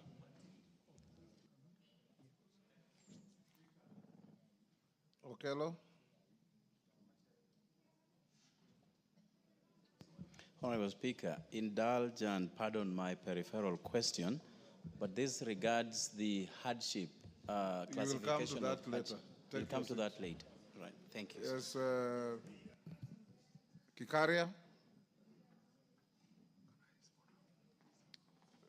We are dealing with operationalizing units. Nothing else.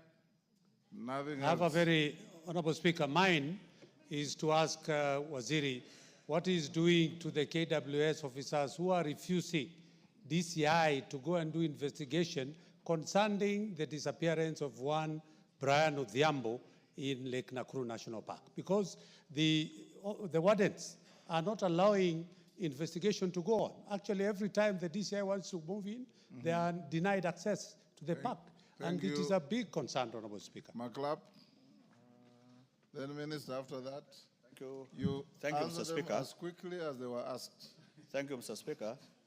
I want to to ask the minister what is going to do so that the people of Baringo North, Saimosoi Ward, and Bartapa Ward can even have peace for 5 hours in a day, because we are being raided. Even this afternoon, why I came late, Mr. Speaker, there was raid at 3 o'clock. Up to now, I sit down here. The security forces have managed to recover the animals, and they are still pursuing 13 other cows left. What is the minister going to do so that the people of Baringo North can even have peace for 5 hours and the intimidation of our NBRs? So, Speaker, can the minister do that? Because he's been on the ground. Members, can the minister respond to those? Minister? Mr. Speaker, I'll try as fast as possible as requested. Honorable Robert Ngui Basil asked about the omitted constituencies in Yatta, and I wish to state as follows, Mr. Speaker. In the year 2017, the ministry gazetted the following administrative units in Yatta sub-county, which is locations are Kua, Shiokisinga, Mekilingi, Matingau, Kideuni, and sub-locations were Kua, Itidini, Kwandolo, Liani, Kaliani, Ngumbulu, Ngangani, Kikesan, and Kidito. Honorable Speaker, I'm aware that the residents had initiated the process of creation of administrative units in Yatta sub-county. However, the ministry received a petition from section of the residents of Ikombe division on 29th of January 2024, challenging the process of subdivision of administrative units. The petitioners alleged that the process was not participatory and not inclusive. As a result, Mr. Speaker, that issue is being dealt with, and as soon as we dispense with the petition, we will embark on operationalization. Mr. Speaker, on the Honorable Ferdinand Waititu, Ferdinand Wanyonyi. Waititu is somewhere else. Mr. Speaker, both are my friends. Actually, Waititu is Mr. your Speaker, guest elsewhere. both are my friends. Yes. Mr. Speaker, on my neighbor, Honorable Ferdinand Wanyonyi, has asked a question that requires its own session for us to engage. The short answer to him is this, that as soon as I came to the ministry, one of the decisions I made was that we are going to reorganize the Kenya Police Reservists. Mr. Speaker, with a proper scheme of service, with defined payments. Mr. Speaker, the stipend should be properly determined with, Mr. Speaker, command structure, because the problem we have, if you heard me when I was answering Honorable Kangogo, is that some of the NPR officers are actually misbehaving and they are loads on to themselves because they are not reporting to anybody, including, Mr. Speaker, when can you qualify to be an NPR, and at what stage can you retire from being an NPR? And, Mr. Speaker, getting them uniform. Mr. Speaker, in the areas where the NPRs are properly organized, Mr. Speaker, they're doing a fantastic job. We want to borrow from the rangers in some of the conservancies in the country, where they have properly organized rangers. In my visit to Laikipia last week, I visited a few of the conservancies, and I learned something about how they are properly organizing the rangers, Mr. Speaker, because they are part of NPR. And we would like to extend that to our NPR, Mr. Speaker. This will be a very important policy framework established by this administration that, Mr. Speaker, should take care of our NPR. And if we organize them well, I have no doubt in my mind that, Mr. Speaker, we will have better results from the NPRs operating across the country, including creating a camp for them.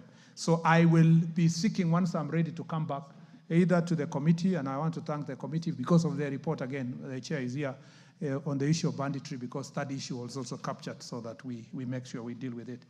Mr. Speaker, on the Kenya Police, Mr. Speaker, on the question of Honorable Kwenya, again, let me say in brief, Mr. Speaker, because there are other members who have asked where is the list, who is coming first, based on the criteria I had announced earlier. Mr. Speaker, I'd like to say that we will provide that list maybe perhaps to you or through the committee so that we can all of us track it. And I hope the interest that has been shown here on the administrative units, Mr. Speaker, will cause the entire House in consensus to get us resources to operationalize once and for all, so that there is no queue. There will be no someone being preferred or a constituency being preferred than the other. But, Mr. Speaker, you will realize that areas where we have the worst security situation, even if they were gazetted late, Mr. Speaker, we quickly operationalize those ones because, Mr. Speaker, we need them immediately to deal with the security issues. Mr. Speaker, Honorable Makali Mulu had asked the question of chief and sub-chiefs of those areas. I think it falls within the same issue. Chief, Oh, yes, yes, one chief assistant and one chief. sub-chief. Yes, thank you, Mr. Speaker. I think that is the part of the various constituencies are given the criteria earlier that where there is such an anomaly, you quickly operationalize those ones so that you don't have two people doing the same job in the same area. Mr. Speaker, Honorable Tongei also asked the same question, who is coming first? And again, I think that list can be provided. Honorable Farah Maalim, Mr. Speaker, spoken to the question of, Mr. Speaker, strategy, security strategy in the north, insofar as dealing with, Mr. Speaker, the enemy across. Mr. Speaker, I do not wish to say we are not doing what he's saying, Mr. Speaker, because this is not the right forum to announce the strategies, our security strategies. But I will say his comments are noted, Mr. Speaker, and I'm sure it will be incorporated in the security strategies because we also work together with the elected leaders in the local area. Mr. Speaker, I agreed in dealing with the NPR issue. We are also in the policy asking ourselves whether some of the chiefs cannot be also licensed as NPR, so that, Mr. Speaker, they can carry, they can be able to carry guns. Some of them already do so in some parts of the country that I don't need to mention. But the problem also sometimes when you give the chief these guns in some serious security areas, unfortunately they become a subject of target, particularly for the sake of the gun itself. So there's a flip side of the same argument. But we will be dealing with this. Already the chiefs are already trained. They have paramilitary training, but we will be enhancing this. The policy also talks to the question of NPR. Can you train them once, give them ammunition, and then leave them? Or they should undergo refresher training after so often a certain period of time that can be established again. That will also apply to the chiefs once we decide that these are the chiefs that will be licensed gun carriers. In any case, other civilians carry guns. So that's not a unique thing, including members of parliament, those who have been licensed to carry a firearm. So it's not a unique thing to say a chief is licensed to carry a firearm. Mr. Speaker, another issue that I'd like to say is Honorable Nicholas Ngikor Nixon Ngikolong has asked a question, Mr. Speaker, about special forces to fight banditry. Mr. Speaker, when the need arises, Mr. Speaker, for that, you wonder if you were to create a special force to deal with banditry, Mr. Speaker, or cattle rustling, which affects more than half of the country, as you all know, from Lamu to Entebbe, Mr. Speaker, that is more than half of the nation in terms of land size. If you were to create another special force, Mr. Speaker, then what will the police be doing? So I think already we have other special forces like the one for livestock that is asked to. Mr. Speaker, you have the GSU, we have all these formations. I think, Mr. Speaker, we should spend our time now to resource the police. And Mr. Speaker, I request that we continue supporting the National Police Service in the modernization program. What was done in the last 1.5 years in modernization, getting the MRAPs, giving them protective gear and so forth, has really borne results. But this plan was to go on for 4 years. Mr. Speaker, in this financial year, because of financial constraint, that plan has slowed. I would like to request that we support the plan to resource the police officers. As I promised here, we are going to also use modern technology, particularly the drones, Mr. Speaker, that will help us in surveillance and will answer the question of Honorable McClap as to what else can we do in the affected areas like Loruk and other places. If we can enhance by having better surveillance using drones, I think we are going to be able to use fewer police officers, but greater response when technology is applied. Mr. Speaker, Honorable Naisula had asked also why we cannot prioritize the question of security considerations when operationalizing these, Mr. Speaker, administrative units. Again, as I said, that is our consideration number one.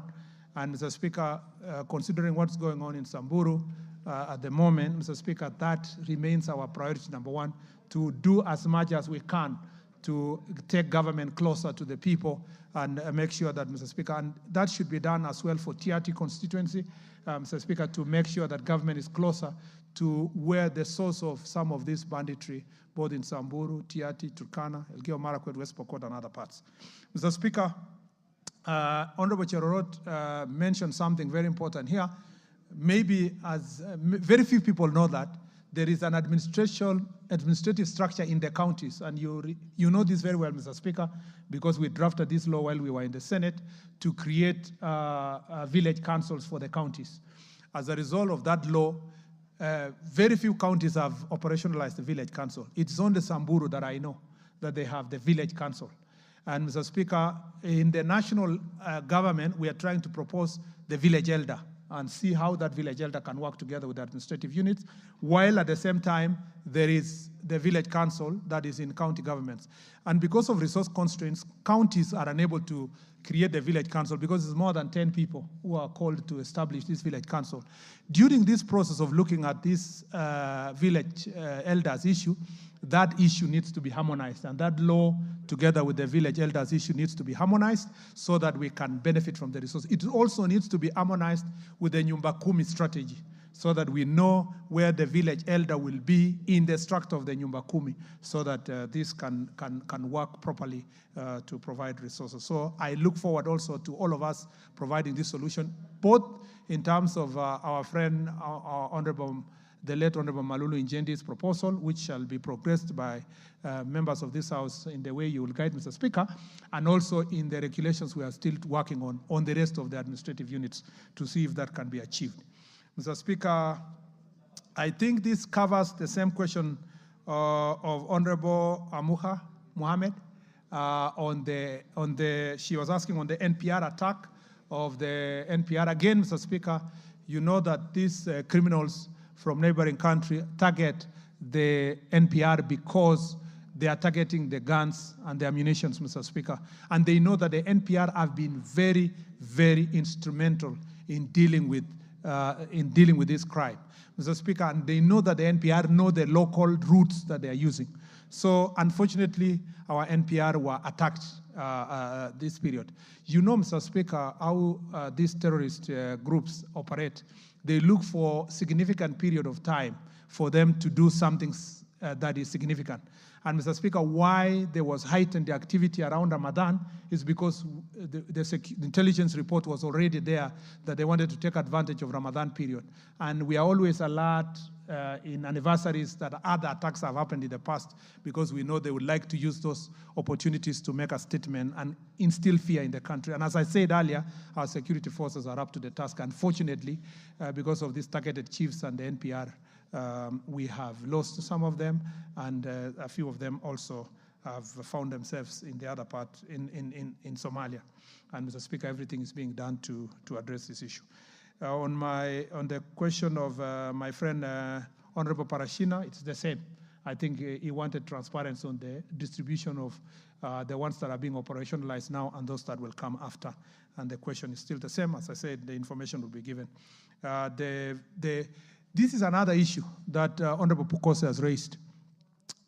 And I will revisit it down here, and maybe I combine it together with, maybe I'll revisit that. We have a problem with, Mr. Speaker, police vehicles and administrative units, vehicles for our administrators across the country. And at the moment, there is an acute shortage because as we continue operationalizing, there are chiefs that don't have motorbikes. There are SCCs that don't have a vehicle. They don't even have a motorbike. There are sub-county DCCs who don't have also vehicles and so forth. Mr. Speaker, in the leasing program for the police, this applies also to the police officers. There are many police stations that don't have vehicles because either the leasing period ended or their vehicles were destroyed. For example, the case of Laikipia. The police commander's vehicle was banned by some people pretending to be protesting and making a statement that they are of a particular generation. Unfortunately, Mr. Speaker, they banned the vehicle of the county commander. The county commander now doesn't have a vehicle even to respond to issues of banditry because of that. There is a leasing program that we are working on with the Ministry of Treasury, and again, we will bring this proposal to to Parliament for the next financial year. Part of it needs to be supported to make sure that we increase the number of vehicles. We are targeting 5,000, so that some are given to our Ngao officers and some are given to the police stations. Again, we would like to see these police stations properly operating and having proper vehicles for proper response. With this equipment, as I said earlier, we will have greater response. So, Honorable Pukose, we were hoping that by July, August, this leasing program would have worked and the vehicles be delivered, and I hope we will be able to do so that we increase mobility of our security forces. Honorable Hassan, I'm aware, and I'm sure we discussed with you the question of Majengo in security. Unfortunately, during an operation that was meant to flush out gangs that were dealing with drugs, that operation went wrong at some point, and 2 people lost their lives. The investigations are ongoing. Since I did not know you were going to ask this question now, I'd like to go back to the NPS, National Police Service, to find out exactly how far the investigation is and what has been done so far. But I was aware, and I'm still aware, that there was that incident of Kamkunji, and we want to work on it. But I want to thank Honorable Hassan for one thing, that in his constituency, one of the things we enjoy from his constituency is the Nyumba Kumi system, and the business communities especially. They work closely with the security team. The IG was there for Iftar the other day, and we work closely with the local community. And because of that, the local community work with National Police, security has been improved in general in Kamkunji and a number of the constituencies in Nairobi. We would like to work closer with the people. We not want to have this kind of acrimony with the citizens, even if we are doing police operations. And we'll be becoming more, ensuring that our officers are well versed with the operational procedure that protect the rights of the people. Again, on Honorable Kemei's question, since I did not know whether it was going to be raised now, it's important again to know that that is a known case. The police officer is known. The person who was shot is known. The police officer is a bodyguard to one of the citizens. I think I will give you perhaps a proper response as to how far the investigations are going and when the officer will be charged, if that will be the direction we'll go. Unfortunately, we have no compensation scheme for victims of that kind of attack. But we advise that once an officer has been found culpable, the family can institute civil suit to institute compensation for the citizen that has been attacked. I think Honorable Emmanuel Wangwe was also asking administrative units that were gazetted in 2018. That applies to the 2017, 2021, 2022. It falls for all of them. Again, as I said earlier in the general question, that we have a phased out operationalization, and that's why members are asking which is coming first this year. And we hope that in the budget, we are asking about 2.5 billion to operationalize everything. And I think at that point, I can combine that question with the question from my friend, Honorable Mutuse, that the reason why we are unable to post deputy county commissioners in some places and the assistant county commissioner is because, one, it is not just enough that the officer has already been hired and they are earning salary elsewhere. You need resources for operational resources, operational budget that allows them to move, to do meetings and so forth. But also, you need the AIE. The other thing is that they need offices. So in some instances, the divisions were gazetted, but there's no office. So you need to work together. And some members of parliament have come to us and said, I am going to use CDF to build the offices, and we appreciate that partnership that we have. Some have even said they use money from their pocket to hire an office for the ACC just for them to start the work because of security concerns. And some of these counties like Baringo and others are having acute security needs. And the members of parliament have been of great support, including Honorable McLeod here. And then we have the question of vehicles. So that I said they may not also have the vehicles for movement. So it's not enough just to gazette. You have to provide a budget for this operationalization. Finally, Honorable Kikari, before I come to, yes, I think that was Honorable Kikari and McLeod. The second last question is Honorable Kikaria. I was in Nakuru with Honorable Kikaria for a function on mobile registration and free issuance of IDs to first people who are taking their IDs for the first time. And Mr. Speaker, the mother of Brian Odhiambo confronted me on the question as to investigation related to her husband. It's a very unfortunate case. I do not want to jeopardize investigations, Mr. Speaker, or prejudice the prosecution that will follow, but it is true, Mr. Speaker, that investigation was done. The KWS officers created inordinate delay, denied the DCI officers proper access in time to enter the park. I do not know why they were protecting them and what was happening to the life of Brian Odhiambo. But Mr. Speaker, the good news is that the DCI, at the stage of which he had reached with his report, was convinced that it was enough for the DPP to take action. The file is already with DPP, and Mr. Speaker, I have no doubt that's an independent office. I cannot order the DPP on what to do with the file, but I have been assured by the office of the DPP that prosecution is in the offing, and therefore we shall be able to fulfill our promise to the mother of Brian Odhiambo that justice will be done in this very case, Mr. Speaker, and other similar cases where citizens are facing such kind of attack. Finally, Mr. Speaker, I don't know, Honorable McClub was here, but just for me to repeat that the troubling areas, including what I talked about, Kaben and Endo, location in Marakwet, Moron in Tiatich, that part, the border, and your constituency, the only very troubling place is Soy Mosoi division, location, Mr. Speaker, in Loruk. And Mr. Speaker, this is not a fight for livestock only. Mr. Speaker, as I tell you, there is a combination of factors. If you go even to Samburu, Mr. Speaker, the issues of disguised as cattle rustling is not only for stealing livestock, it's also for pushing administrative boundaries between communities, Mr. Speaker. And that is the case, as a matter of fact, in Loruk, Mr. Speaker. In Loruk, there is a conflict between communities as to where they want to sort out the question of administrative boundaries. In the process, Mr. Speaker, they disguise this as stealing of livestock. That is why that attack has been going on. We have a strategy of dealing with it, Mr. Speaker. We know that the NPR, some of whom were subjected to investigation, their arms were taken, Mr. Speaker, but we promised that before the end of this week, it will be returned. It was taken for ballistic investigations, but I want to thank the NPR for doing a fantastic job together with the police. Mr. Speaker, I promised the Member of Parliament that I have a strategy on what we need to deal with there. We have a strategy as a ministry on what to do there.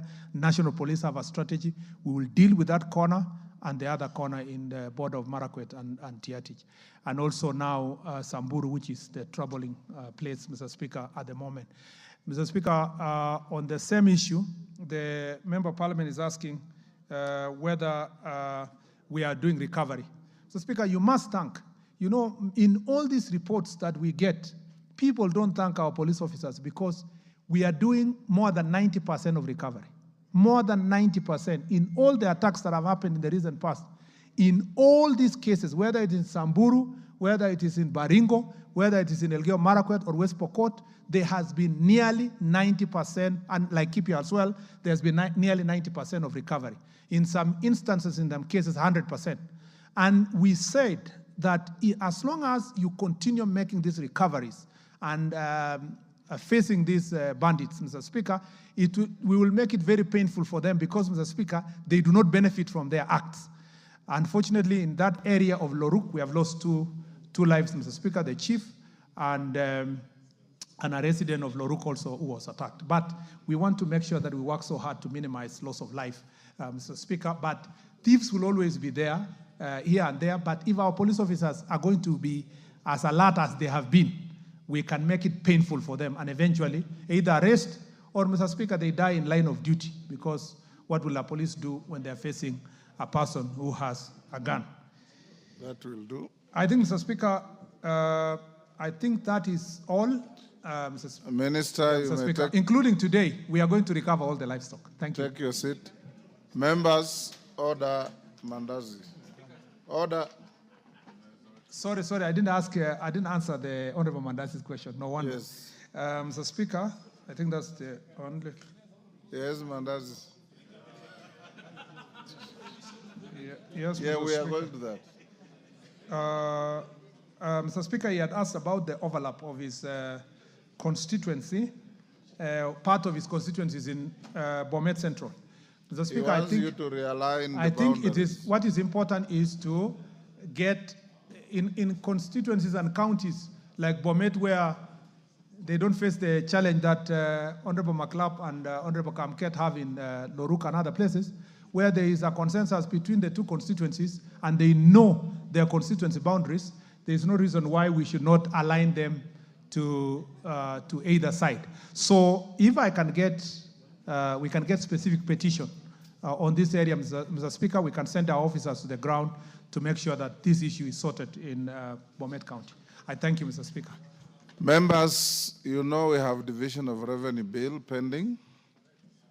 I want to very quickly take 029, 031, 032, and 33 in quick succession. Minister, be ready to answer them in the shortest time possible. Yes, Tongoyo. You are the chairman of the Committee on Security. Yeah, just going to take a minute, actually. Honorable Speaker, I just want to inform the House. It has actually been, of course, Honorable Speaker, it has been confirmed that the issue of sub-counties or administrative unit generally is a big thing to almost every member here. You remember it has been a question that keeps coming every other time, and immediately we break for recess, we had the opportunity to interrogate the ministry. In fact, we took almost an hour and a half just singling out on this subject. Honorable Speaker, from their own minister statement and his own words, the whole big problem is about money. And I think he made it very clear that the ministry needs about 2.5 billion to operationalize the already pending units. And Honorable Speaker, you know we had already had the BPS. And I want to confirm, actually not contradicting the minister, that as it is, we may not still have the money. So we may lament this year, another year, because until we get the money to do this, and this is the house that appropriate the money. You know that was the plea Honorable Speaker was making. So what I'm saying, you are in the new budget cycle, so you should focus on the yeah, what I'm saying is, unless we look something like a Kamkunji, the way we prioritize CDF, we will still having the same problem every other time. No, I'm Honorable Speaker, employing to this house. We should look away, even if it means we have a Kamkunji a bit, look away, we mobilize resources so that we sort this problem once and for all. Minister, what you'll probably do is send to my office send to my office a complete list of all the gazetted administrative units at all levels, and you can do a matrix where you indicate those that are operationalized recently, those that are not and the expected time of operationalization, those that have a long haul to wait, so that when we now engage the budget committee, we can see how best we can be able to assist. Because seeing the mood in the House, everybody has an issue about administration units, literally everybody. And going forward, Minister, as a matter of administration reforms that you need to undertake. Under Article 6 of the Constitution, dependence and interdependence of the various levels of government. The layers of administration units out there. You have a village administrator, you have an ACC, you have counties, you sub-county administrator, the county, you have the sub-county commissioners. You'll find you have layers of county administrators and national government administrators doing the same thing, drawing money from the same purse. So you need also to engage COG and county units to see how to harmonize, cut down on costs, and be more effective in having administrative units work. Because I've never quite understood why you have a chief and a village administrator doing the same thing in the same area of jurisdiction. Ward admins and ACCs and all those. Maybe part of your reforms, you can also look at that so that you can be able to assist. Ivo Bara, ask your question. After Ivo Bara, we have Daniel Manduku. After Manduku, Peter Mbogo, then Peter Nabulindo. If we can be done by 6:30 so that we go to the next order. After that, I'll give Jared Okello to prosecute his pet subject of hardship areas. Okay. 1 minute only. Go on, Eve. Thank you, Mr. Speaker. So, pursuant to the provision of Standing Order 42A, 6B, I wish to ask the following question. Could the Cabinet Secretary state the measures taken by the Ministry to enhance safety and security of residents in Atela location in Kabondo Kasipul constituency, particularly in light of the recent surges of violence incidents, including the murder of Mr. Kennedy Odhiambo, a resident of Kolal village, who was fatally shot in the chest by an arrow while on patrol near Sondu Old Bridge on the 30th of January 2025. Number two, Mr. Joseph Othim Amora, age 43, who was murdered at his home in Kolondo village on the 30th of January 2025.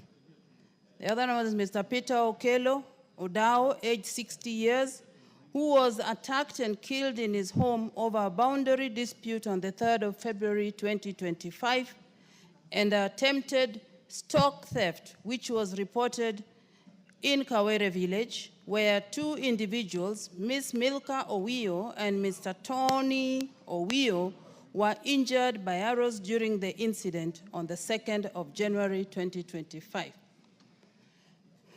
Mr. Speaker, could the CS provide an update on investigations into the murders and steps being taken to apprehend the suspects involved? Two, would the CS state the steps taken to address the underlying issues contributing to violence and conflict in the region, particularly concerning land and boundary disputes? And three, could the CS outline the collaborative efforts being made with community leaders and local organizations to foster peace and security in the affected areas? Thank you.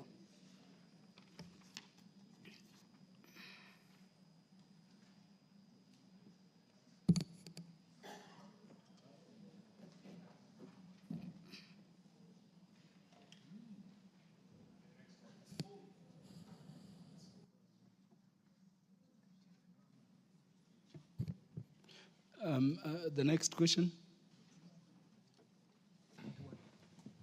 Thank you.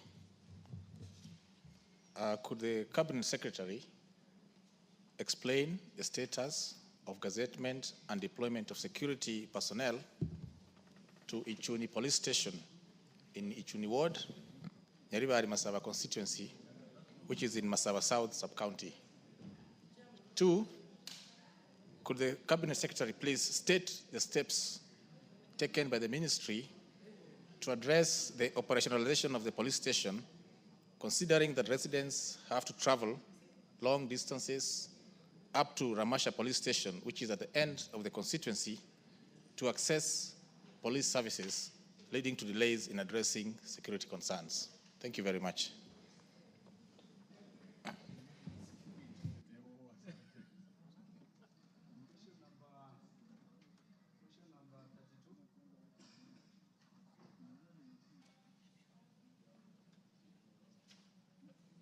Question number 32.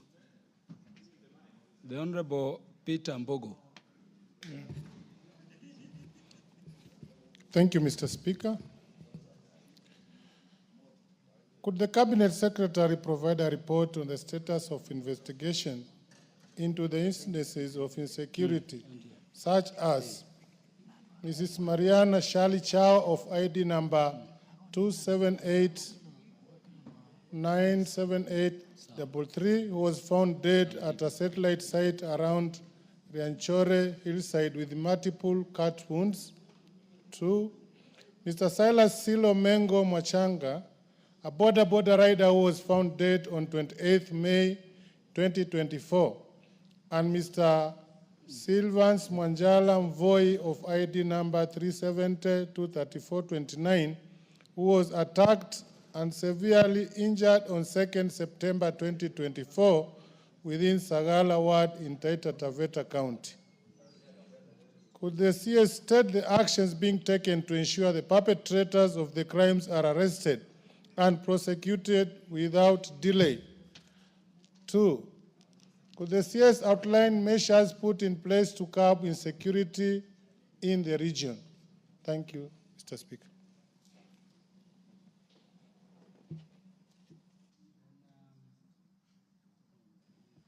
Question number 33 of 2025, the Member of Parliament for Matungu. Is Honorable Peter Nabulindo there? I'm here. I give him the mic. Thank you, Mr. Speaker. Mr. Speaker, I beg to ask the Cabinet Secretary for Interior and National Administration whether he could provide a report on the status of investigations into the insecurity incidents which occurred in Koyonzo Market, where 2 security guards were brutally murdered and assorted goods stolen, raiding of several shops in Matungu Township, and a trader killed in the process, attack on the residents of Namalasire and Namamari areas, and incidences of robberies in the market centers reported in Matungu constituency. Secondly, whether the minister could expound on actions being taken to ensure that the perpetrators of the crimes in the constituency are arrested and prosecuted. 3, whether the Cabinet Secretary could state the immediate steps being taken by the government to address insecurity in the constituency, including provision of additional facilities and equipment to the police stations. 4, whether the Cabinet Secretary could outline the long-term strategies being put in place to curb insecurity in the constituency. Thank you very much, Mr. Speaker. CS, we have moved that way because we have some urgent business to transact after this one. You may now respond. Thank you, Mr. Speaker. I'd like to respond as follows to the question number 29 of 2025 by Honorable Ivo Bara. Mr. Speaker, I'd like to respond as follows. On the measures taken by the Ministry to enhance the safety and security of residents, Mr. Speaker, the government has implemented the following measures to enhance security in Kabondo Kasipul constituency. Increased police patrols and visibility, strengthening both foot and mobile patrols to deter criminal activities while maintaining a strong police presence in key areas such as residential estates, marketplaces, and transport hubs. Fast tracking of investigations, ensuring that timely handling of all reported cases would prompt legal action against the perpetrators to deter future offenses and enhance public confidence in law enforcement. Enhanced crime reporting mechanism, encouraging the communities to share critical intelligence anonymously via Fichua DCI toll-free hotline 0800-722-203, guaranteeing confidentiality and safety of all the whistleblowers. Mr. Speaker, number 4, revitalization of community policing committees, revitalizing inactive community police committees to strengthen collaboration between the police and the local community, promoting real-time information sharing and early detection of security threats. Cross-border community collaboration. The National Police Service has strengthened the cross-border community engagement to combat cattle rustling in the region that is a source of insecurity. This initiative enhances intelligence sharing and promotes peaceful coexistence between communities. Mr. Speaker, I have had this conversation with the governor of that county before, and I told him I don't understand why people who are residing and living together and everybody having a title deed should engage in cattle rustling. It is a practice that is found in corners, marginalized areas. I think this is something that really we need to deal with, because Kisumu is at the heart of areas that are fairly developed in the country. This is really an issue that still bothers me, and I'll be going with the honorable member to the ground to find out exactly why neighboring communities still steal livestock from themselves. And I hope the county governments can change also the breeds, so that, Mr. Speaker, we should not be having those ones that are running very fast and can easily be stolen and hidden there. Mr. Speaker, we have also community engagement. There is regular public forums, barazas, and this is where also community members, local leaders, elected leaders can help us in conflict resolution, and this is where I promise that we should have a baraza together among the communities. Regarding an update on the investigation into the reported murder cases, I wish to respond as follows. On the case of Mr. Kennedy Odhiambo, Mr. Speaker, sir, on 28 January 2025, at approximately 23 hours, Kennedy Owino Odhiambo, a 45-year-old male, was near his homestead in Gangondo village, Kadumo's East sublocation, in the company of others, when unknown assailants launched an arrow at the group. The arrow struck Kennedy Odhiambo on the right side of his chest, fatally injuring him. The attackers fled the scene and their identities remain unknown. For the following day, on 21st of January 2025, at 0211 hours, the incident was reported to Othoro Police Station by Peris Muga, chief of Atela location, and booked vide OB number 032101 of 2025 in the same station. The officer commanding the station in Othoro, along with DCI personnel from Rachuonyo East Sub-County, found the deceased lying lifeless with an arrow still lodged in his chest. DCI officers from Rachuonyo East Sub-County processed and documented the crime scene before transferring the body to Bethlehem Morgue for further examination. A post-mortem examination confirmed that the cause of death was injury sustained from the arrow attack. The suspect remained at large. The investigations are ongoing with efforts to apprehend those who are responsible.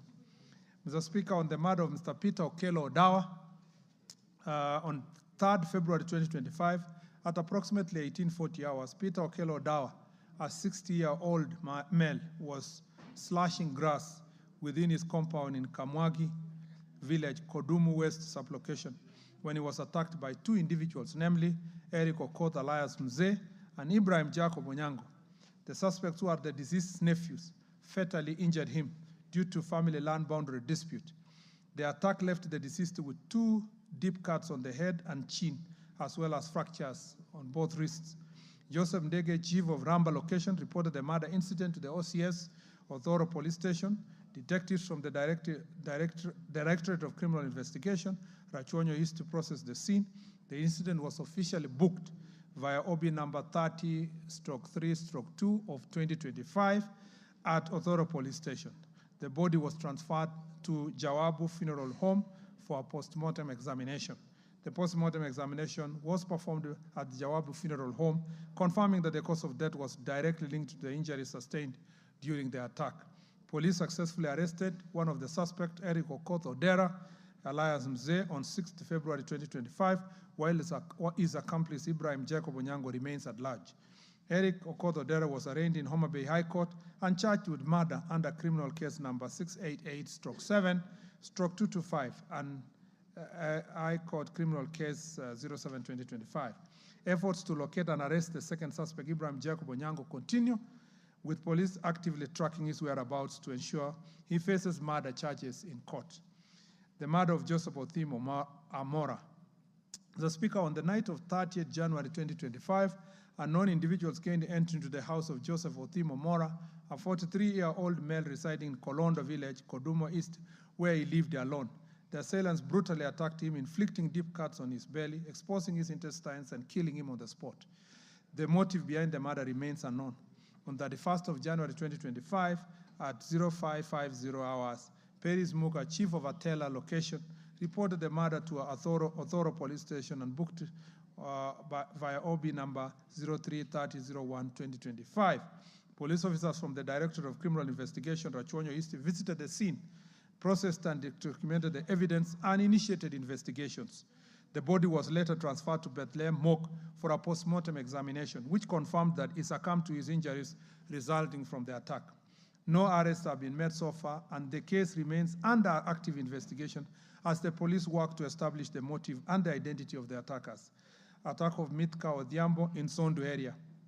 On that January 2025 at 0120 hours, the police officers, while on mobile patrol within Sondu area, received information that a group of unknown youth suspect to have crossed over from Kericho and entered Kisumu County with the intent to steal livestock.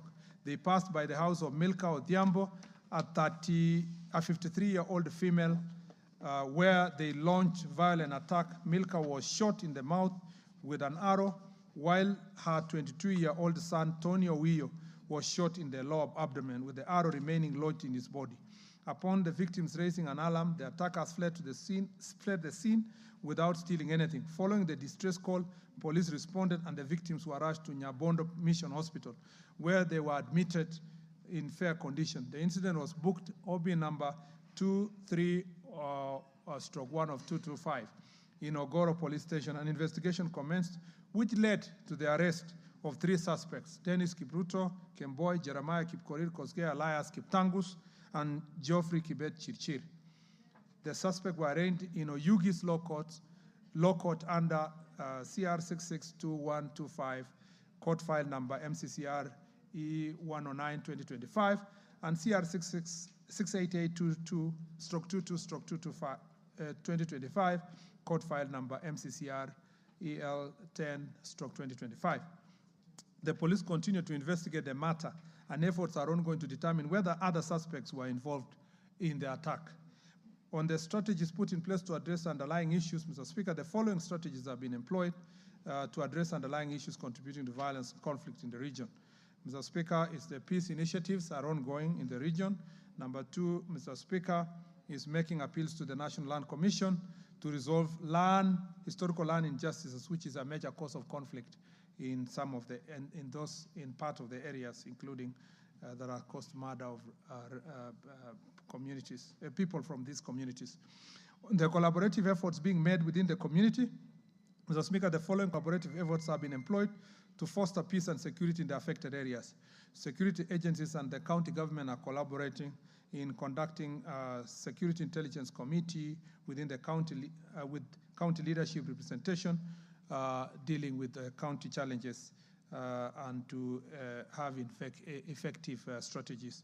There is also community partnership and involvement, and also working together with non-governmental organizations in the area to do for humanitarian assistance, and also economic empowerment programs together with peace initiatives. Mr. Speaker, on the question number 31, which is by Member of Parliament of Nyaribari Masaba, Honorable Manduku. The Speaker, part 1 is on the status of gazettement and deployment of security personnel to Ichuni Police Station in Ichuni Ward. Mr. Speaker, Ichuni Police Station is a community-driven initiative developed in collaboration with the area Member of Parliament to address security concerns in the area. The local police commander has been directed to submit their logistical and personnel requirement to facilitate the operationalization and gazettement of the station, so that the honorable member, Mr. Speaker, cannot be accused like another citizen who built his own police station. Mr. Speaker, whereas we appreciate the good initiative, we are now working to make sure that that is also operationalized, because that is on a light note. This is a community initiative together with the Member of Parliament. Number 2, Mr. Speaker, regarding the steps being taken to address operationalization of the police station, Mr. Speaker, the National Police Service will be considering the following requirements for the establishment and operationalization of the police station. 1, land ownership, confirmation of whether land ownership has been transferred to the service to avoid ownership dispute in the future. 2, personnel requirement. The local police commander has been directed to forward the number of personnel needed for the operationalization of the police station for consideration and deployment. Number 3, utilities, confirmation on the availability of essential services such as water, electricity supply to support daily operation effectively. 4, accommodation, confirm availability of housing for the police officers.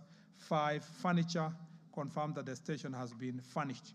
And 6, infrastructural design, confirmation that the station structure meets the standard design stipulated in the service standing order, which includes reception area, valuable exhibit store, radio room, OCS office, deputy OCT office, petty crimes office, record office, OC traffic office, general office, petty crime office, interrogation office, cell with a proper sanitation, exhibit store, and sufficient ablution facilities, among others. Mr. Speaker, the question from the Member of Parliament of Mwatate, Honorable Mbogo.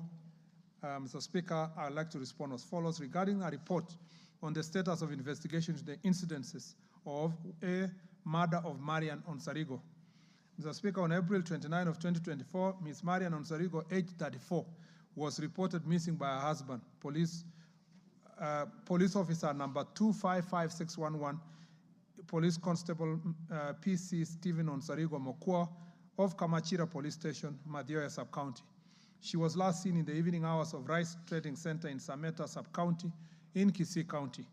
On May 1st, 2024, at 17 hours, the Assistant Chief of Rogo Location, Mr. Latif Oyoro, reported the discovery of a dead body in Quarry within Rigo Location, approximately 10 kilometers south of the police station.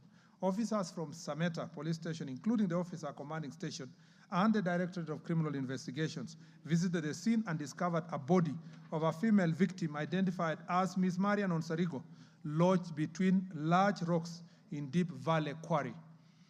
The body had visible injuries, including deep open wound under the armpit, both lower legs fractured, and a deep cut on the left elbow. Later, the husband and the deceased PC Stephen Onsarigo Mokua, Police Constable Stephen Onsarigo Mokua, arrived at the scene and confirmed the identity of his wife.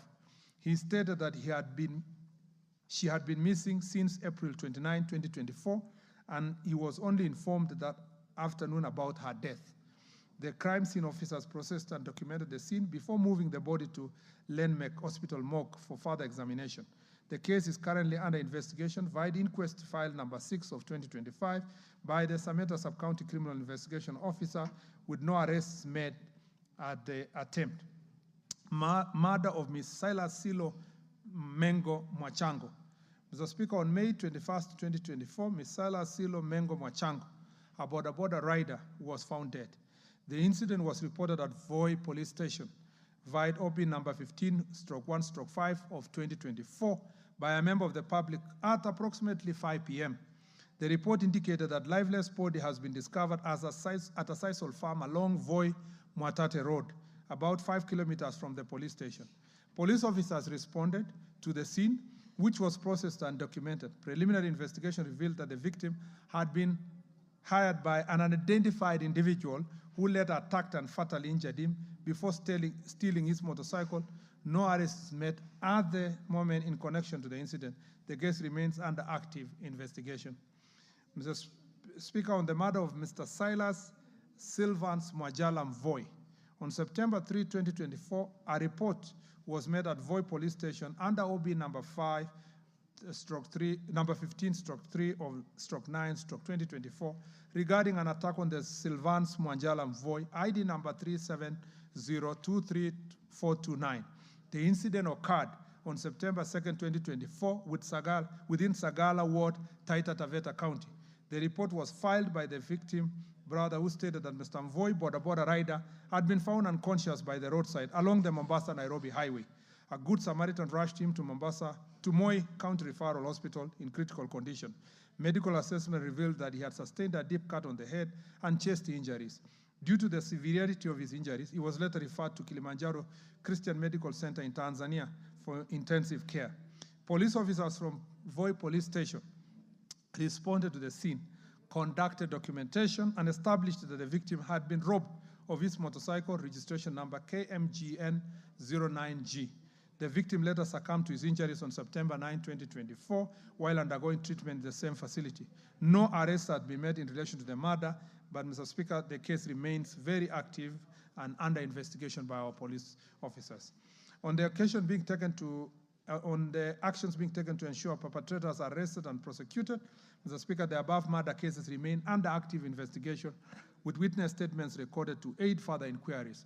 Members of the public who may have crucial information that could assist in identifying and apprehending the suspects have been encouraged to voluntarily report to the police. To ensure their safety, they may also provide information anonymously at the police station. Regarding the measures being put in place to curb insecurity in the region, Mr. Speaker, the following measures have been put in place. Again, increased police patrols and visibility, sustained crackdown on the reemergence of criminal gangs in the region.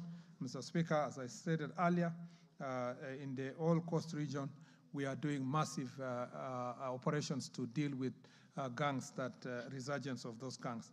Enhanced crime reporting mechanism, encouraging the community to share critical intelligence anonymously via Fichua kwa DCI, hotline number 0800-722-203, while maintaining confidentiality and protecting whistleblowers. Mr. Speaker, revitalization of community policing committees is also one of the strategies, and community engagement. Finally, Mr. Speaker, is the question from Member of Parliament of Matungu, Honorable Peter Nabulindo. Mr. Speaker, on part one of his question regarding a report on the status of investigation into security incident on murder of 2 security guards, Mr. Speaker, at the night of March 30, 2024, 2 security guards, John Nyabola, 62-year-old, and Humphrey Muyomi, 55 years old, both employees of Major O'Duke's security firm, reported for duty to guard shops within Kanyonzo Market in Matungu sub-county. That night, they were brutally attacked and murdered by unknown assailants who dragged their bodies into a market store to conceal the crime. The criminals then broke into a shop owned by Charles Opondo and stole assorted goods of an unknown value. The next day, on March 31st, 2024, Trader discovered the bodies and reported the incident to Kayonso Police Station, which was booked via OB number 4/31/3 of 2024. Police officers responded immediately and visited the scene. However, upon learning of the gruesome murder, members of the public became rowdy and stormed the police station, pelting stones. In the chaos that they partially burned a police vehicle, a Toyota Land Cruiser registration number GK056V, broke into the police office house and stole property of an unknown value. Some of the stolen property was later set ablaze on the main highway to Busia. To restore order, reinforcement was called in, allowing police officers to document the scene and transport the bodies to Bungoma Hospital mortuary for preservation. A postmortem was conducted on 5th of April, where the pathologist confirmed that both victims had died due to the excessive hemorrhage caused by blunt force trauma. Following the investigation, the police file was forwarded to the Office of Director of Public Prosecution, Western Region, for perusal and advice. On November 12, 2024, the ODPP returned the file via letter reference ODPP KK/CAM/2/0002/2013, highlighting certain gaps that needed to be addressed. Subsequently, on December 5, 2024, 2 robbery suspects were fatally shot after engaging in a series of robberies in Matungu and neighboring sub-counties. On an AK-47 rifle with 13 rounds of 7.6mm special ammunition was recovered, along with motorcycles that had previously been stolen from police officer in Butere sub-county who had been seriously injured during the robbery. Upon identification, the deceased suspects were confirmed to be Jack Machanja, 25-year-old, and Dan Philemon Anguch, 24 years old, both residents of Butere sub-county. Further investigation revealed that they were the same individual responsible for the murder of the 2 security guards at Kayonso Market on March 31st, 2024. The recovered AK-47 rifle and ammunition have since been forwarded to the Director of Criminal Investigation, Forensic Ballistic Examiner for analysis. The case remains under investigation. The murder of Charles Mukwana. Mr. Speaker, on February 26, 2025, on approximately 21 hours, a robbery and shooting incident at Matungu Shopping Center was reported by Collins Okumu and recorded in the occurrence book OP of Matungu Police Station entry number 35/26/2 of 2025. The officer commanding station OCS Matungu, along with his team, responded to the scene. The first victim, Kevin Chitai, reported that he had been robbed of the day sales amount to 50,000 shillings. The second victim, Boniface Miswaki, was also robbed at gunpoint but declined to disclose the exact amount stolen. The third victim, Charles Muhwana, resisted the robbers, prompting them to use violence. He was struck in the face with a sharp object and shot in the right thigh. He later succumbed to his injuries while receiving treatment at St. Mary's Mission Hospital, Mumias, and his body was subsequently taken to hospital mortuary, where an autopsy was later conducted. On March 9, 2025, Hussein Sharif Moshen was arrested in connection with the fatal shooting of the trader and robberies that occurred on February 26, 2025 in Matungo, and was subsequently booked at Shianda Police Station. He was taken to court the following day, March 10, 2025, to answer the charges of robbery with violence. The case is pending before court. On the actions being taken to ensure the perpetrators of crime in their constituency are arrested and prosecuted, as you can notice, Mr. Speaker, and a good number of them have been arrested. In response to the escalating security in the region, a series of operations were launched aimed at identifying and dismantling the criminal syndicate responsible for terrorizing residents and business owners. These efforts led to the arrest and arraigning in court of key suspects. On March 10, 2025, a multi-agency security team apprehended 6 individuals linked to robberies in the area. Yusuf Ekumba Hashio, Sharif Musungu Chebi, Jafar Odongo Kirato, Muxin Okwalo, Gerald Joseph Khadima, and Abdallah Kubasu Nandai. During investigation, it was determined that Gerald Joseph Kadima was implicated in the murder of Simon Owoi Toloi, a case already pending before High Court in Kakamega. He was subsequently presented before court for a plea hearing on 20th March. You can notice, Mr. Speaker, these are people who are out on bail and then went again to commit murder a second time, robberies a second time. An identification parade was conducted on March 19, 2025, during which a witness, Linet Ingaisum Beach, positively identified Yusuf Ekumba Hachio, also known as Farouk, as the individual who had dispossessed her of her mobile phone. On March 25, 2025, Yusuf Ekumba Hachio was formally charged with robbery with violence under Section 29, as read in Section 296, together with Section 2962 of the Penal Code. The case remains pending before court. Regarding the immediate steps being taken to address insecurity in the constituency, it is the same, Mr. Speaker, to the other incidences I have read, which include issues to do with patrols and visibility, fast-tracking investigation, enhanced crime reporting mechanism through Fichua DCI, engaging the community. These are common across areas that we want to enhance matters of safety, Mr. Speaker. Regarding a long-term strategy being put in place to curb insecurity within the constituency, again the same.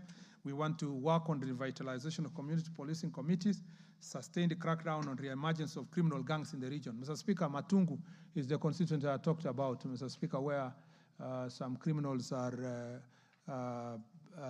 roaming around with elected and aspiring politicians, pretending to provide political support and cover.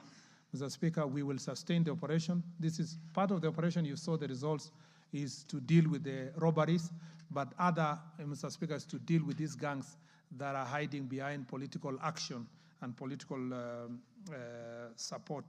And Mr. Speaker, Matungu and a few of other places in Western Butere, in Kakamega counties, and a part of Bungoma, and as I said earlier, spilling over to also Trans Nzoia. Mr. Speaker, they are notorious political actors who, Mr. Speaker, are hiring young people and inducing them to commit crimes and violence, especially in funerals. And we are not going to condone this behavior, Mr. Speaker. And as I said, if it leads to any elected or aspiring politicians, we will not hesitate to charge them in a court of law. Mr. Speaker, and let me use this opportunity to thank our police officers, because from the time I requested them to take this issue seriously. A lot has been done in that region, and we will sustain the operations, Mr. Speaker. Security agents and county government collaboration is also extremely important, and regional and cross-county cooperation working together to make sure that we deal with these issues in our country. Mr. Speaker, I beg to submit. Thank you, CS. Yes, I allowed you to proceed that way because there was satisfaction on the part of all the members who raised the questions as matters of concern. I have never seen any intervention from anybody. The Honorable Ivo Barra, you want to register your satisfaction or a clarification?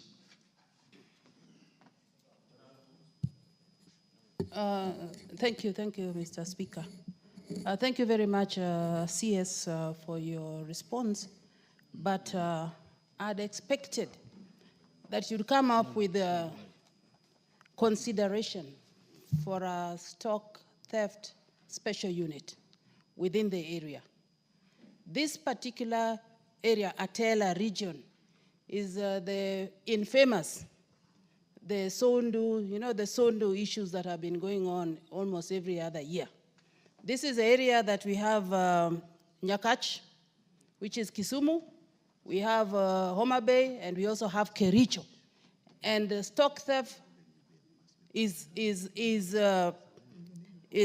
just too much. And so please, can we have this special unit? And also, if possible, if you can have a patrol vehicle running around these three regions. This area is notorious, Mr. CS, and we need to do something to rein in the insecurity. Thank you.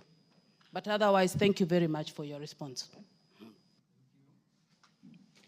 That one does not require your further response, CS.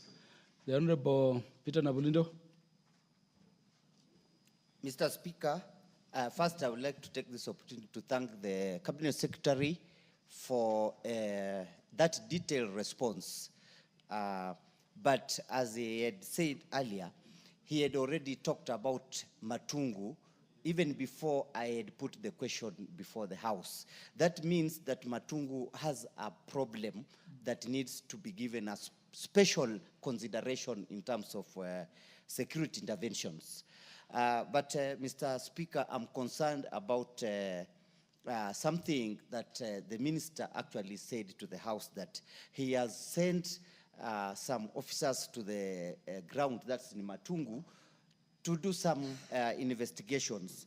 But I would like to bring to the attention of the Cabinet Secretary that the people, he could confirm, the people he sent on the ground, they have been doing what we call selective investigation, in that they have deliberately been targeting certain groups, and or, if I can be quite open in this House, Cabinet Secretary Waziri, the people you sent, I don't know if they are the ones doing this, the people you sent on the ground, they have been targeting actually my family members, my relatives, and my supporters.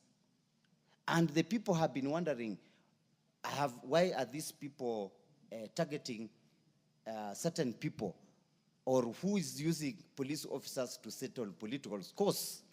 So, Minister, as far much as we appreciate that something is happening, but there is a lot of biasness and skewedness in those investigations. They have now turned to political investigations. Nevertheless, I am very appreciative that the minister is actually doing something for us as Matungu.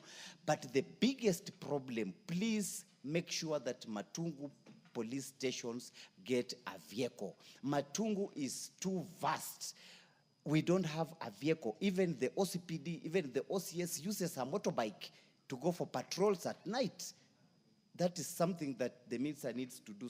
And we have not had a vehicle for years and years. We need a solution right now, Bwana Waziri. Thank you very much. Honorable Nabulindo. Quickly, let me say for Honorable Obara, we agree that we need to do something in Sondu, and we will, once we visit the ground and see the need for anti-stock theft unit, we will make the necessary recommendations, Mr. Speaker. And then on the Honorable Nabulindo, I speak here Mheshimiwa on behalf of the IG, but the operational command of the IG is not subject to my direction to say that you target this person or the other. The main thing is to target the criminals. And the people of Kenya have expected us to sort out the issue of Matungu. You know very well that that place had become ungovernable, even during funerals. And it was becoming a monument of shame. If it happens that the people who have been arrested are known to you, family members, supporters, for as long as they're not involved in crime, there is no issue. They will not be harmed. They will not be charged. But if they are involved, they will all be rounded and charged, notwithstanding the fact that they are your family members or they are your supporters. And Mr. Speaker, I thank the MP for his positive approach to this issue, because he is appreciating of the efforts to deal with both robbers and these gangs that are operating and roaming across the country. I have no doubt in my mind that next time I visit Matungu, I will be going to a peaceful meeting together with the MP, and the place will have been properly in order and people will be operating freely. On the police cars, I had answered earlier while responding to the other questions that we have a problem across the country, and the police leasing program that we are working together with Treasury should be able to answer this problem, hopefully, by the beginning of next financial year, latest in August. Thank you, Mr. Speaker. Yes, the Honorable Daniel Manduku is satisfied with your response to question number 031, 2025. No, there is no further question or clarification. So is the Honorable Peter Mbogo to your response, with your response to question number 032 of 2025.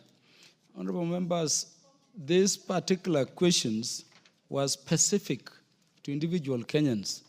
And as confirmed by the CS, most of them are either under investigations or with the courts.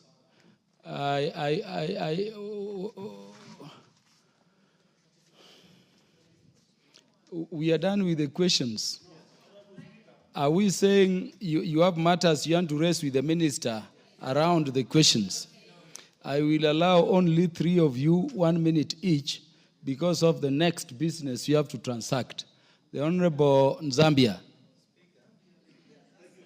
Cabinet Secretary, you will indulge us. You can take the questions straight away so that they're addressed. Thank you, Honorable Speaker. I want to be very brief. Honorable Speaker, I had raised my concern a few minutes ago, and because the CS is here, my matter is not to be postponed. I think I need an instant answer. Honorable Speaker, I think Honorable CS, with your secretary there, you have my answer in your fingertips. I think I should leave home when I'm already certified, because it has been a wait matter. And this issue I raised in last year, and it has taken more than 6 months, Honorable Speaker. Thank you. Your matter was under which question? Honorable Speaker, question number 026, Honorable Speaker. You want to respond to it now, or we can create a forum for you and the member? Let us. Yes, I think the member is seeking further consultations, if I may, because I've answered it 3 times. To be very specific, this is a question of overlapping administrative units. The question is whether it is in Muka or Nzawi sub-county. So it's very specific and requires specific consultations. So I think we can take it up with the MP out of this chamber, because this is the 3rd or 4th time he's asking the same question. Honorable Zambia, there can be no better solution in terms of addressing that matter, knowing how that committee operates, than what the Cabinet Secretary is offering. When the Cabinet Secretary is discharged, please follow him and get arrangements in terms of how you can better address it. If it is not so addressed, bring it back to the Committee on Administration and Internal Affairs. And I can assure you, your speaker sits there, we will satisfactorily help you pursue it on behalf of, those other Kenyans. The Honorable Jared Okello.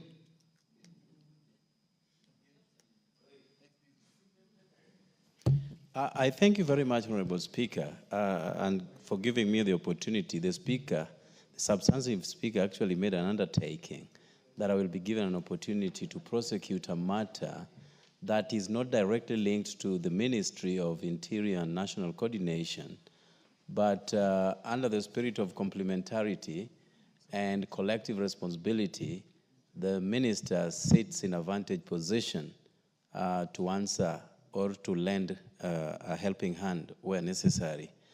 Honorable Speaker, you are aware that the issue of classification of areas patterned along hardship and non-hardship areas has become my pet project.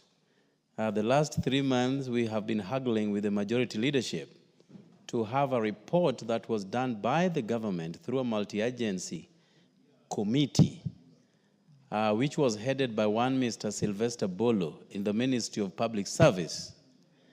They went across the country, and Ngao played a pivotal role towards that. And a report was actually done. The report is dubbed Review of Hardship Areas and Payment of Hardship Allowances. The report was ready by the year 2022. Now, the last 3 months, the substantive speaker has given directives, times more than number, to the majority leadership just to walk here at the office of the president and bring the report here.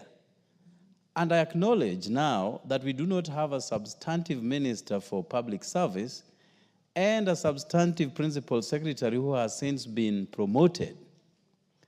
But as I said, it is a collective responsibility. Our very good minister, who is a very dear friend to me, Honorable Kipchumba Murkomen, a man known to this House, has the capacity to direct that particular department to just bring the report here. The report has categorized those areas that are needed, that are to be added onto the list of those that attract hardship allowances, Honorable Speaker. Without belaboring very much on this subject, my place is disenfranchised in many fronts. I have civil servants who report and immediately seek for transfers to other areas, because I sit in an area where my two neighbors, Nyakach and Muhoroni, are benefiting from hardship allowance. Nyando constituency is the only place known for its perennial flooding. In fact, we are known for Serikali's idea mantra, but we have been sidelined up to this very moment. And a report, I believe, which I have not put my eyes on, has captured this very well. So let the minister help us get this report. And let me repeat for the record, it is dubbed Review of Hardship Areas and Payment of Hardship Allowances. The report is here with public service. The guy who headed the team called Mr. Sylvester Bolo has since retired, but he did not retire with the file. So let the file be brought before this House, be debated upon, and appropriate actions will ensue. I thank you. And I thank the Minister for braving the long hours today. Thank you.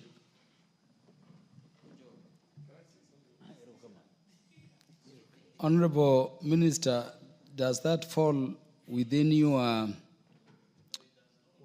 mandate, and are you ready to respond to the question now?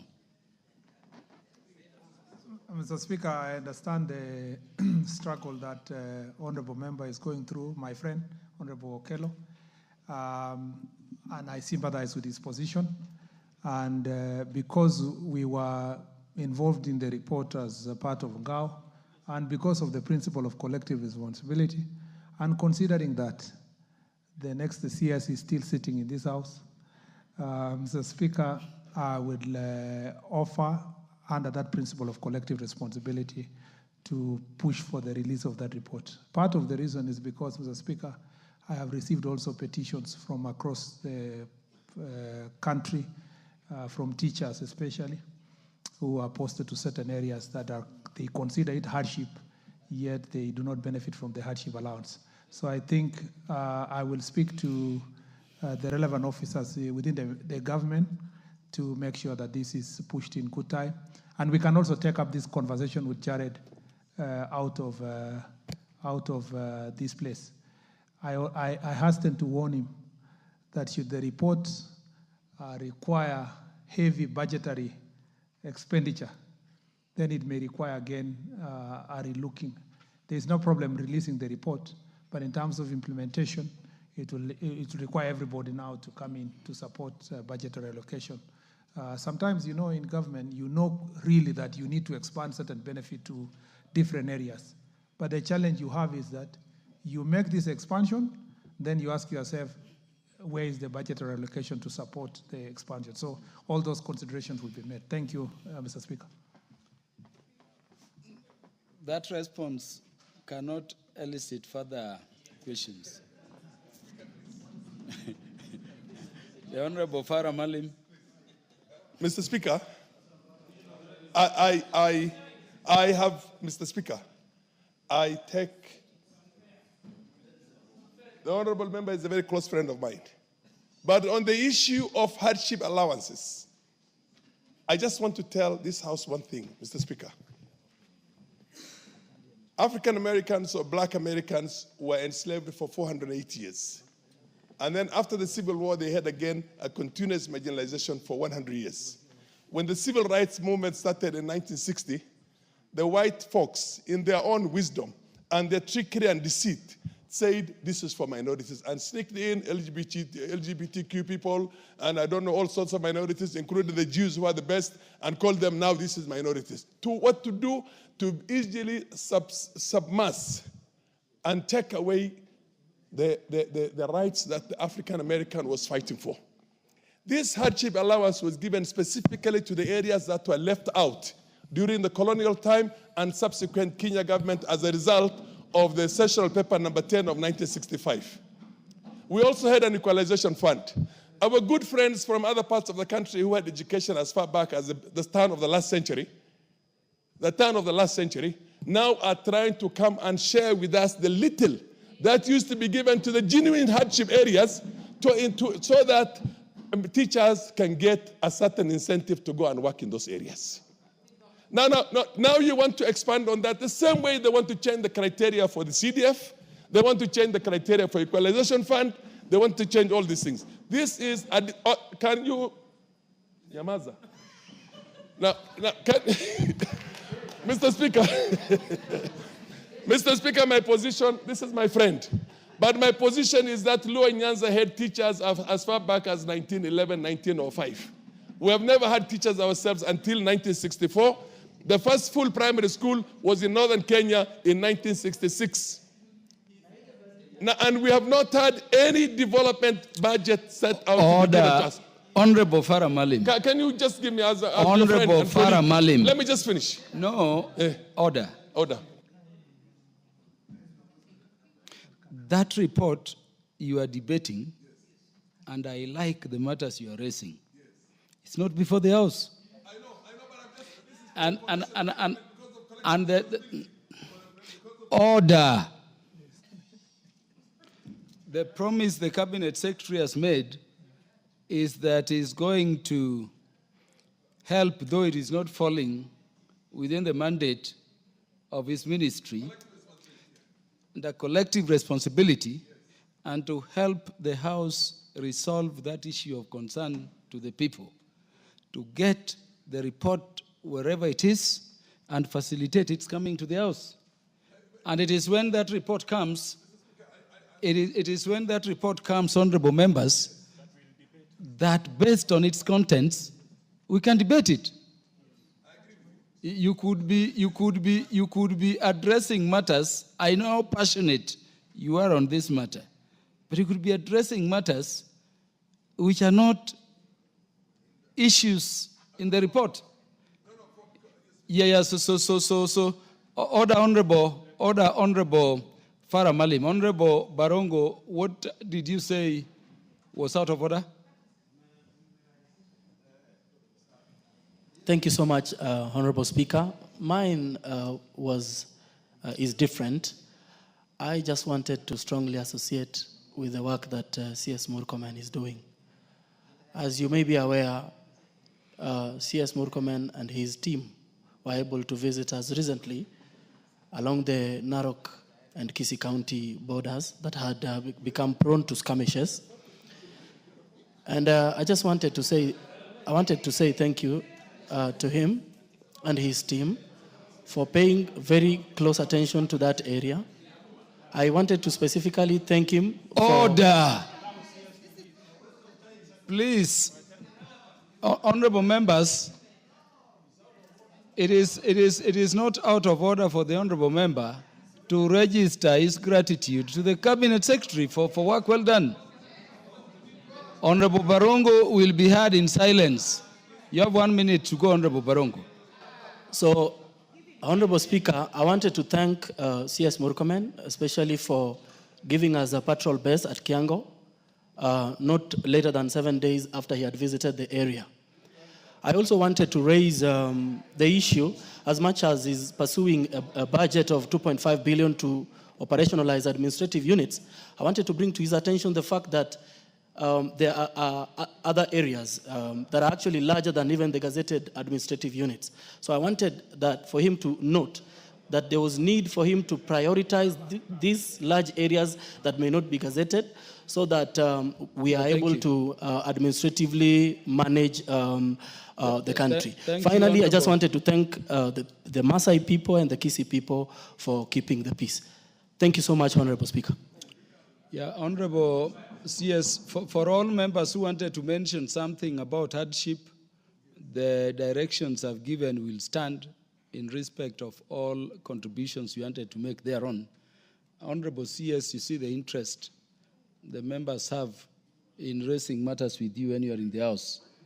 I think, one, because of the sensitivity of the ministry you are in charge of. Number two, as also a former member of the House, I want to give you a minute or two to make any last comments if you have. Then we can discharge you to be able to transact other business.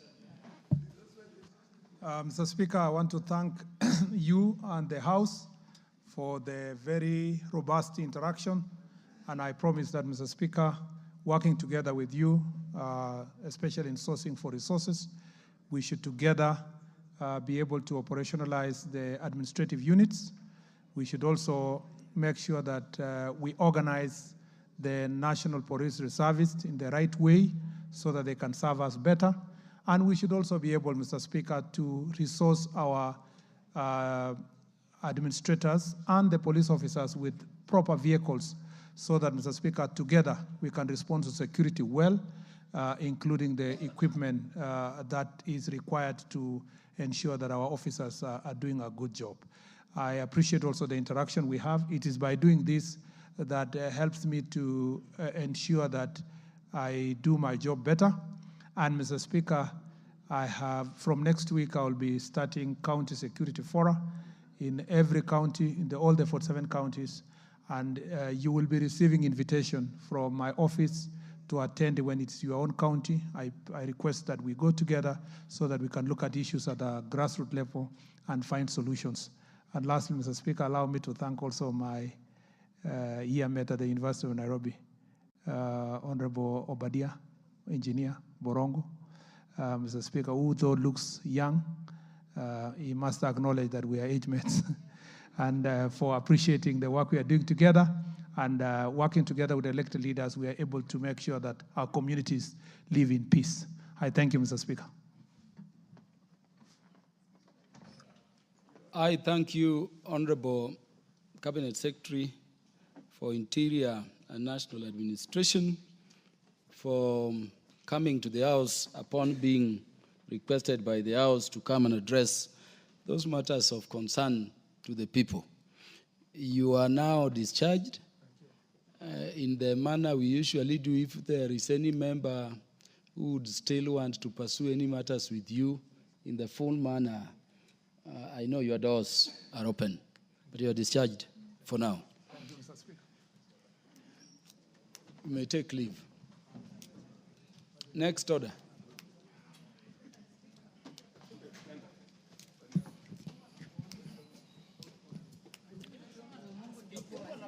Order number 11, the Division of Revenue Bill, National Assembly Bill number 10 of 2025, second reading.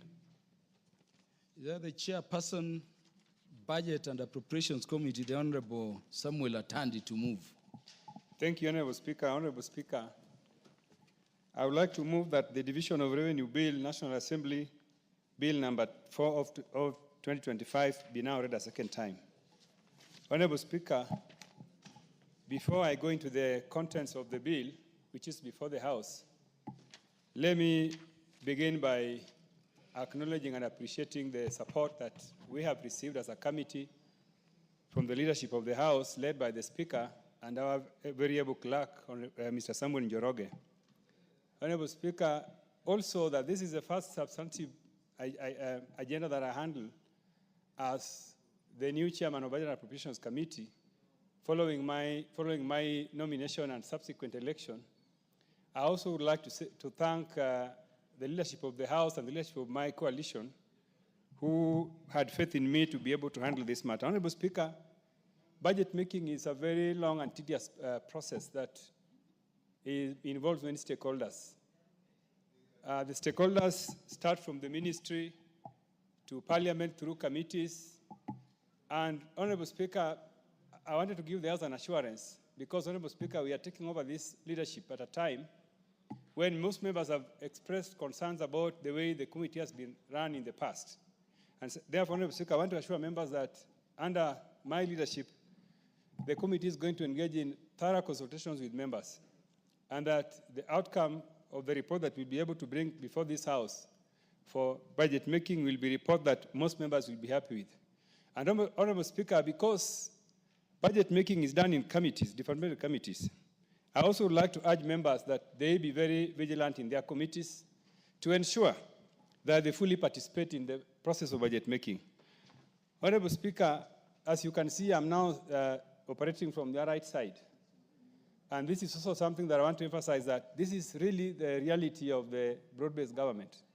Honorable Speaker, in ordinary sense, I would not be in this side. Then, Honorable Speaker, I want to tell Kenyans, and especially members of my party, who are still doubting the reality of broad-based government, that the broad-based government is real, it is working, Kenya is one united country, and lawmaking, budget making, and running of the country is now a business of all Kenyans. Nobody is going to be discriminated, especially in resource sharing, because the opportunity to work for Kenyans is going to be given, has been given to all of us. Honorable Speaker, before I discuss the substance of the bill, let me say, Honorable Speaker, that we are discussing this bill at a time when fundamentally our economy is recovering. This has been buttressed by very fundamental macroeconomic factors that point to the fact that we are doing very well as an economy. Honorable Speaker, if I just highlight a few of those macroeconomic factors, one of them is inflation, Honorable Speaker. Inflation over the past 1 year has been coming down from a high rate of 5.7% to now, as at February, a rate of 3.5%. Honorable, this has not just happened. There are global factors that have helped us to tame inflation. Also, there are domestic factors. Honorable Speaker, some of the global factors that have assisted us to tame inflation include easing of monetary policy by the Federal Reserve. Honorable Speaker, over the last 1 year, Federal Reserve has been deliberately reduced interest rates. And this has also percolated back to us. Also, Honorable Speaker, there have been deliberate investments in the agricultural sector in our country. The country now is food sufficient, and this has also led to the stability of our food prices. These two factors have helped us to tame the high inflation rates, and that's the reason why, Honorable Speaker, today we are celebrating that the economy is positively recovering. The other factor that has helped us, Honorable Speaker, is that there has been reduction in domestic borrowing. Over the last 1 year, the CBK rate, the rate at which central bank lends money to commercial banks, has also come down from a high rate of 13% to today 10.75%. Honorable Speaker, what this means is that now investors and households are able to access cheap credit. Now, when investors and households are able to access cheap credit, it means that they are able to invest. And if they invest, this is very positive for the economy. Honorable Speaker, I would like to take this opportunity to thank and to congratulate the managers of Central Bank, Dr. Kamau Thuge and Dr. Susan Koech. These two personalities have done a wonderful job, Honorable Speaker, in helping us to tame runaway interest rates. Honorable Speaker, the economy is expected to grow by about 5.3%, as compared to 4.6% in the last financial year. Honorable Speaker, again, this projection is pegged on the fact that we are still projecting to have a stable agricultural performance. Honorable Speaker, we are seeing favorable weather conditions across the country that is going to favor the performance of the agriculture sector. We are also, as a House, also, Honorable Speaker, we have continued to appropriate resources to fund fertilizer subsidy. Honorable Speaker, in the last supplementary budget that we just passed, I want to confirm to the House that the House appropriated about 10 billion to fund this fertilizer subsidies that is going to help us to grow the agricultural performance. Honorable Speaker, these factors are projected to help us to grow the economy even better. Other factors that are projected to help us to grow the economy, Honorable Speaker, include strong performance on the construction sector. Honorable Speaker, as you are aware, the construction sector did not do well in the first half because of the fact that most of our contractors were not on site. And Honorable Speaker, as you are aware that most contractors are now back on site. So the sector is going to see some robust improvement. The other sector that we project to help us in improving our economy this coming year, is also the tourism sector. Honorable Speaker, the peace and tranquility that has been created following the formation of Robert's government is going to give us results in the tourism sector. The other sector that is also going to help us, Honorable Speaker, is the housing sector.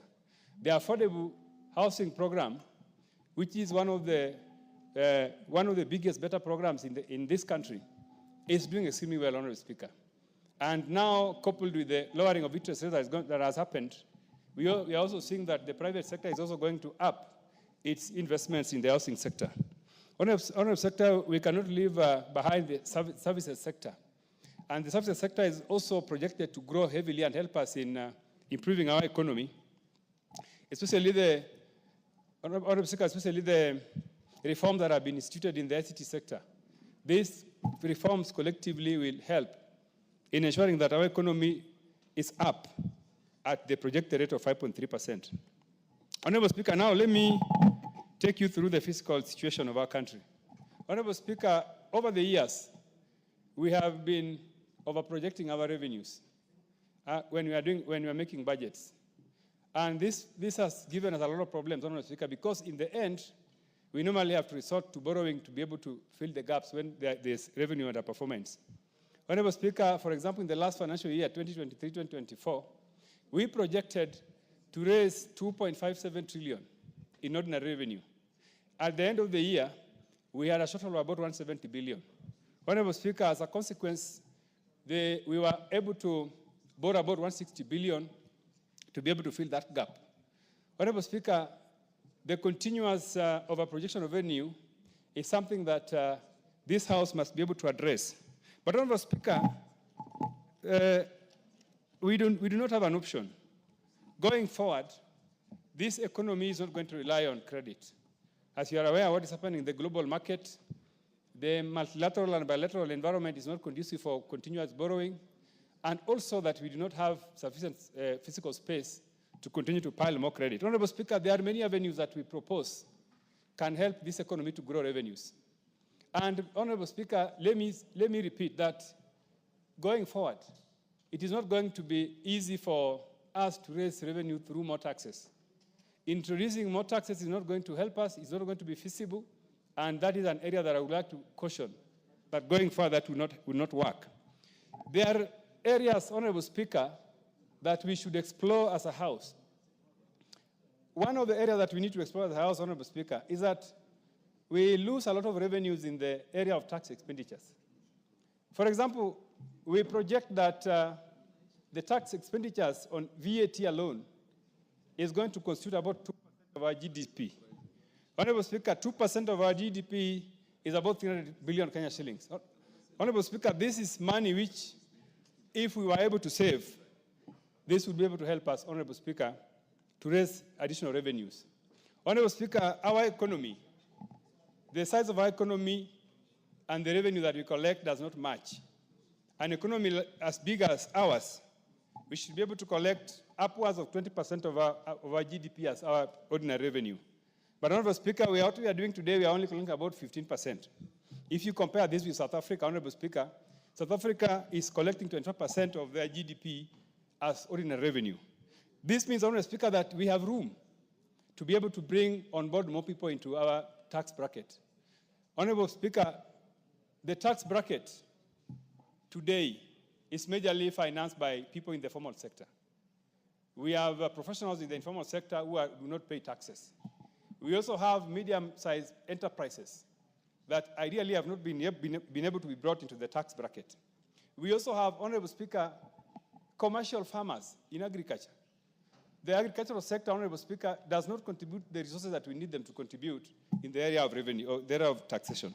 So, Honorable Speaker, these are areas, these are low-hanging fruits that this House must be able to find so that we be able to meet our revenue deficits. Honorable Speaker, I want to say that this year we are projecting to pay about 1.2 trillion as interest payment on our fiscal debt. Honorable Speaker, this has not just come. This is a consequence of deliberate borrowing from the year 2014 to the year 2023. In the year 2014, Honorable Speaker, our debt repayment was only 170 billion. This is when the President Uhuru Kenyatta took over. Honorable Speaker, when President Uhuru Kenyatta left, the debt repayment on interest, he left it at 840 billion. Honorable Speaker, this is a substantial growth. And this is the reason why to date, we are paying 1.2 trillion. The misnomer in this borrowing spree, Honorable Speaker, is that over the same period, investments in development expenditure has not grown. Development expenditure remained stagnant at 500 billion, while interest repayment on physical debt went up to 840 billion. It therefore means, Honorable Speaker, there are only two things that I've been able to deduce. That either the borrowing was not used appropriately to fund development, or that money got lost somewhere. So, Honorable Speaker, we must be brave and admit that we have mismanaged our fiscal space in the last 10 years.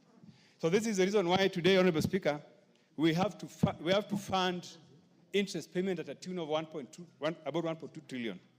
Honorable Speaker, I'm giving you this background because I'm trying to build a case for the county revenue sharing that we are going to present to the House. Honorable Speaker, consequently, I want to say that the Budget Committee has proposed an equitable share to counties of 405.1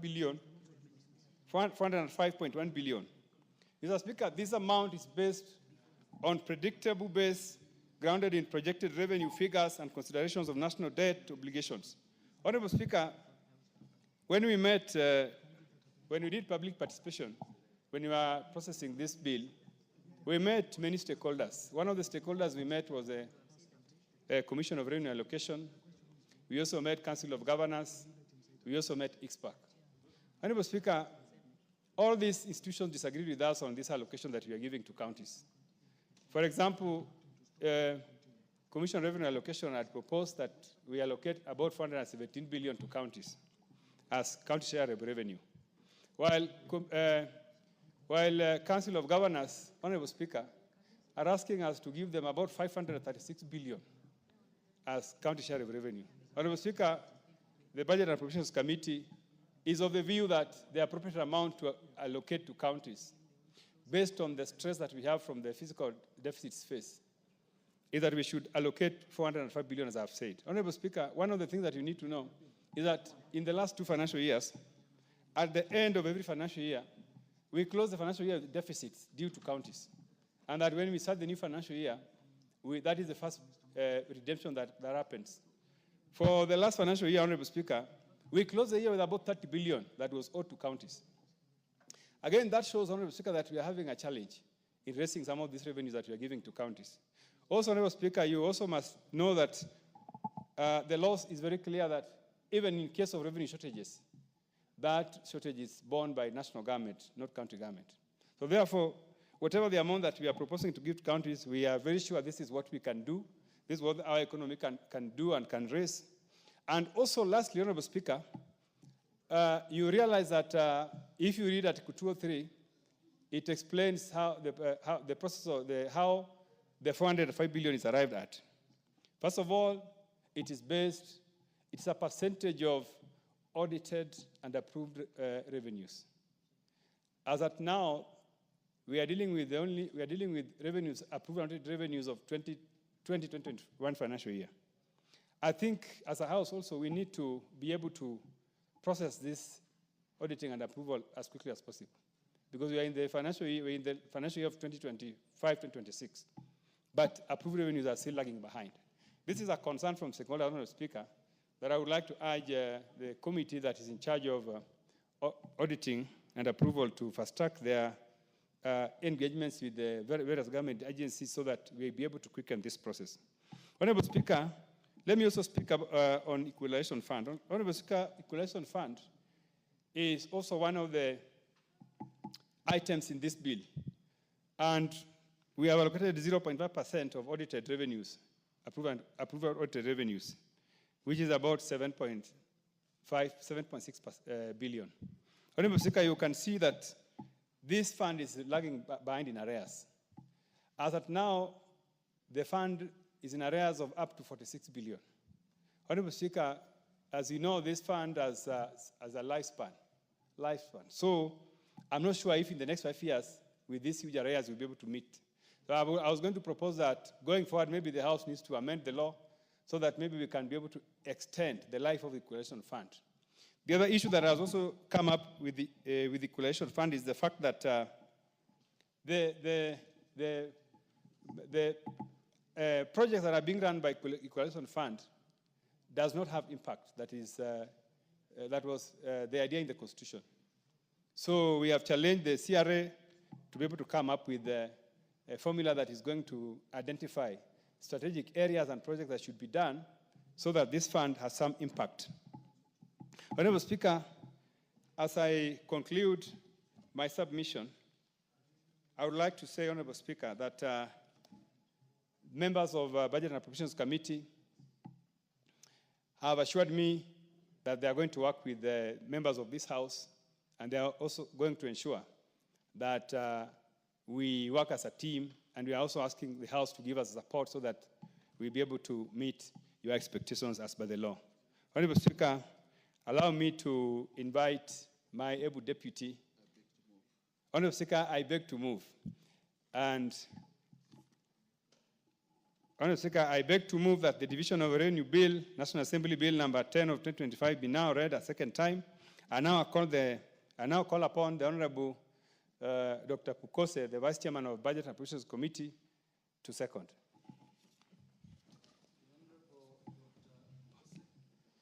Thank you, Honorable Chair.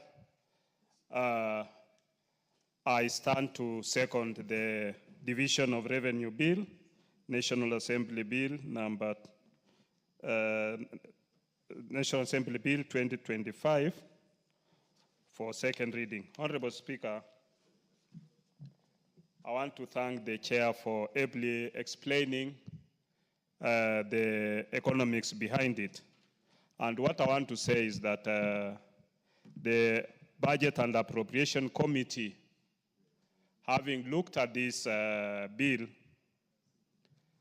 and listened to the stakeholders, the CRA, the Council of Governors, IFPAC, and others, and looking at the Constitution in Article 203, which talks that a minimum of 15%, arriving at the 405.1 billion, that gives us 25.7%. That means that we are above the 15%. on the last audited accounts, which was of 2020-2021. Honorable Speaker, the PSC of this House, I think when you look at the last budget, which was last division of revenue bill for the 2024, you'll realize that the last audited accounts were 2020-2021, meaning between the last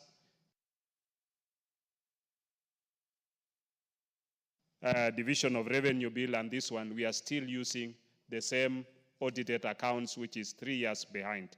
And I think this calls on this House to move with speed, especially the committee on, or the PAC committee, so that they can be able to fast track and make sure that we are up to date in terms of last audited and approved accounts. Having looked at this amount might look small, but considering that we've been projecting figures of revenue-raising measures that KRA has not been able to meet, and often you find that the national budget is normally affected badly, so that at the end of the day, we have to do supplementary to be able to rationalize the budget. So we hope that with these figures that are reasonable, these figures that we think are able to be achievable, then we'll be able to give the share of 405.1 billion to the counties. Honorable Speaker, I think the other issue about the equalization fund is issues about what is it that is achieving on the ground. Because when you move around the country, the Constitution initially looked at the equalization fund as benefiting areas that were left behind following the sessional paper number 10 of 1965. These areas mainly are in arid and semi-arid areas. But when you look at the formula that has been done, you find that you are giving certain areas maybe very little amount of money, such that you have a project of even 1 million, 2 million, and that kind of thing. What shall we be able to achieve with that? And I think that is what we're calling back, that we need to look at the formula and see to it that it is able to benefit even those areas. When you look at the areas that initially the money was released, even in the arid and semi-arid areas, and you go to those areas, there is no tangible project that you'll be able to see that has been achieved with that money. And I think, again, we've spent a lot of time arguing about whether it should be implemented by the counties or it should be implemented at the constituency level, and even ending up in court to be able to resolve this matter. But when you read the Constitution very clearly, it talks about the national government being able to implement those projects through its other agencies. What the governors did is they took in clause 2, in Article 204, clause 2, clause 2, where it says the county government, the national government may utilize county governments, other agencies, and that kind of thing. And therefore, the may should not be something that should take other institutions to court in terms of implementation of the equalization fund, so that we can allow the equalization fund to be able to achieve its main objectives when the Constitution was enacted, the 2010 Constitution, to be able to bring back the areas that were neglected in terms of education, health, electricity, and water, so that they can also be in the same tandem area with the rest of the country. Honorable Speaker, in this division of revenue bill, one of the other areas that we would want to urge the county governments to be able to look at is the on-source revenue. Because as we speak today, many of the county governments are not able to raise their targets. And this is because of bilferages.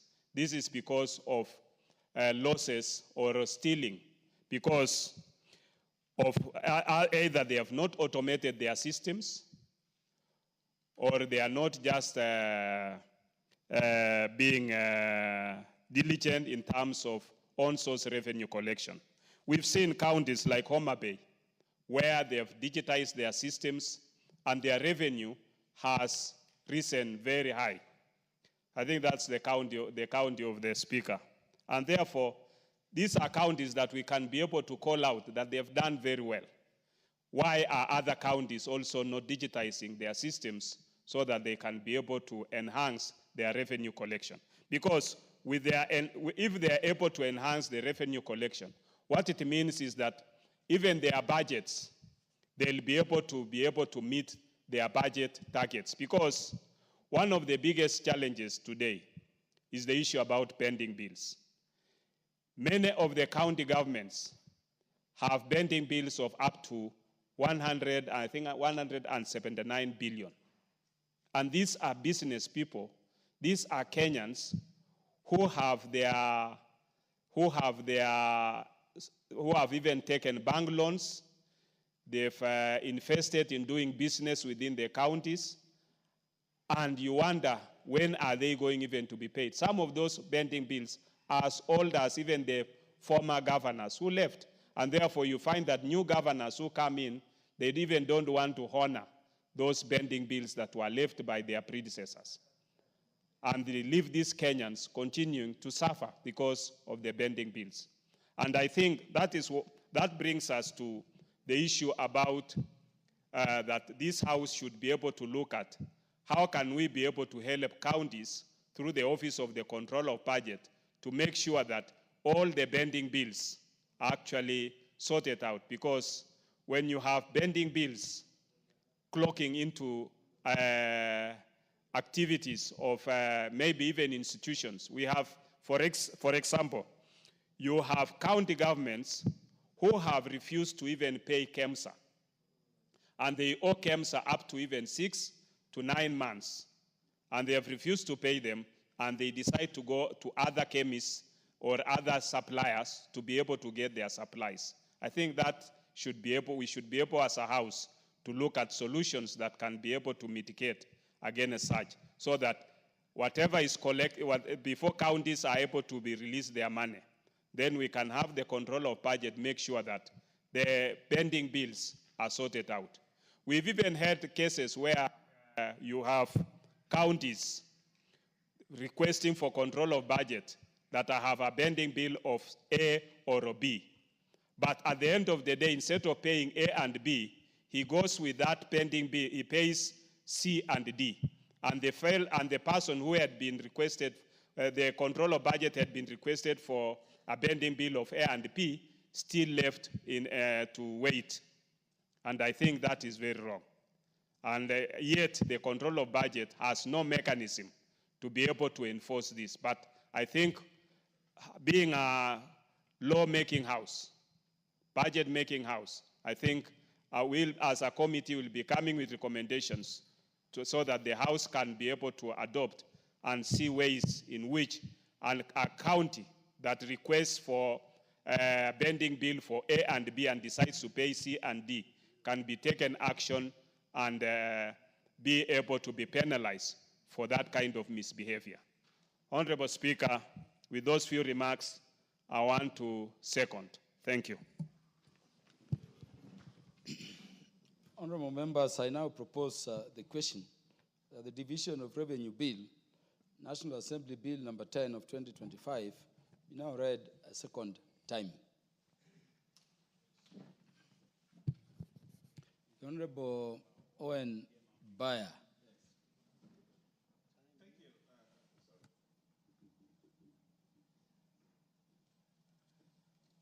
Thank you, Honorable Speaker. Honorable Speaker, I stand to support this bill, the Revenue Division Bill 2025. Honorable Speaker, I wish to commend the Budget and Appropriations Committee for a good job, and I also want to commend and congratulate the Honorable Samatandi for assuming this position, and I call upon him to exercise fairness in his work so that Kenya can actually benefit, all Kenyans can benefit from his leadership of the Budget and Appropriations Committee. So congratulations. Also want to congratulate the Honorable Pokose for taking up the position of Vice Chair of that prestigious committee, and to continue to discharge their duties with fairness, without favor, and to steer the wheels of this very, very important. Honorable Speaker, Article 2018(2) of the Constitution and Section 191(5) of the Public Finance Management Act, Cap 412A, indicates that the legislative proposal on the division of revenue should be accompanied by a memorandum that explains the following. The first thing that must do is the bill takes into account the criteria listed in Article 203(1) of the Constitution, the extent of the deviation from the Commission on Revenue Allocations recommendations, the extent, if any, of deviation from the recommendations of the Intergovernmental Budget and Economic Council, and any assumptions and formulae used in arriving. It's very important, Honorable Speaker, to ensure these constitutional requirements are met so that we don't get into conflict with the Senate. Because this bill will go to Senate. The Senate, what they will try to winnow this bill in accordance to what the law says. How did we deviate from the budget and from the Intergovernmental Budget and Economic Council? How did we either align or deviate? They'll also check whether CRA, whether the formula that was given by CRA was followed. These are important things. To avoid conflict with the Senate, I just hope and wish that this committee looked at this bill in those aspects so that we don't get into conflict. Honorable Speaker, the criteria for determining the equitable shares to each level of government is exclusively provided for in Article 203. That's where it is anchored of the Constitution. The equitable share to county government is informed by the provisions of Article 203(2), where it is specified that for every financial year, the equitable share of the revenue raised nationally that is allocated to county governments shall be not less than 15%. Most recent audited accounts of revenue. And this Honorable Speaker speaks to what Honorable Atandi talked about. Which audited accounts are we using? And I want to call upon the committees that do audit to ensure that we fast track so that we use the most latest, the most recent audited accounts so that we can actually have real-time value for money. Because if the accounts are still behind, we are allocating in 2025 budget on approved accounts of 2021. Is it 2021? Yeah. 2021. We are actually 5 years behind. But I think the watchdog committees that deal with this must fast track their work so that we are at par. I would like a situation, Honorable Speaker, where we are dealing with a budget that is almost 3-point-something trillion. But we are allocating counties based on a 2-point-something or 1-point-something budget. That is not fair, Honorable Speaker. It is not fair for the development of this country. It is not fair for these counties. It is also not fair even for the national government. And the most important, the equalization fund, Honorable Speaker. Because if we must actually achieve what the Division of Revenue Bill really wants to achieve for this country, then the latest accounts must be used, not the accounts of 2020 and 2021. So those that are chairs of those audit committees and those watchdog committees have a duty of care for this nation to ensure that we use the most recent audited accounts. Honorable Speaker, the Division Revenue Bill 2024 was published on 12 March 2025 and read at first time in the House on the 14th of March. The bill was subsequently committed to the Budget and Appropriations Committee, and we have their report. In analysis, Honorable Speaker, the projected total shareable revenue for the financial year 2025-2026 is 2.8 trillion. That is where we are, Honorable Speaker. Ordinary revenue has been depicting inconsistent growth over the year, while the performance of ordinary revenue surpassed targets in financial year by around 8% and 21.9%. In successive years, revenue fell short of targets by high margins, going beyond 100 billion, short. So, Honorable Speaker, this division of revenue bill requires everybody to work hard. KRA must work hard for us to realize the things that we want to realize. Ministry of Finance must work hard to ensure that expenditure and disbursement of funds. Today, Honorable Speaker, One of the most important things that will come even in the budget, because the Division of Revenue has said, is CDF. But today, 3 months to the end of the financial year, we still don't have money. We still don't have money. Why? Because probably somebody is not looking at the figures and working hard enough to ensure that we get the funds available. Tomorrow probably we'll answer that question that Dr. Makalimulu asked here yesterday. But it will be disheartening to realize that we are still at 14 billion CDF against a target that we must meet, and yet we are coming to the end of the financial year. So what I want to ask everybody as I support this bill, everybody needs to do his bit so that the Division of Revenue bill makes sense at the end of the day. We can look at all these figures, do the hard work that Atande and his team are doing and all that. By the end of the day, we cannot realize even half of what has been put in the Division of Revenue bill. Honorable Speaker, the bill proposes to allocate 2.4 billion to the national government. Kenya shillings 405.1 billion to the county government and 10.6 billion to the equalization fund. Already, Honorable Speaker, the equalization fund, trillion, of course, trillion. The equalization fund, Honorable Speaker, is actually short of a lot of money because it is in arrears. We have actually said these arrears be put in the budget so that we can compensate for the loss. But one of the things that we must discuss, Honorable, is this equalization fund having impact on the ground? There are people who sit in CRA, what are they called? The Commission for Revenue Allocation. They mutilated the formula that the Constitution provided.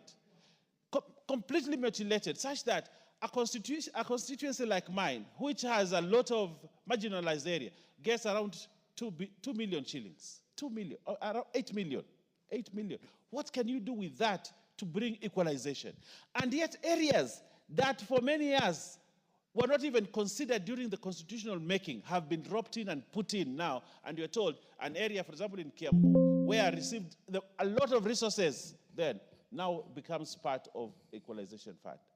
Areas that have benefited. There was a reason why equalization fund was put in the Constitution. There's a reason. And there was a big argument that we need to fast track these areas to be like others, and therefore we need to do equalization. But what the people at CRA did, they played into the politics of the Jubilee government then. That we want a share of this, and so that this thing could pass here in the House easily, then they said, okay, put them in there. But what it has done, it has made equalization fund not to have sense. It doesn't make sense completely. You have a whole area. Ganze, for example, in Kilifi County, Ganze is one of the, even if you look at the statistics over the many years, you see that the poverty index in a place like Ganze and Kilifi County is one of the lowest. The highest, actually. The highest. They're the poorest. And yet, they will get, for example, 20 million. And other areas that have benefited from huge, colossal allocations get even more, just because of politics. We need to divorce politics from issues of development of this country and equalization of this country. And that's why I still insist the arrears that have been owed for those many years, because this is a fund. A fund is in such a way that all the money that is collected must be put in an account. It does not go back. It must be put in the equalization fund so that those areas that have been denied because of the prolonged long cases in court, the issues that we had in this House, can actually be fast-tracked. It is sad, Honorable, very sad, where you have a whole sublocation, a whole location with only one school. One school. Kids walk 10 kilometers. Kids, actually, if you look at the areas that were marginalized, Honorable Speaker, and I want to give you a graphic example of this. Areas that were marginalized in this country. If you look at what is happening in those areas, kids still walk 10 kilometers to find a school. Kids that do exams, national exams, are the oldest in age. A kid is in class 8 or grade 8 there, and he's 20 years. Because he could not access school. There was no kindergarten, there was no ECD, there was nothing. They could not walk. He started going to school when he was 12 years, because that's the only time he could walk the 10 kilometers to access a school. And yet, we still want to hold the equalization fund, Honorable Speaker, and make the equalization fund look like it is a political tool. That we must divorce. There are areas in this country that are in dire need. There are areas in this country that still look for water. 10 kilometers and a woman carries a barrel of water on her head, and yet that water is not even drinkable. It's still dirty water that has been collected from somewhere. And yet we are still saying here that, we want to hold the equalization fund, and we want to do the kind of things that we want to do with it. Honorable Speaker, and I want to tell the implementation committee in this House, we have an implementation committee. An implementation committee in this House which must follow everything that is passed here. They have an obligation to follow up on the issues that, because this is a law that we pass in this House, the implementation committee needs to pick up. Have we properly disbursed the equalization fund to those areas? As an important aspect of the implementation committee. But the implementation committee, Honorable Speaker, in this House looks at the small things that they want to follow. They don't want to follow the big billions that are set aside in the distribution, in the division of revenue bill. Honorable Speaker, if you look at one important thing that I may speak to, Honorable Speaker, we send a lot of money to counties. We send a lot of money to counties. But the new phenomena of pending bills keeps on growing. Keeps on growing. It is a new phenomenon. It was not there 10 years ago, around 8 years ago, pending bills. But now it has become a new concept, a new phenomenon that has become acceptable, such that we are saying, okay, as we are budgeting, we must budget for pending bills. Something that was not there. But because of misbehavior and bad behavior of certain people, we have brought a new concept in budgeting in this country called pending bills. And it will continue to be there. But what does pending bill do to the economy? Young entrepreneurs are being killed.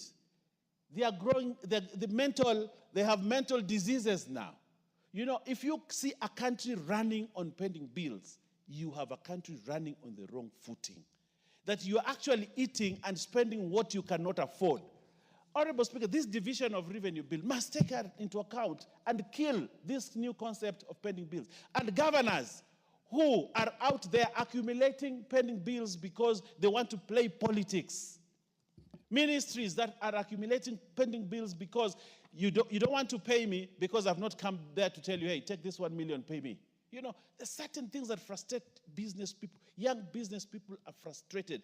Even big business people are collapsing because somebody deliberately, out of politics, says, you see, this one, in the last regime, he supported the former governor. Now I am the new governor. I want to pay his bills, and therefore, wachakai kando. This kind of mundane kind of thinking, a thinking that is so immature, such that perpetuating government is important. If I come in as governor, and somebody supplied to the county, I carry over. I pay, we move on.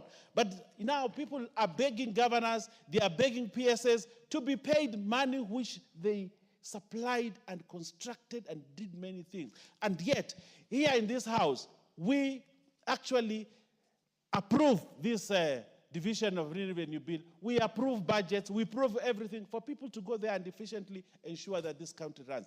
And then, one individual, out of their own misbehavior, bad conduct, bad behavior, they accumulate pending bills on flimsy political grounds sometimes. I just don't want to pay you. Governors are not paying officers. They are not accountants. We have people given the responsibility to pay and to make payments. But then these days, you go and the governor is the one that has the list and says, I will pay you. You have to go to see the governor for you to be paid 1 million, 2 million, 3 million. Bad behavior, bad manners that are accumulating to something called pending bills. These pending bills will ground this country one day. We need to be careful as members of this House and as leaders to ensure that this new concept called pending bills is removed from budgets and is removed from... If you accumulate pending bills, you must know how to pay. And it should be one of the grounds of impeachment of those guys there, to ensure that discipline is brought. If you're a governor, you actually move up to 4 billion pending bills. 4 billion. So why did we allocate money to you? Why did we sit here long hours to actually say, this is... If you allow me 1 minute. Exactly 1 minute. 1 minute, Honorable Speaker. Why did we sit here long hours to do division of revenue bill if you're going to mutilate the budget and do things for yourself there that are not within the budget? Because a lot of these pending bills, Honorable Speaker, are not in budget.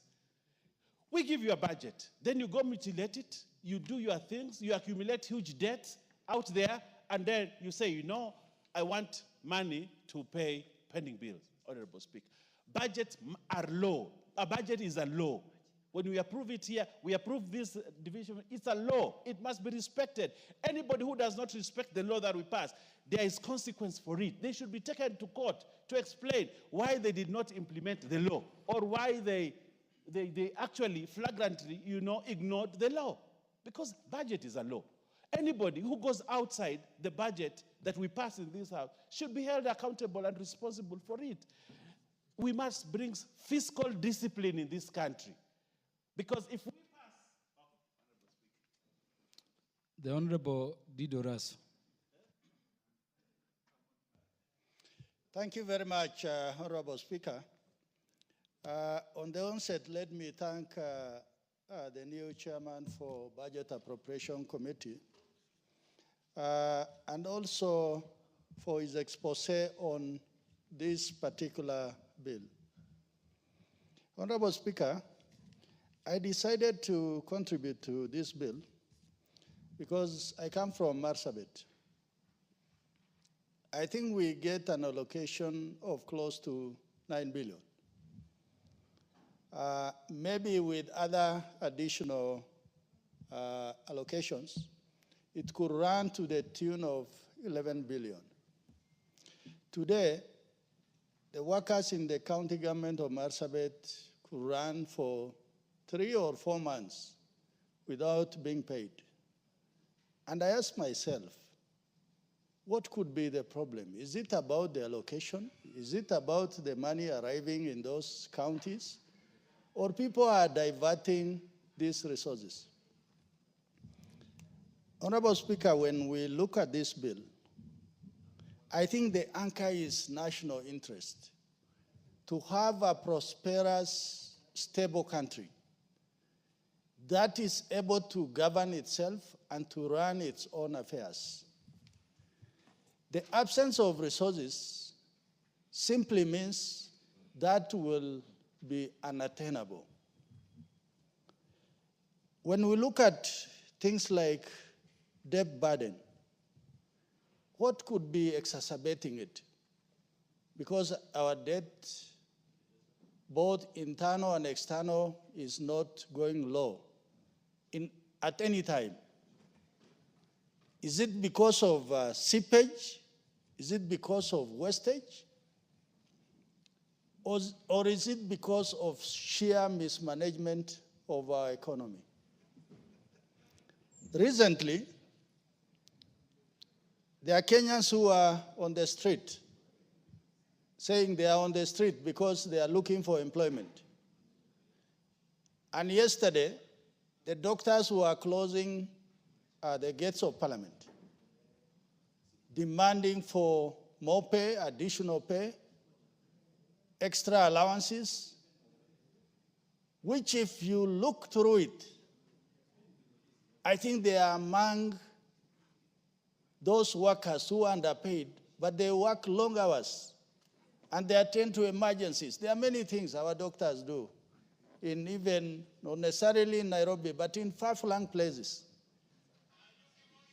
So, unless we grow the tax base, then it is impossible to run this economy unless we borrow. The famous saying that when you are in a hole, don't dig. The more you dig, the more you sink. In this bill, the Treasury is saying, I am allocating this amount to the counties in shareable revenue. But the CRA is saying, no, you must give them additional. Are we running two governments in Kenya? Are we not running a holistic government that the left and the right understand each other? That they are able to understand, hey, we are not meeting our targets as the Treasury. We are not meeting our targets as the taxman.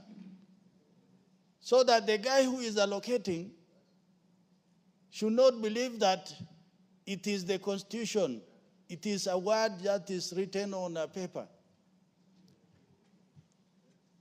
when the chairman is saying that we are looking at financial year 2021-2022, and I think the leader of majority has addressed himself on that matter. I think as much as possible, although we cannot achieve 100%, we should attempt to give ourselves a timeline so that we should not be out of target by 2 years. Look at inflation. Look at the international money system. There are many things that will change in any country in the world in 2 years, let alone 4 or 5 years. So for that reason, we have to be fair to the counties, and we must be fair to ourselves as lawmakers and those who are allocating resources down the stream. Honorable Speaker, honorable colleagues have talked about equalization fund. Article 204 of our Constitution is very clear. It is to address inequality in this country. And it is to address only 4 major areas: electricity, water, roads, health. When honorable leader of majority from Kilifi is given 2 million in his constituency, among these, what is it supposed to address? If I'm given in the constituency of Saku 20 million, what am I supposed to do in terms of meeting that threshold called equality? So for that reason, without buttressing what honorable colleagues have said before me, we must begin to relook at the equalization fund because it has been diverted from the original thinking by framers of our Constitution. It is no longer about equalization. It is about penny pocketing. Give everybody something small so that everybody is happy. But those ones who in the first place the equalization was meant for them, they will still suffer and they will still lag behind. For those of us who come from arid and semi-arid lands, and also the pastoral communities from 15 counties, this equalization was meant to bring us to speed with the rest of Kenya, with the other 42 counties. We don't have enough schools, we don't have enough roads, we don't have enough health facilities. There are so many things that are still a burden to our people. But when you look at what is the current system of sharing equalization fund, somebody says, hey, give some to honorable member of Embakasi because Embakasi has Mukuru kwa Njenga. Give some to Kibera because there's Kibera slum. Give some to Muranga because there's a pocket here where there's a slum. You know, Honorable Speaker, there's difference between planned, structured, and well-articulated marginalization and self-inflicted marginalization. In Nairobi, anybody who is talking about marginalization is talking about self-inflicted marginalization. Why would Mukuru kwa Njenga, that is next to estates, both to the east and to the south, of affluent people, why would we have a slum in our city? So, what I would advise the chair of budget, we need to cause a serious debate, particularly with those of us from the ASALs, so that we give our input and we tell you that, hey, this is really not helping us. let this money remain in consolidated fund until and when we are able to agree on what is the way forward. Finally, the issue of pending bill. I am happy that the leader of majority talked about it. Honorable Speaker, what is going to kill devolution and counties is pending bills. Because people, I'm told, are paying air, and they are not paying those who actually do the real jobs. Many businesses are closing. People who borrow money from banks are actually being declared bankrupt. Give him 1 minute to conclude. People are losing their lifetime savings. Somebody retires from civil service, they get a contract with the county, they put up a facility, and then they cannot be paid. When they go back to the bank says, okay, we are going to hold back what you have invested. This particular issue, just like equalization fund, it should not be treated as a walk in the park. We must take the bull by the horns and address it. With those remarks, Honorable Speaker, thank you for indulging me. I support. The Honorable Dr. Makali Mulu. Thank you so much, Honorable Speaker, for this opportunity.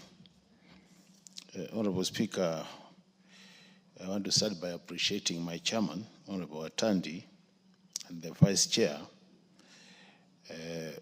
for moving and seconding this important bill. Honorable Speaker, I would just want to restrict myself to the issues of the bill so that I also save time for others. The Division of Revenue Bill, Honorable Speaker, is a bill which is supposed to share revenue between the two levels of government. That is the national government and the county governments. And that's why I have my own reservations as to why equalization fund is appearing in this bill. It's purely sharing revenue between the two levels of government, but we can live with equalization. It's additional information, there's no problem. But, Honorable Speaker, the issue is sharing revenue. So it means then the key factor in determining the whole bill is revenue. And that's why I have concerns when I see in this bill that we are still discussing audited and approved accounts of 2020-21 financial year. That means, Honorable Speaker, we are in arrears by 3 years. The revenue we are discussing here, Honorable Speaker, is 1.57 trillion. But as at now, the last audited report put national revenue at around 2.8 trillion, Honorable Speaker. So we are already excluding about 1.3 trillion out of this important discussion. And the question I ask myself is, as a House, could we be doing this deliberately? Because if, Honorable Speaker, we are accused as a House that what we are doing is a deliberate move to make sure we don't give counties money, shall we be able to get out of that accusation as a House? So even as we talk about the counties down there, I think as a House, Honorable Speaker, we have a task to ensure that either we push the audited and approved reports to only 1 year arrears, or we remove the word approved and retain audited. Because if we were to go by the Auditor General's report, Honorable Speaker, I can tell you for sure the 2023-2024 accounts are already audited. So if we were to exclude approved, we would be discussing about last year about one revenue, and that might improve the figures. And that's why if you look at our own and just the figures given by Treasury, they're saying out of the revenue collected, add 17.6 billion. CRA is saying add 30 billion. A difference of about 2.4 billion, which we have not given the counties. But we know the economic situation. So let me look at, Honorable Speaker, some of the challenges we are facing as a country, that if we address them, we'll be able to help the counties and also the national government. Point number one is costing of functions, Honorable Speaker. These functions were costed in 2013, and not all of them. They costed part of the functions in 2013. Honorable Speaker, if you take the price of a unit of electricity in 2013 and today, it has increased by more than 4 times. But we are still using the figures of 2013. So can we as a House discuss an important issue of, can we make sure that all the functions are costed, devolved function, so that if I want to know how much it takes to provide health care to a Mr. Otieno in Homa Bay, Honorable Speaker, I can say it costs 10,000 shillings. And then I can multiply the population of Homa Bay by the unit cost and say, Homa Bay, you require this number of millions to provide health care effectively, so that we can identify the gaps. And if we identify the gaps, then deliberately, Honorable Speaker, can be saying, this year, we are not able to fund health function 100%, we will do 80%. Next year, we'll do 90%. And then by that year, we'll do 100%. In that case, we'll be helping our people in terms of provision of services. The other important component, Honorable Speaker, we must address is the issue of duplication of functions. The counties have come out and they have said the national government is still clinging to many functions which should have been pushed to the counties. If you look at the regional authorities, most of them, the functions they are doing, Honorable Speaker, are devolved functions. I'm asking myself, how much money would we be able to save if we are agreed that those functions be devolved, and we did away with the administrative costs, the recurrent expenditure of those authorities? In that case, we might be able to get additional 10 or 20 billion to push to the counties again. Another resource, without increasing the revenue. You could be able to push more resources to the counties by just doing a simple exercise of ensuring that we minimize duplication of functions at the national level and at the county level. The other important bit, Honorable Speaker, in a situation where we have not discretionary expenditure, for example, in the last 1 year, Honorable Speaker, this House has approved a number of taxes. We have approved SHA, 2.57%. We have approved the housing levy, 1.5%. We have allowed increase of NSSF by about, was it 6,000? Honorable Speaker, in a situation where we agree this increase has happened, and it is at the national level, does it not make sense to ensure that then we provide those budgets for the counties to cater for that expense? Because it's non-discretionary. They have no issue to say I can spend or I might not be able to spend. It is a statutory requirement. So in that case, this is another area we can say, in a situation where, as a result of our decisions at the national level, we have increased the expenditure for the counties, and they have no choice other than to pay, then I think it requires that we provide those resources, Honorable Speaker. In that case, we'll be helping the counties. The other important issue, Honorable Speaker, I remember the CS Treasury, was it about 2 weeks ago, when he said the counties have a lot of money being held at the account in the central bank. So some accounts have zero balance, some accounts have billions. And I remember the example was Kisii County and another 2 counties which have money, billions in the central bank account. And accounts like Nandi have 0 balance. So, Honorable Speaker, we ask ourselves, is it not the time we made operational the Treasury single account, so that if there is any government money anywhere, irrespective of the user, that money can be used by any other entity which requires money? That will reduce what we are facing, Honorable Speaker. It will reduce the issue of public debt. It is very unfortunate, you'll be surprised, Honorable Speaker, the government of Kenya is borrowing our own revenue and paying interest for our own revenue, while they should be using that money 0 interest. Why is that happening? Because we have said we will not be able to make operational the Treasury single account. So in that case, I always say, if you are poor financial manager of your resources, you should not complain when you get broke, because you are the one who is initiating the brokenness in you, since you can't manage it as well. So this is another Honorable Speaker I'm saying. In short, I'm saying, where we are now, we might not be able to provide more resources to the counties.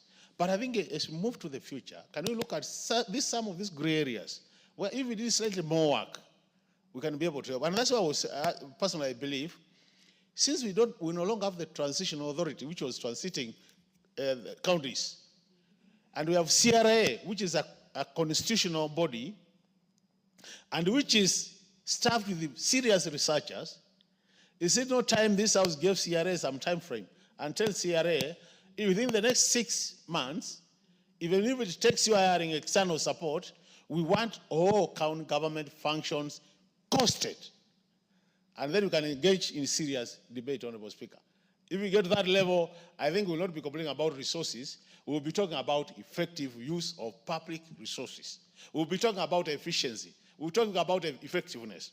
With those many remarks, Honorable Speaker, I support. Thank you so much for the time. The Honorable Naisula Lesuda on account of gender balance.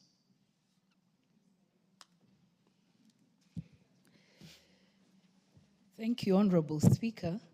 Although I don't think it's on that account alone. If anything, you should have started with me so that I can rush home to the young babies. The men here, their wives are already at home. So anyway, thank you for this opportunity. And I rise to support the Division of Revenue Bill 2025. And I take this opportunity to congratulate my chair, able chair, Samuel Atandi, who has taken up the role as the chairman of the Budget and Appropriations Committee. And I must say that this and a few others being his first assignments, he has shown to be very capable as a chair. And also the vice chair, Honorable Pukose. Chair, I've listened to my colleagues, and I don't want to be repetitive on most of the things that they have discussed, but to just say that over time, we have continued to see dedication as a country of supporting devolution. Because if you look at the amount that were allocated in the last financial year, 2024-2025, and this financial year, there's an increase of 17.6 billion. And it's an adjustment for revenue growth, which I must commend us as a country, because devolution is something that is very important to us as a nation, and that is why it was passed overwhelmingly in the 2010 Constitution, because every corner of this country then gets services and resources go to the lowest level of our wards in the counties, Mr. Speaker. I do hope that this time, in case there will be a mediation, when this bill goes to the Senate, Mr. Speaker, there will not be a lot of pull and push just for the sake of it, or just to look like who is supporting the counties and who is not. It should be a matter that we are guided by the facts that are presented before us, Mr. Speaker. And I must commend the Cabinet Secretary, Honorable Mbadi, who came before this committee, and he presented to us the many factors that have led to the shareable revenue being the way it is, Mr. Speaker. I also would like to say that as a house, we cannot be a house of lamentation. We have to take over, because every other time we're discussing the Division of Revenue Bill, Mr. Speaker, we have been talking about the last audited reports. And it is this House that audits the reports. I think it's up to the leadership, or one of us, I think I'll take it up, Mr. Speaker, so that the relevant committee, the chairman, can address to this issue and tell us where is the challenge. Why are we not up to date with the audited accounts? Otherwise, it will just look like it is something that is done intentionally so that we are in the state that we are in as a country. And so that is a question that we must ask and should be answered to this House, Mr. Speaker. The other thing that has to be done, we also can't keep lamenting about the equalization fund, Mr. Speaker. We have to allocate money in this coming budget to CRA so that they can quickly and fast track the review of the second, because now they'll be working on the third policy, Mr. Speaker. We can't keep lamenting while that money of equalization fund, Mr. Speaker, is not serving the intent or the purpose that it was meant to serve. when you look at it, and there's always this thing we have as a nation, that if so-and-so is getting this, I also have to get it. And why is this person, without really understanding why or what was the intent, Mr. Speaker. There was a whole reason why it was 14 counties. Now we have shot up to, I don't know how many, we are 37 counties. And then we've gone even to the lowest level, the ward, where we're saying, to the sublocation, Mr. Speaker, where we are putting 1 million, 2 million worth of projects, Mr. Speaker, while the whole intention of the equalization fund was to move these 14 counties from where they were or where they are to reach the rest of the country. Don't forget that those same counties that are now receiving equalization fund, they're also getting their shareable, they're getting their county funds, they're also getting projects. If you also check, those are the same counties that are getting more money in the national budget, Mr. Speaker. And so we can also not continue lamenting about the equalization fund. CRA has to be funded to fast track the third policy that is going to revert. We are not even going to suggest anything else. And if as a house that will not happen, we can as well get rid of equalization fund. Because every time there is a debate about something, we are told, but you have equalization fund. You have equalization fund. We'd rather than not have it if it is not going to serve the intent that it was meant to do, Mr. Speaker.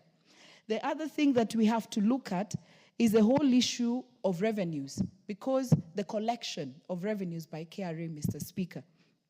And we asked that day, the CS, that because this is based on the projected revenues, are we over-projecting as a country? And what then leads to the shortfalls? And we have to know whether it's loopholes that we have to seal, corruption at KRA.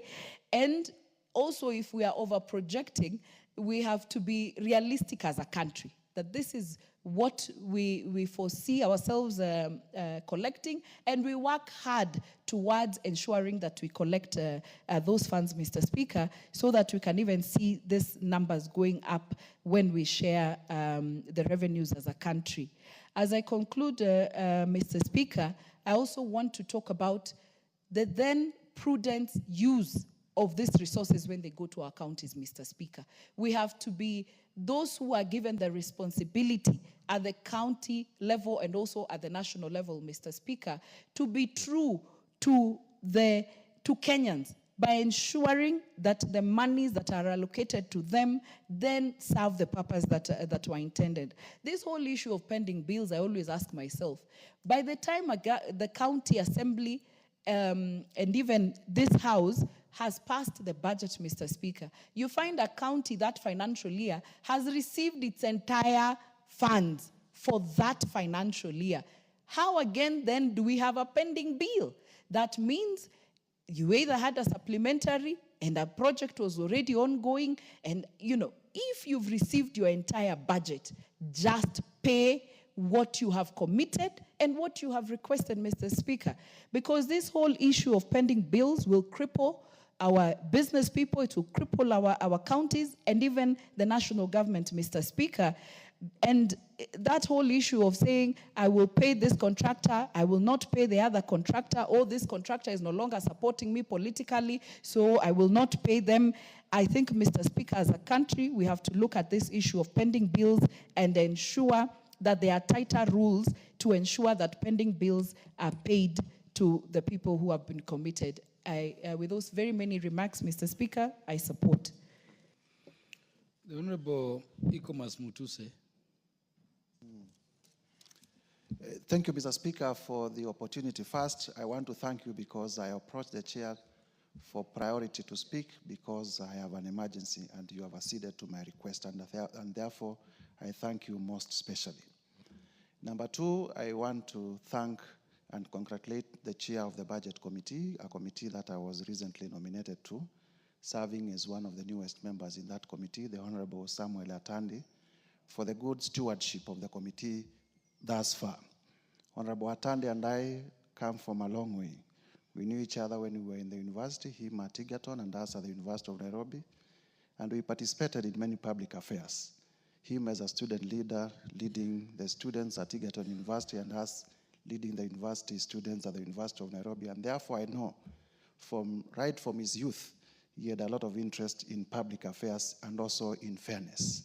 And that's why I have a lot of confidence in him chairing the Budget and Appropriations Committee of the August House, because I know through him and through the rest of us who are members of that committee, Kenya will see fairness in distribution of resources. Having said that, Mr. Chairman, allow me to delve a little bit into the historical path that has led us to where we are. Many Kenyans know that we went through a long period of struggle. First, to pluralize our politics from one-party dictatorship, and secondly, to agitate for constitutional reforms. And chiefly, why we were agitating for constitutional reforms were about two issues. Number one, to dismantle what had become the imperial presidency, so that power is shared and that power is dispersed. And number two, to also dismantle that imperial presidency so that resources that are raised nationally are also divided among the different parts of this country, regions, and the different communities fairly. And therefore, one of the most important things that happened to this country in the year 2010, having had many, many years of independence, was the creation of two levels of government so that the vertical division of our resources could be realized. This vertical division that I refer to is the division of revenue between the national and the county governments, the two levels of government as they are now popularly known under our Constitution. And therefore, Mr. Speaker, I say this because there is a notion that has been created in the country that the National Assembly is opposed to devolution. And I want to go on record that as the member for Kibwezi West, and speaking to many members of this August House, many of us support devolution as the number one thing that happened to this country in order to equalize the sharing of resources. And therefore, I contribute to the Division of Revenue Bill that has been tabled here in support, because we support devolution and we want devolution to last. And one of the ways that was used in the ancient days to kill devolution was deny devolved levels of government finances. And I want to be on record that we will not be among the parliament that will deny our second level of government resources. Having said that, Mr. Speaker, allow me to go to the constitutional basis on which we are tabling the Division of Revenue Bill. And if you may protect me from the member of Nyando who has just walked in, that he may listen to us.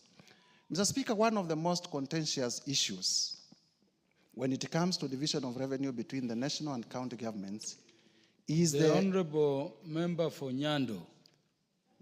My Vice Chairman, the Chair, Budget and Appropriations Committee, the Honorable Samuel Atandi, in low tones, particularly when we are transacting an important bill, such as the Division of Revenue Bill. And you cannot address him in that language not known to the House. Thank Proceed, you. Honorable Mutuzu. Thank you, Chair, for the protection and for the guidance. Mr. Chair, I was turning to the constitutional foundation on which we are discussing the Division of Revenue Bill. And Mr. Speaker, I want to narrow myself to the most contentious, which is the quantum of monies that each level of government is to get. And Mr. Speaker, the basis for the arithmetical sharing of resources is to be found in Article 203, Sub-Article 2 of our Constitution. The operative words in that particular article are that the county governments will get not less than 15% of the revenue raised nationally in terms of the most recent audited accounts as approved by the National Assembly. I have ably listened to senior colleague, the member for Kitui Central, the Honorable Makali, who suggested that it is plausible to imagine that we can amend the Constitution to remove the part of that particular provision that talks about approval by the National Assembly. And I want to most respectfully disagree and urge the National Assembly that it will be a misnomer if revenue was shared without the involvement of the National Assembly, because we are the representatives of the people. But having said that, Mr. Speaker, I also reckon that the most recent audited accounts of our revenues are those of 2020-2021 financial year. That means that we are 3 years behind. I have been a member of the Public Accounts Committee for the last 2 years, and I can speak from experience that the Public Accounts Committee is one of the committees that are committed to duty. And the reason why we are lagging behind has been because many of the accounting officers from the national government, when they are invited as witnesses before the Public Accounts Committee, many of the times they have excuses and did not provide the necessary documentation. And it has come to a time when the Office of the Auditor General, the Public Accounts Committee, the entire House, and the witnesses being principal secretaries in the national government ministries begin to take this work seriously, because it forms the basis. The reports that are tabled by the Public Accounts Committee form the basis for revenue division. Having said, Mr. Speaker, allow me further to delve into the arithmetics. The Treasury, through the bill that has been presented by my able chair, is proposing that county governments get a share of revenue amounting to 405 billion. The last audited accounts put national revenue at about 2,830 million.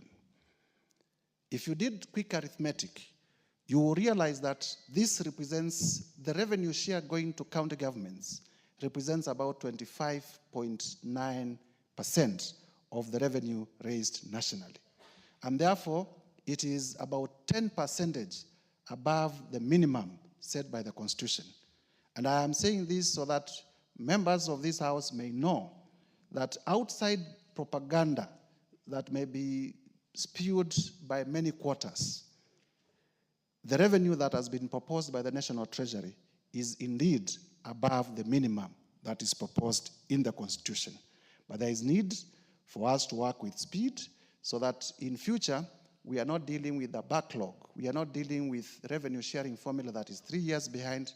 We are dealing with a revenue sharing formula that is current. Mr. Speaker, as I conclude, when I did my Master of Laws, I wrote my thesis about enhancing good governance in devolved systems of governance.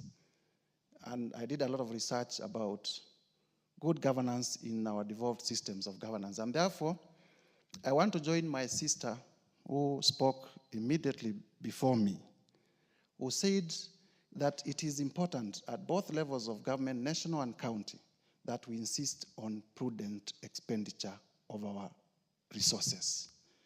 Because one of the measures of bad governance is lack of development. And one of the measures of good governance is the availability of good governance and the changing life and living standards of our people. We want our people, the monies that is going to our devolved systems of government, the monies that are going to the national government, we want them to be felt directly by the people. We do not want our monies to go into the pockets of a few people, into the pockets of cartels.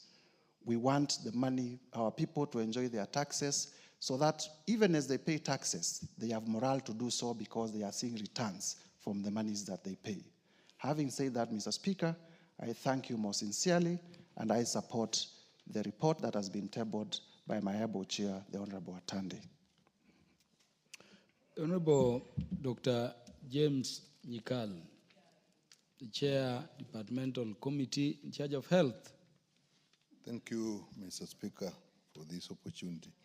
Mr. Speaker, I rise to support the Division of Revenue Bill and also to congratulate the new chair and the new team. Mr. Speaker, what we are discussing is the division of revenue.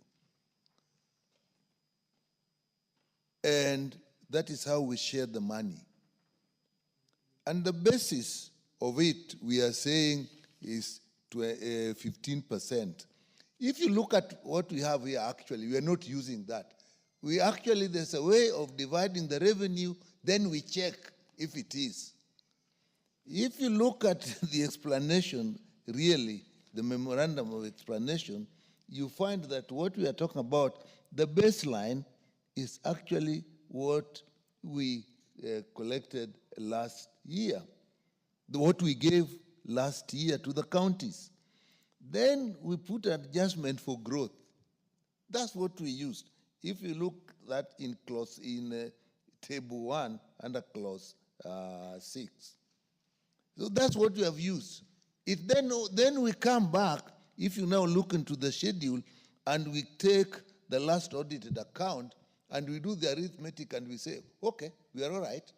We have done well because it is above that. But it is not what we used. And that, why I'm saying that if you listen every year to the Division of Revenue discussions, it's the same thing we say every year. The only thing that is remaining and will come is when the Senate is going to disagree. Then we will come back and go and have our discussion. I'm actually waiting for that to happen.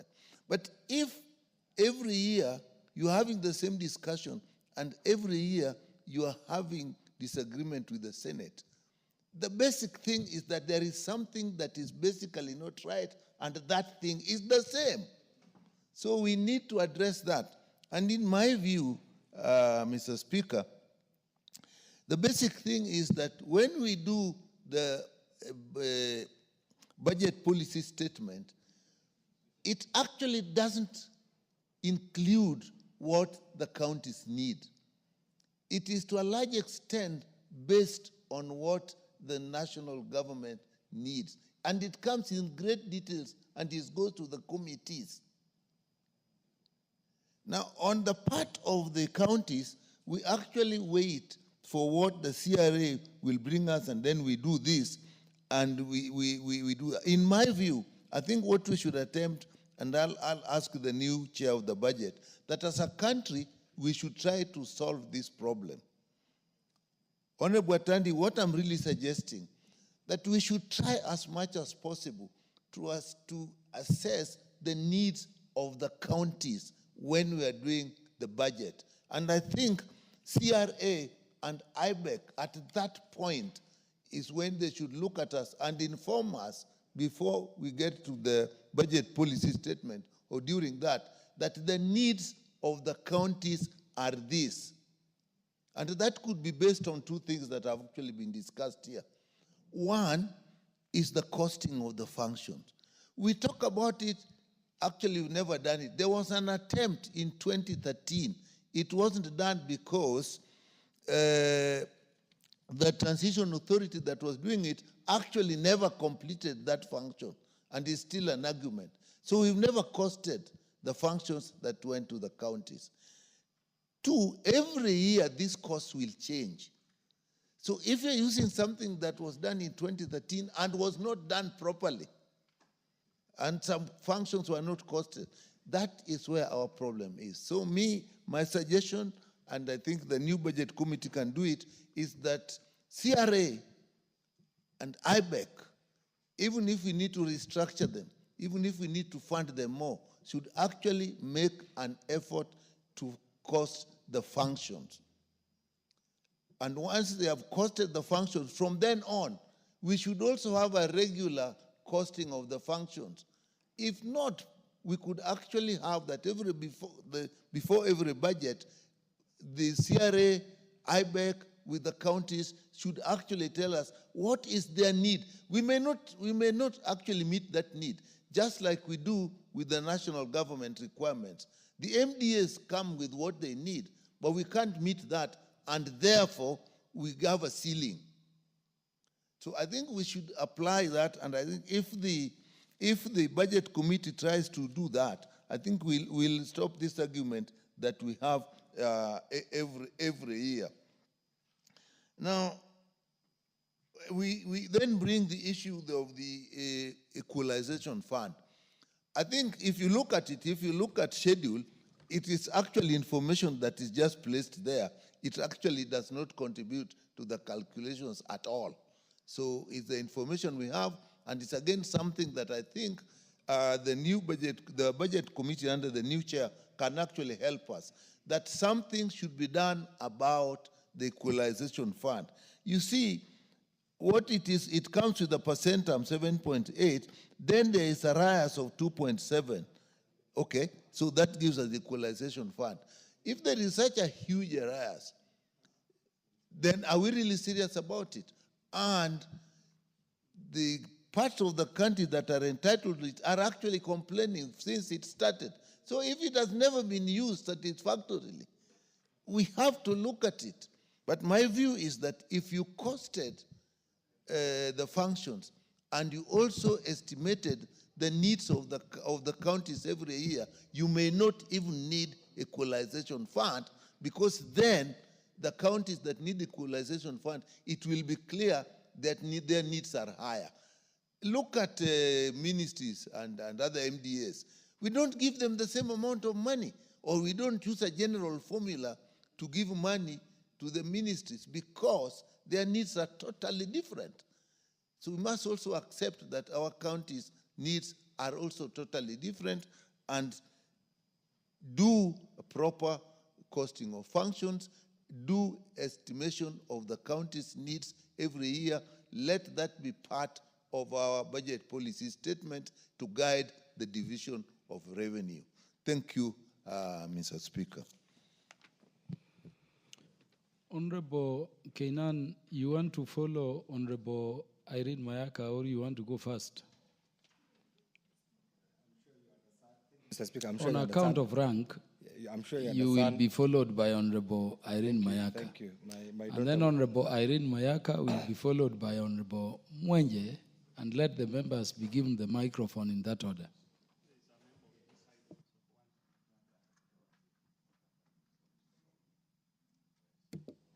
Thank you, Mr. Speaker. Mr. Speaker,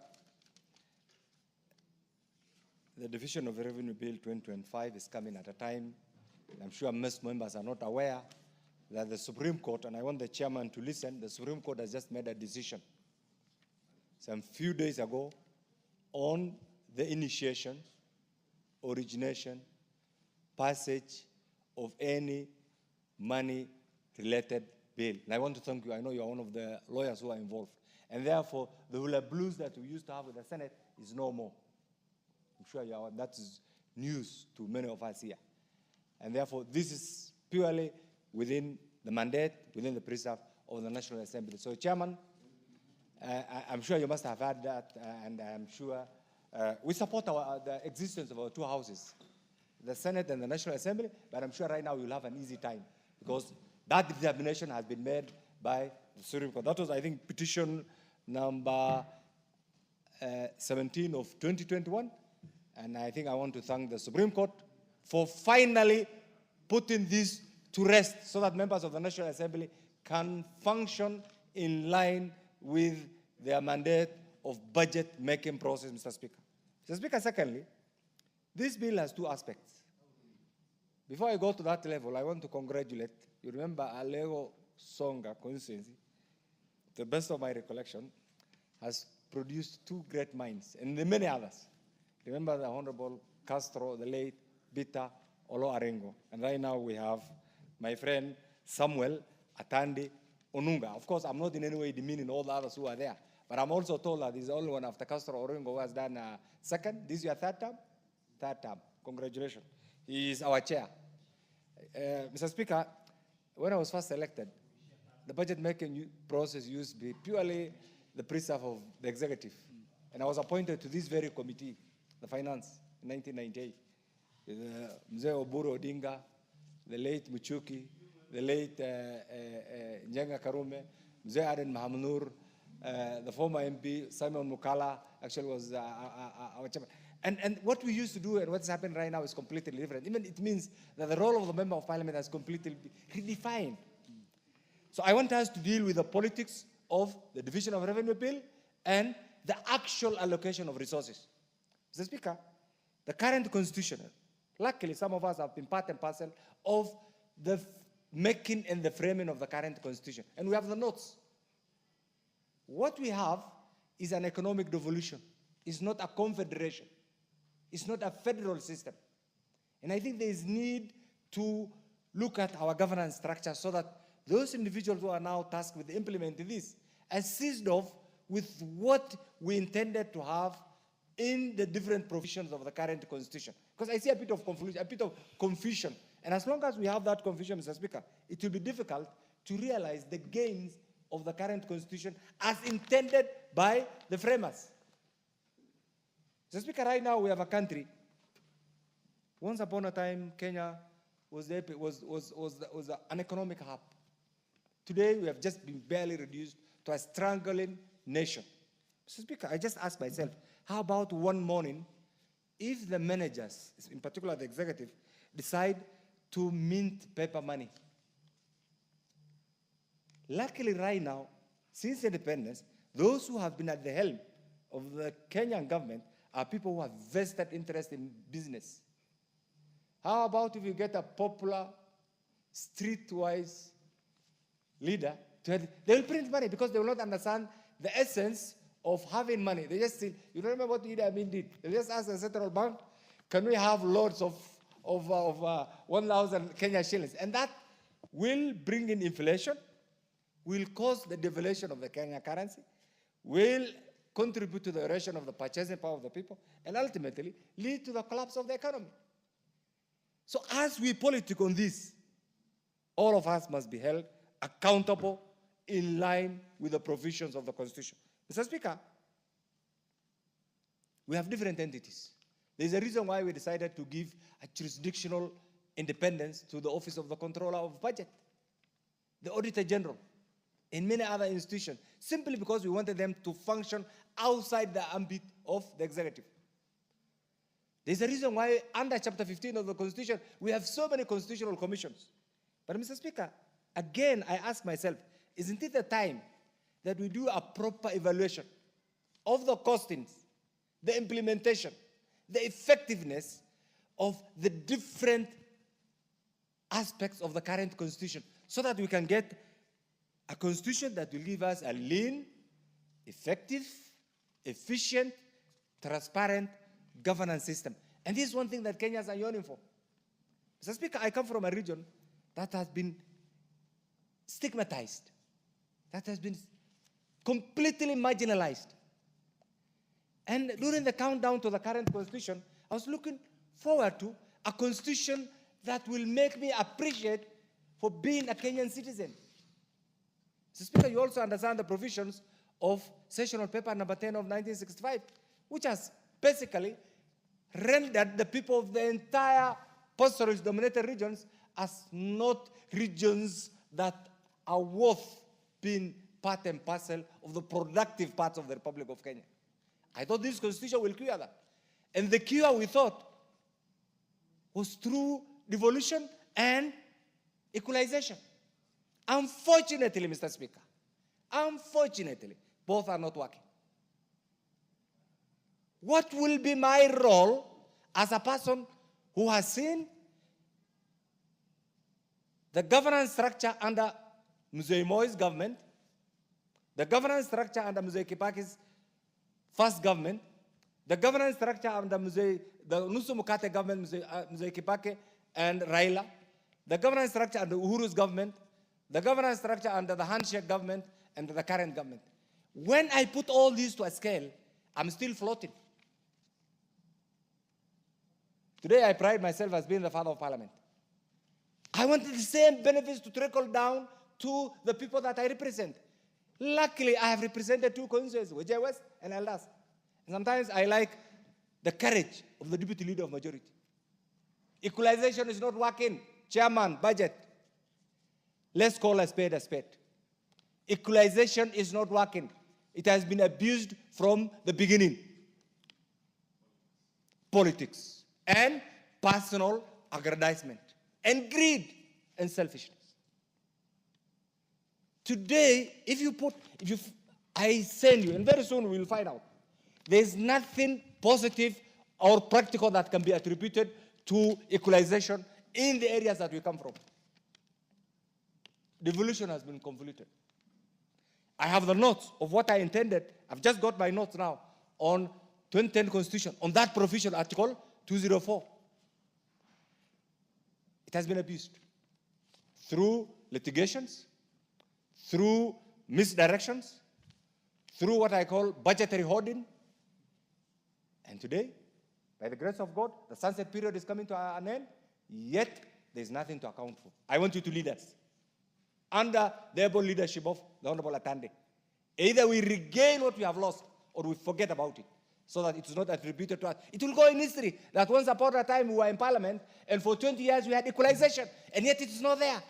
Why will I be part of that bad history to the next generation? Mr. Chairman, the other bit is the default function and the costings.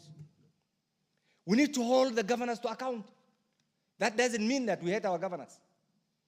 We want to help them and improve their governance platform. They are not paying pending bills. Because each governor comes and says, I need to protect my jurisdiction. Everybody has become a tenderpreneur, a pending billpreneur, a legalpreneur, a cartelpreneur, and yet we are all supposed to work for the well-being of the Republic of Kenya. Mr. Speaker, now that we have Honorable Atande, who comes from a region that has been disadvantaged since independence, I hope and pray that you will have a holistic view of the Republic of Kenya so that this image of the haves and the haves is reduced. So that once and for all, we have a society that appreciates the equity, the equality, the preponderance, the value. Mr. Speaker, I don't know whether... One more minute, Mr. Speaker. Mr. Speaker, and I say this because a few years ago, it was unimaginable to have somebody from the lake to be the chair of a very important committee. Today, it has happened by the grace of God. The change must be seen, not only in Aleko, but in every part of the Republic of Kenya.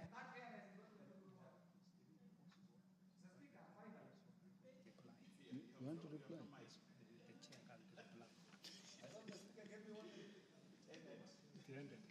No, give him the 1 minute. Because of rank. I don't want to have problems with ranking member. My daughter, I was here when you were just born, so I'm sure you will appreciate. Mr. Speaker, I want to conclude in saying this. There is nothing wrong in standing firm. I remember the politics of the school food program, equalization. There are people who believe that anything that does not start from them has no value to the well-being of every other part of the Republic of Kenya. Mr. Speaker, it is the high time that if they don't want to listen, we must force it into their heads so that they appreciate that we are all equal before God and we are all equal before the law and we are all equal before this supreme law-making organ. Chairman, leaders, I support. The Honorable Irene Mayaka. Thank you, Honorable Speaker. You know, Honorable Speaker, the ranking member was looking at me like I am complaining, but that's the nature of our generation. Yes, but we respect you and all the other ranking members because we learn so much from you. Honorable Speaker, let me first of all, before I even give my comments, take this opportunity to, first of all, thank my brother, the chair, Honorable Sam Atandi, whom, for those many that don't know, we first joined banking employment 19 years.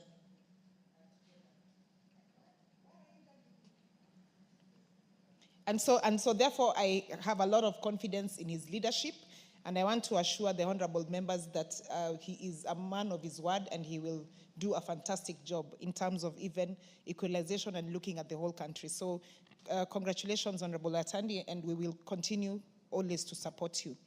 And also to the committee for a fantastic job.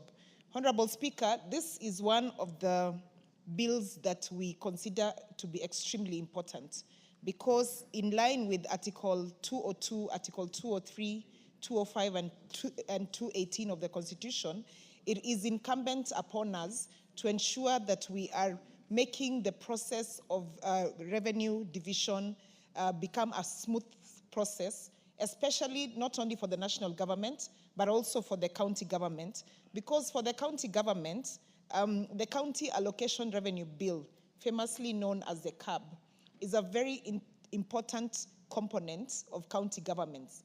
And having worked in the county assembly in the previous term, I can tell you for a fact that any sort of delay that is experienced within this process really, really affects county assemblies. And therefore, as National Assembly, it is very important for us to make sure that we dispense off with these matters as soon as possible so that it can assist them.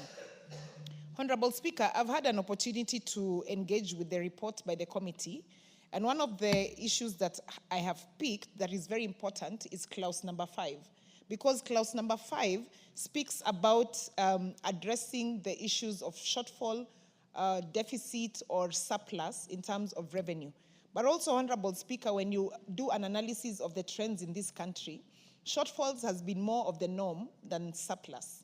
But I therefore like what they've done in terms of ensuring that we are having a clause in law specifically speaking about how we are going to deal with this particular issue, because it's very important.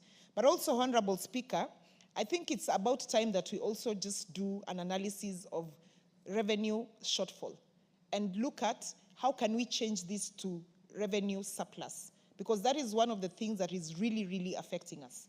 Honorable Speaker, I've seen some of the observations that this particular committee has done, and the first one that actually speaks about the issue of shortfall of revenue collection. Because, Honorable Speaker, when we speak about on-source revenue, I will give you an example of a county that was a really good example for most of us, under the leadership of the now chair of KRA, Nderito Morethi, when he was county governor for Laikipia. Because what that particular governor, when he was in office, did in Laikipia to turn around and increase their own source revenue, pretty good job in trying to improve their own source revenue. But what Governor Nderito, who is a well-renowned economist, did is that he ensured that there's consistency in growth. And Honorable Speaker, this is one of the things that we really, really need to encourage counties. Counties can benchmark on each other. They don't have to even go and check what other people are doing in other countries. We have counties that are success stories in terms of on-source revenue. And Honorable Speaker, this is one issue if we don't deal with, we will continue to have counties that are a cost center. A cost center, Honorable Speaker, in the sense that it is just an organization that is not making any money. They just continue to consume money in terms of having a bigger allocation in terms of pending bills rather than actually doing any real development. And so, Honorable Speaker, this is an issue that, yes, we keep talking about it, but at some point, we really, really need to review how we are doing things. The second issue, Honorable Speaker, is to do with the underperformance in revenue collection. And some of these things, Honorable Speaker, are caused by corruption, spillage of revenue, and the fact that most counties have not fully transitioned into the paperless system, which again is an issue that we really, really need to look into. Because when you do not have, when you still continue to have systems that are not automated in terms of collecting revenue and all that, those are sources of revenue spillage. You still see in some of the counties, including my own home county of Nyamira, there have been barriers that have been placed on the road with someone with the receipts that they collect money and give you that receipt. In this day and age, we should not be having that in this country of ours, because that results into corruption, it results into revenue spillage, and it makes our counties look like they're not being progressive. Honorable Speaker, I've also had an opportunity to see one of the issues that the committee has raised, which is actually an audit issue. The fact that CRA and COG partially premised their calculation of this on the fourth revenue basis, which, Honorable Speaker, is a fantastic formula, if I may say so myself. But then again, we do not still, this parliament has not been able to approve that to be used. And so when you partially base how you're calculating revenue on a formula that has not been officially approved, it opens up gaps and it opens up audit issues, because then again, you have to make a justification of where you are coming from when you're doing this. So, Honorable Speaker, this is an issue that I think we need to really look into. We need to get the understanding of the CRA on why they chose to partially do this, so that we can have better explanations and ensure that we are actually doing the right thing. Honorable Speaker, I've also taken note of the fact that we are still using audited approved revenue based on the financial year 2020-2021. Again, Honorable Speaker, macroeconomic and microeconomic issues are extremely dynamic.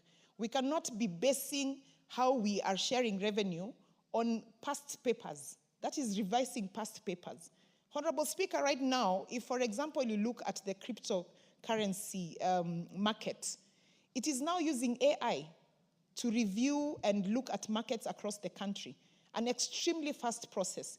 And yet here, we are talking about using 2021-2022, 2020-2021 financial year to navigate and to make decisions that are affecting the country at this particular moment. Honorable Speaker, as I conclude, I just want to make very quick remarks. We have had conversations here about the Equalization Fund, which, yes, I agree with the honorable members who are talking about areas that have been largely marginalized. But also, honorable members, let us remember that a lot of Kenyans feel marginalized. It has got nothing to do with the fact that if you come from Nyamira, you feel like Nyamira is very green. We still have people in Nyamira who have never seen good roads, who have never seen electricity, who continue to grapple with actually having livelihoods up to date. We have people in Nairobi but who live in slums who continue to feel that they have been marginalized. So equalization is it's one of those things that you say that the same boiling water that you use to soften a potato hardens an egg. And therefore, it is a very sensitive matter across for every other person. There are people who still believe that they are marginalized. And therefore, Honorable Speaker, as I finish, I just want to again touch on the pending bills issue, which has made counties to become cost centers. They have made, nowadays, the money does not spread enough within counties. People don't have money.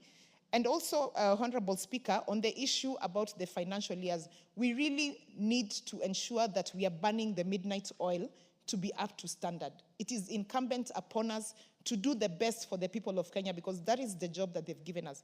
With those very few or many remarks, I submit and support the bill. I thank you.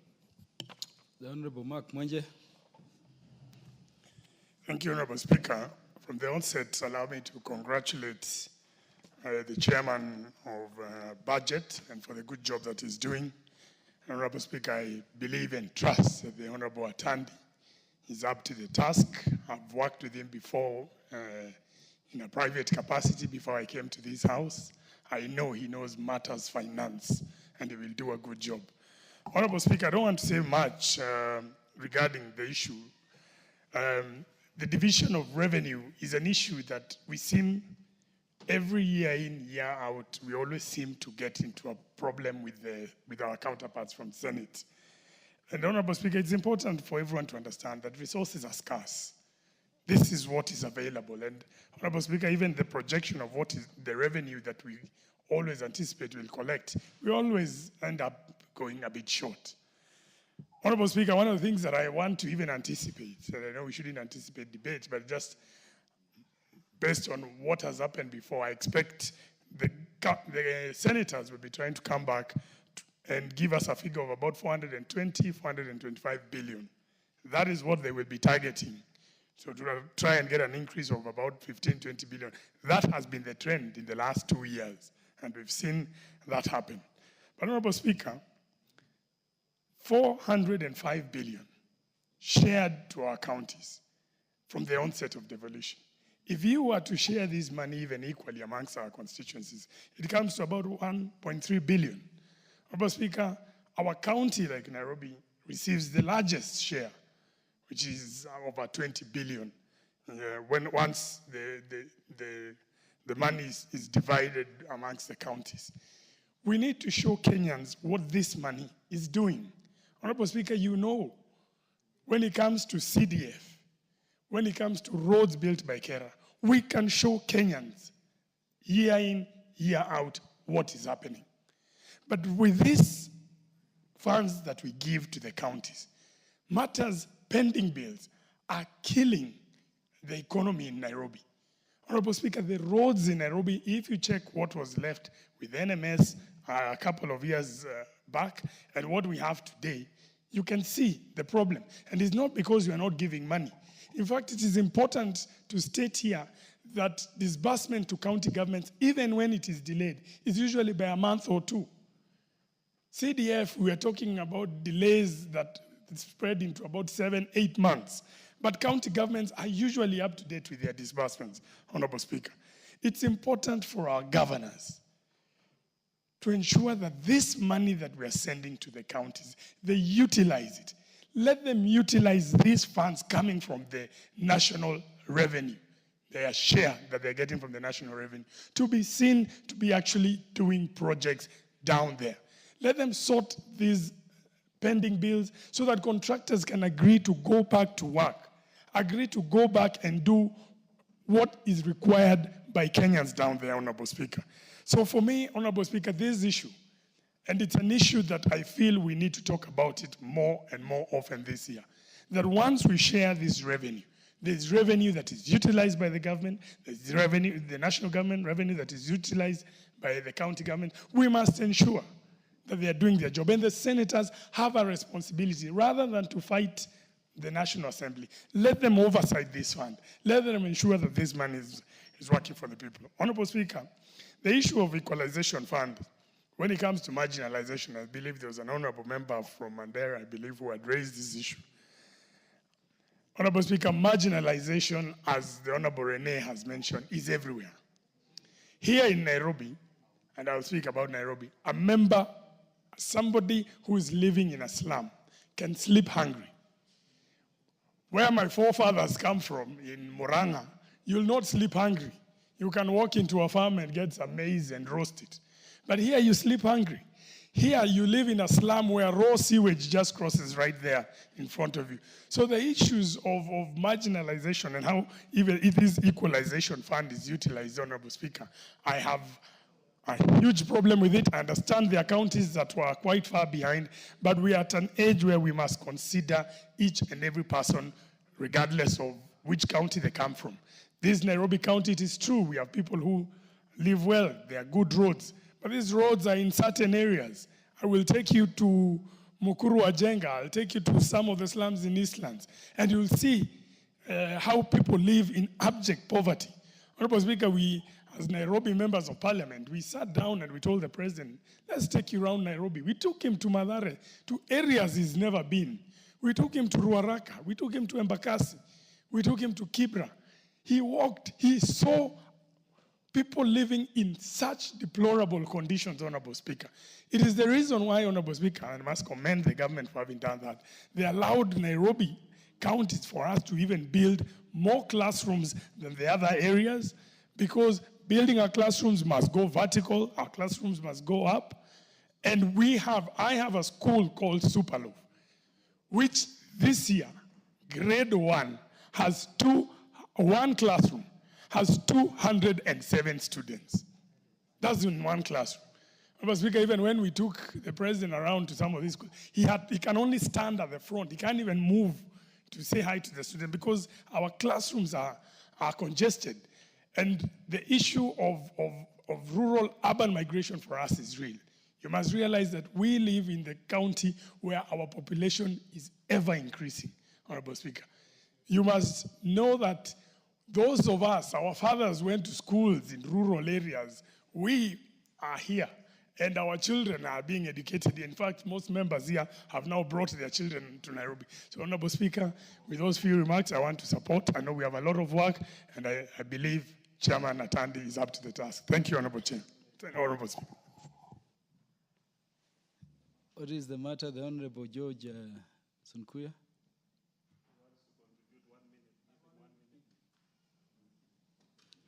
You want to contribute? Yes, sir. Yes. Okay, Mr. proceed. Speaker. Yeah. Thank you, Mr. Speaker. Sir, I would like to take this opportunity first to congratulate the able member. Yeah, be upstanding, honorable members. Member Honorable Order. Kandi. Order, Honorable George Sonkuya. Honorable Sonkuya, you'll have 9 minutes when the matter will be next listed by the House Business Committee for consideration of the House tomorrow. Honorable members, the time being 9:07 p.m., this House stands adjourned until Thursday, the 3rd day of April 2025 at 2:30 p.m.